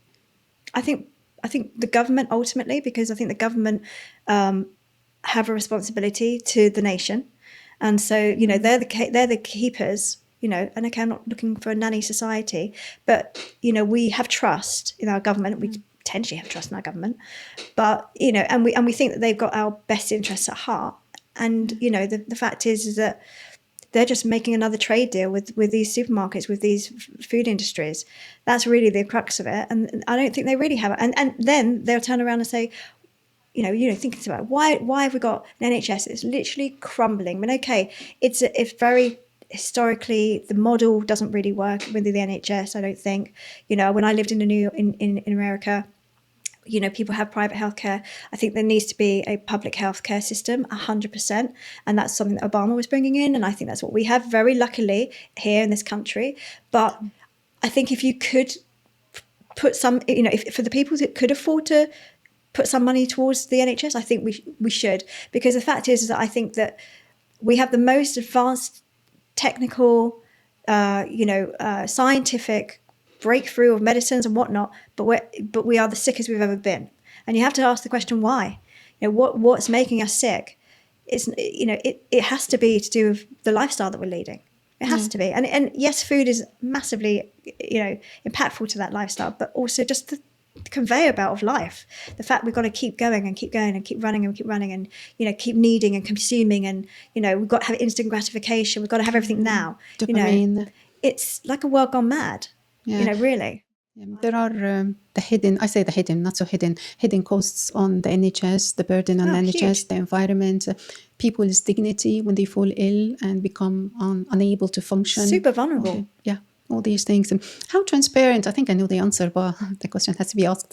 How transparent is the UK food industry when it comes to disclosing ingredients, additives, nutritional data, do you think? I think they have to be transparent to some degree because, obviously they are, you do have a full listing of ingredients in a product.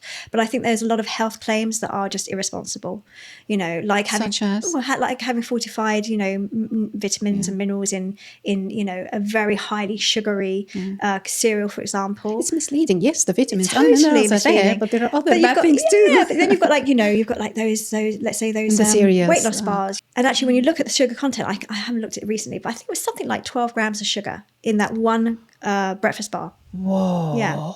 And those 12 grams of sugar were not just sort of from raisins or actual like whole like food. It was quite refined. Sugar. So that's like going to be released really quickly. And so I think marketing, the amount of multi-million billions of pounds that are spent on marketing, to make people, I think I saw something once where they were taking, they had I can't remember what it was now, but it was some sort of program where they were showing how they take pictures of like a lasagna for like, let's say Marks and Spencer's, and we went on the photo shoot on the program, and they showed us how they will literally cook the lasagna in a totally different way to how you would actually cook the lasagna yourself. They blowtorch it and they sort of melt just some of the cheese, and then they cut it in a certain way so it was just perfect, and some of it's frozen still, but actually on camera it looks like it's not frozen, so you get the full sort of lovely cascade of lasagna layers. And it's not real. It's not how we'd actually cook it, and it's certainly not what artificial. It's all artificial. But there is a whole load of time that went into like setting that production up and taking those images, and I just think it's just misled. And people don't have time to be going through the conspiracy theories or the dubiousness of all this. They just want to make something for their children's dinner. Yeah. But the reality is we just kind of keep getting misled. We believe what we're told. The marketing machine. I appreciate that we have to take responsibility for our food choices. Of course we do. We have to read the labels. We have to educate ourselves. We're adults and all this of that. But I find this a little bit unfair when real fresh food is expensive. It's not accessible to many of us when the marketing techniques are so powerful. At the end of the day, you have a certain mental capacity during your day to receive certain kind of information. When you are bombarded by the wrong information, you don't know where to go, and you want the convenient stuff. You have other worries in life. And you're already dealing with an audience that is already depleted anyway from the food that they're choosing to eat. So they don't have, it's like a vicious circle, basically. They're having foods that are not necessarily as healthy for them. They're then fueled by that. They then, they receive the negative responses of that food, lack of energy, hangriness, what have you. And then they just go and, buy it again because they haven't got the capacity to deal with making a different decision. You know, and people are like habits. People like habit, so they will always sort of tend, you know, especially when you've got like online purchasing as well. It's so easy just to click, you know, buy the same trolley that you had the previous week. So the habit is never really challenged. Because it's just always there to be easily, conveniently accessed. There was no disruption of the status quo. No. When we think of nutritional therapy or lifestyle medicine, I find it so hard for these concepts to coexist with a food system that profits from fueling disease. What do you think the long-term health consequences of us being disconnected from real whole foods? People don't see where food actually comes from. Like we don't, you know, a chicken nugget, for example. That's not chicken. I mean, it really isn't chicken, and it's so scary to even look at the process. I feed it to my child every morning because. What do you mean? The thing is, I don't want to give her. Yeah, I know, I do that. What, from chicken nuggets every morning for breakfast because I don't want to give her cereal or porridges or all the rest of these things. So I give her chicken nuggets. No, I should. What, from like a frozen chicken nugget? Yes. Or like... Yeah. No. Well, because it's. I offered eggs. I offered lots of things, but she wouldn't. I made chicken nuggets yesterday for my children. Made it from scratch. Yeah. So easy. Breasted chicken. Okay, I'm with you. Yeah, breasted chicken, and so the Chinese will, or the Asian culture will. Oh gosh, what's the word called? It's on the tip of my tongue. It is basically is where they soften the actual meat with they milk. grind it? No, like it's put with like a buttermilk or something like that. Okay. And what it does, the enzymes within the milk break down just the flesh, the muscle a little bit, okay. so that when you then cook the actual chicken nugget, it's a lot softer. The actual, and actually you can do it with bicarbonate soda as well. Yes, it's called cornstarch. Yeah, cornstarch. Yeah, it's called. I forgot what the name is. It will come to me. Anyway, so I would do that. So I'll get my breast and I'll just put it in some yogurt or something like that and just let it hang for a little bit. And then I take it out and then I will basically, I just get sourdough breadcrumbs. I just whiz up in my Magimix and then some milk, eggs. Okay. And I just have like a plate of breadcrumbs and a plate of egg. And I always salt and pepper the egg so that it's been seasoned. And so I just get the chicken, then I put it into nuggets, and then I will put it in the egg first, and then I put it in the breadcrumbs. And actually, you can fry it in olive oil. I just tend to bake them, and I put olive oil on top, and they get crunchy chicken nuggets. That's it. Chicken, breadcrumbs, a little bit of egg. Amazing. That's it. I have to up my game. Because the thing about like a frozen chicken nugget is that it's just going to be all the like nasty, gnarly bits of a chicken left over that have just been macerated and put into some sort of gel-like substance and then coated in something else like breadcrumb. Yeah, can I get away by claiming that, I couldn't find any chicken nuggets in the supermarket, Olivia? Look at how to make them. I mean, if she, again, my children, they always used to make chicken nuggets. They still do now, and they're 21 and 23. They still get their hands. Yeah, so my daughter would, like yesterday with the chicken nuggets, we had sweet potato, but she made them into the fries and she puts olive oil, salt and vinegar, garlic granules. She does a lot of Tabasco, so they're lovely and spicy.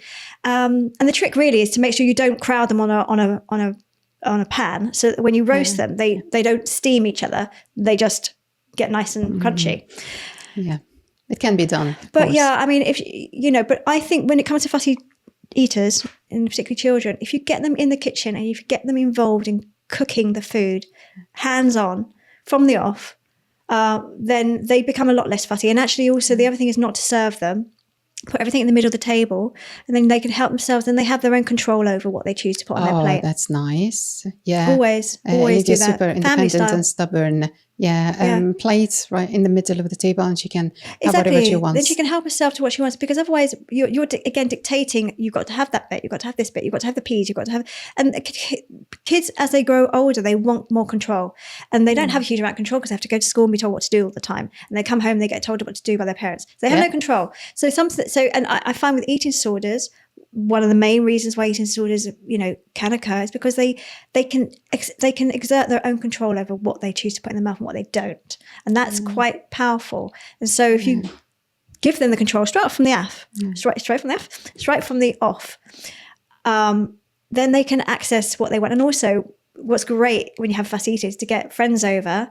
So you have a play date, and then you'll get friends all helping themselves to this and the other, and then you have peer behavior. Yes, so then they copy. I can have this, I can have this. But getting kids into a kitchen is the best way to get them to get less fussy with the food that they choose to eat. And it's a social experience as well for both of us. And yeah. What is being lost in terms of culture and maybe food identity when entire communities are reliant on convenient food?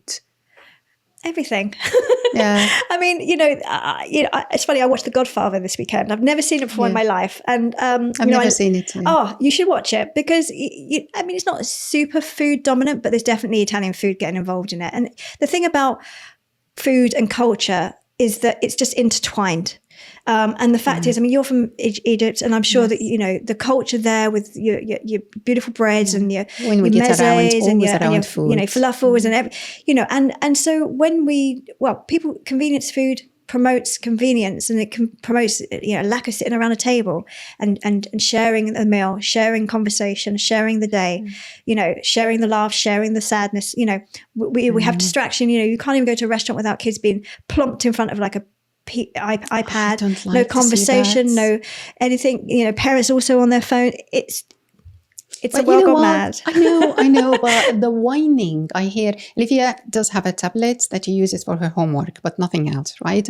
But I remember, I think it was 2 years ago, she was 7, and it was her and another friend, the other friend in a restaurant. The other friend is used to using tablets, and the poor child couldn't sit down from being so restless, jumping up and down and everywhere. But Olivia, on the other hand, so the other children with tablets, and she kept whining and whining. You can't win, but not having her tablet. Just talk to us, love. Talk to us. We can have a conversation. It's going to be a lost generation. It already is a lost generation, these kids will grow up and they're there to support us in our old age, and that's concerning because I definitely find that there's a need for instant gratification with my generation of sort of like my 20-year-old 23-year-olds. They want everything like now because the iPhones were just coming in when they were sort of at that sort of pinnacle age of 10, 12. And so we abstained for as long as we could, and then actually they only really got their iPhones much later on, and we would go to lovely hotels in Sardinia and wherever, and we would still see like kids even of that age on their iPads, and it's not their fault. It's the parents' decision to sit there and not actually talk to their children, not have a conversation, and just have that quiet time where they can enjoy the meal as a couple still, when they've actually got a child there that's sitting in front of an iPad. When we would spend our time Polly Pockets, felts, felt landscapes, Uno is a great one. And I do see parents playing Uno with their kids, and that's a good thing. But I think that it's very scary in the sense that children don't know how to talk. Children are not taught, not being distracted about their food. So that, that you asked about the whole, lack of culture. I mean, you'd never get that in an Italian household. No. You just wouldn't. Yeah. It's, and you do see it. I'm not saying every Italian household is perfect, but, it's Okinawa in Japan, one of the blue zones of this world, the connectivity of culture and relationships and community and food and culture, it's just, and also respect for elders as well. That's another thing that's out the window when it comes to this country. Let's just the way my child answers me, I mean, she's not so bad, to be honest, in the grand scheme of things, but she does answer back. No, I think there's nothing wrong with a challenging child, but it's about, answer back with respect, 100%. But, have your voice. I want to hear what you have to say. But at the end of the day, be respectful. Yeah, I so regret modern parenting. When I was growing up, I didn't know. I mean, maybe I'm so old-fashioned. When I was growing up, yes, we were seen, never heard. Yeah, me too. Yeah, okay. Me too. Yeah, cool. We were told all the time what to do. Yeah. No one ever asked us, what do you want to eat for today? No. What do you prefer? What do you do? No one asked, how do you feel, lovely? Are you okay? No, okay. I condone that this is not perfect, but we learned resilience. We learned discipline. Yeah. The lovely respect for rules that coupled with me going to a non-school in my primary years. This is a story I always tell my friends. I lived for 7 years in that school. literally walking the line. There were in the corridors, a thick line like this thick, right and left, like COVID style. Okay. And I still remember the brick color and the pattern of these two lines. We were never allowed to walk down the corridor. I've never stepped. I know it's brutal. Why? Never, not allowed. Oh. You walk right or you walk left Wow. in a line. Okay. Go up, go down. These are the rules. I know it sounds horrible, and it was But it horrible. was a rule and you respected It was it. a rule, and we respected the rules, and we didn't want to be punished. We respected others. And I learned perseverance. That's okay. I have my creative bit. I have the space where I allow myself to do different things, but I still have my discipline. That you do what you have to do. But the new generation, there's a completely different. And I think it comes down to the word moderation again, doesn't it? Right? Because you have both. You respect both areas of that kind of way of living. Whilst, like you say now, I mean, look, you know, there are good kids out there. There are good parenting. There are good kids, but there's also an awful lot of enabling of bad behavior, and also enabling of like, I'm allowed to have that say. I'm allowed to have my opinion. I'm allowed to, like, you know, this wokefulness is, you know, I've heard that before, which is, you know, and that's all well and good, but it's like moderation. It's like we can't go too far the other way either. There has to be a middle ground. There has to be, and it comes down to the responsibility that parents have.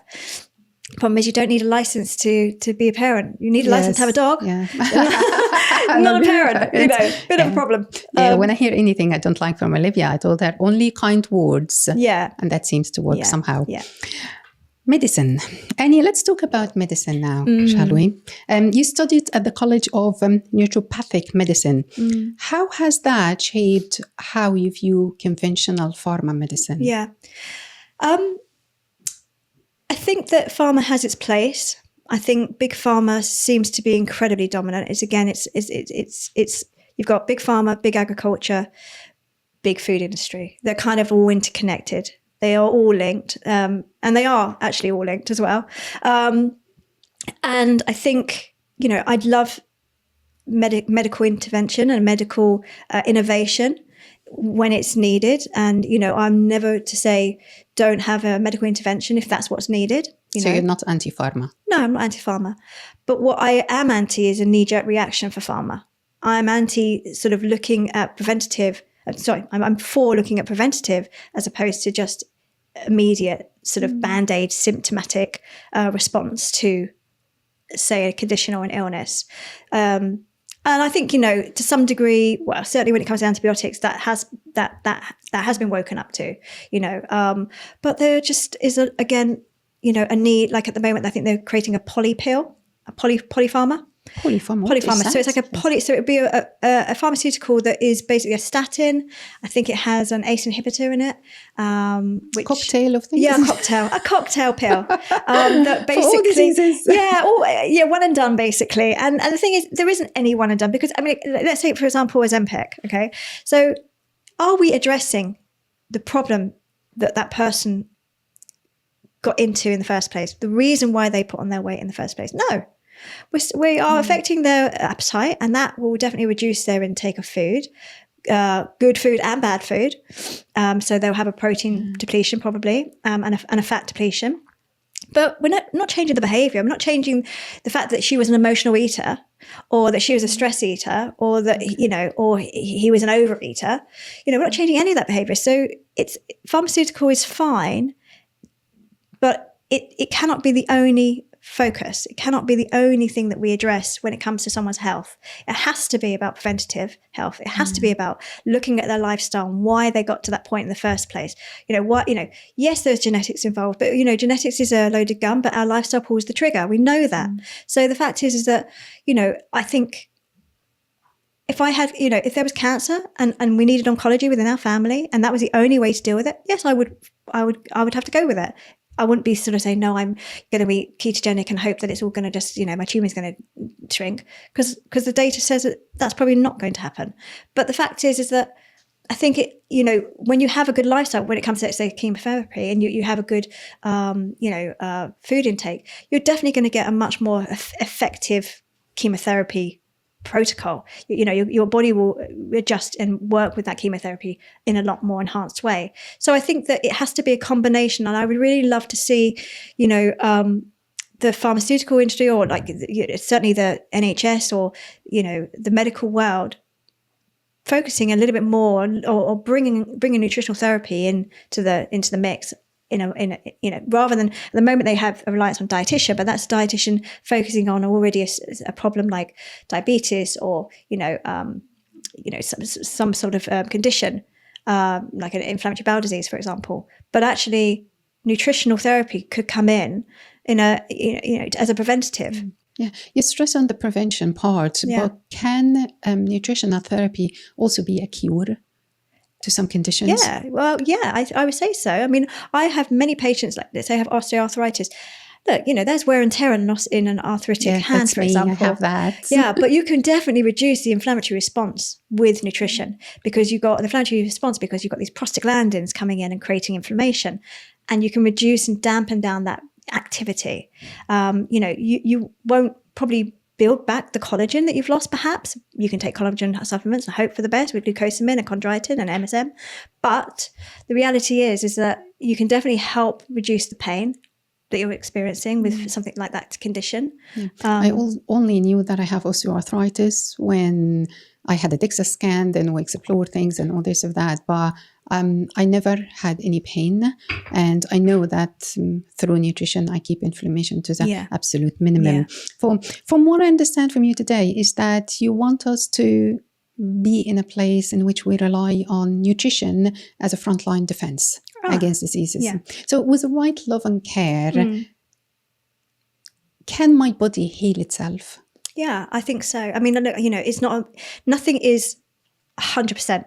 You can't just sort of, I don't ever like to claim extreme success in anything, because at the end of the day, there's always going to be a nuance to every individual. But I definitely think that, so for example, I had a patient who had morphia, which is like quite a rare skin disorder, producing too much collagen and making literally the skin on his body thicker. And very, very stressful job, took a lot of ibuprofen, assumed it was like possibly a leaky gut, worked on a gut protocol, healed his gut, and the morphia went away. And that's an autoimmune disease. Yeah. So and I have that with a lot of different patients where we do see a real life improvement based on their changing their food intake and their lifestyle choices. So, I do think that, that it's very individual, and that, there is no magic bullet. But there's the same thing with pills. It's the same thing with pills. And, what comes from pills is the side effects. So, if I had a choice of, pills versus, changing my lifestyle and maybe not eating that pizza on a Friday night, I'd give it a go. I'd give it a go rather than being fully reliant on pills for the rest of my life. What are the things that pharma companies could learn from nutritional therapy? I think that what seems to be the data is that if you have a more healthy terrain, so your gut health is in a much more balanced position, and your inflammation is lowered through an anti-inflammatory diet, then if you are taking medications, they will be more effective. What do you wish doctors, medical doctors and nutritionists should understand about each other's approaches? That when you are going to see a doctor about, let's say, inflammatory bowel disease, that it isn't that nutrition can't just be like, oh, well, that doesn't matter. You don't need to change your diet. That there's no effect to changing your diet. That's what a lot of doctors will say. I mean, not all of them. I mean, they're wising up to it. I think Dr. Rangan Chatterjee, who is like the doctor that does the podcast, I can't remember what the podcast is called, but he's a medical doctor, but he also is a big advocate to nutritional therapy and lifestyle change. Dr. Rupi is another one. I think it's the Doctor's Kitchen. Really great guys, really interesting, and I think that they can see that there is a parallel kind of universe where we can all work together, and we can support each other, and we can feed into each other basically, and it can be more cohesive as a holistic therapy, really. So how do you approach people with multiple medications? Do you cooperate with their doctors? Yes, of course. Yeah. So, and I would never, I'm not in a position to ever tell anyone to come off any medications. But, if I feel, our first oath as a doctor and as a nutritional therapist is do no harm. That's the first oath. And at the end of the day, I would always respect, where they're coming from.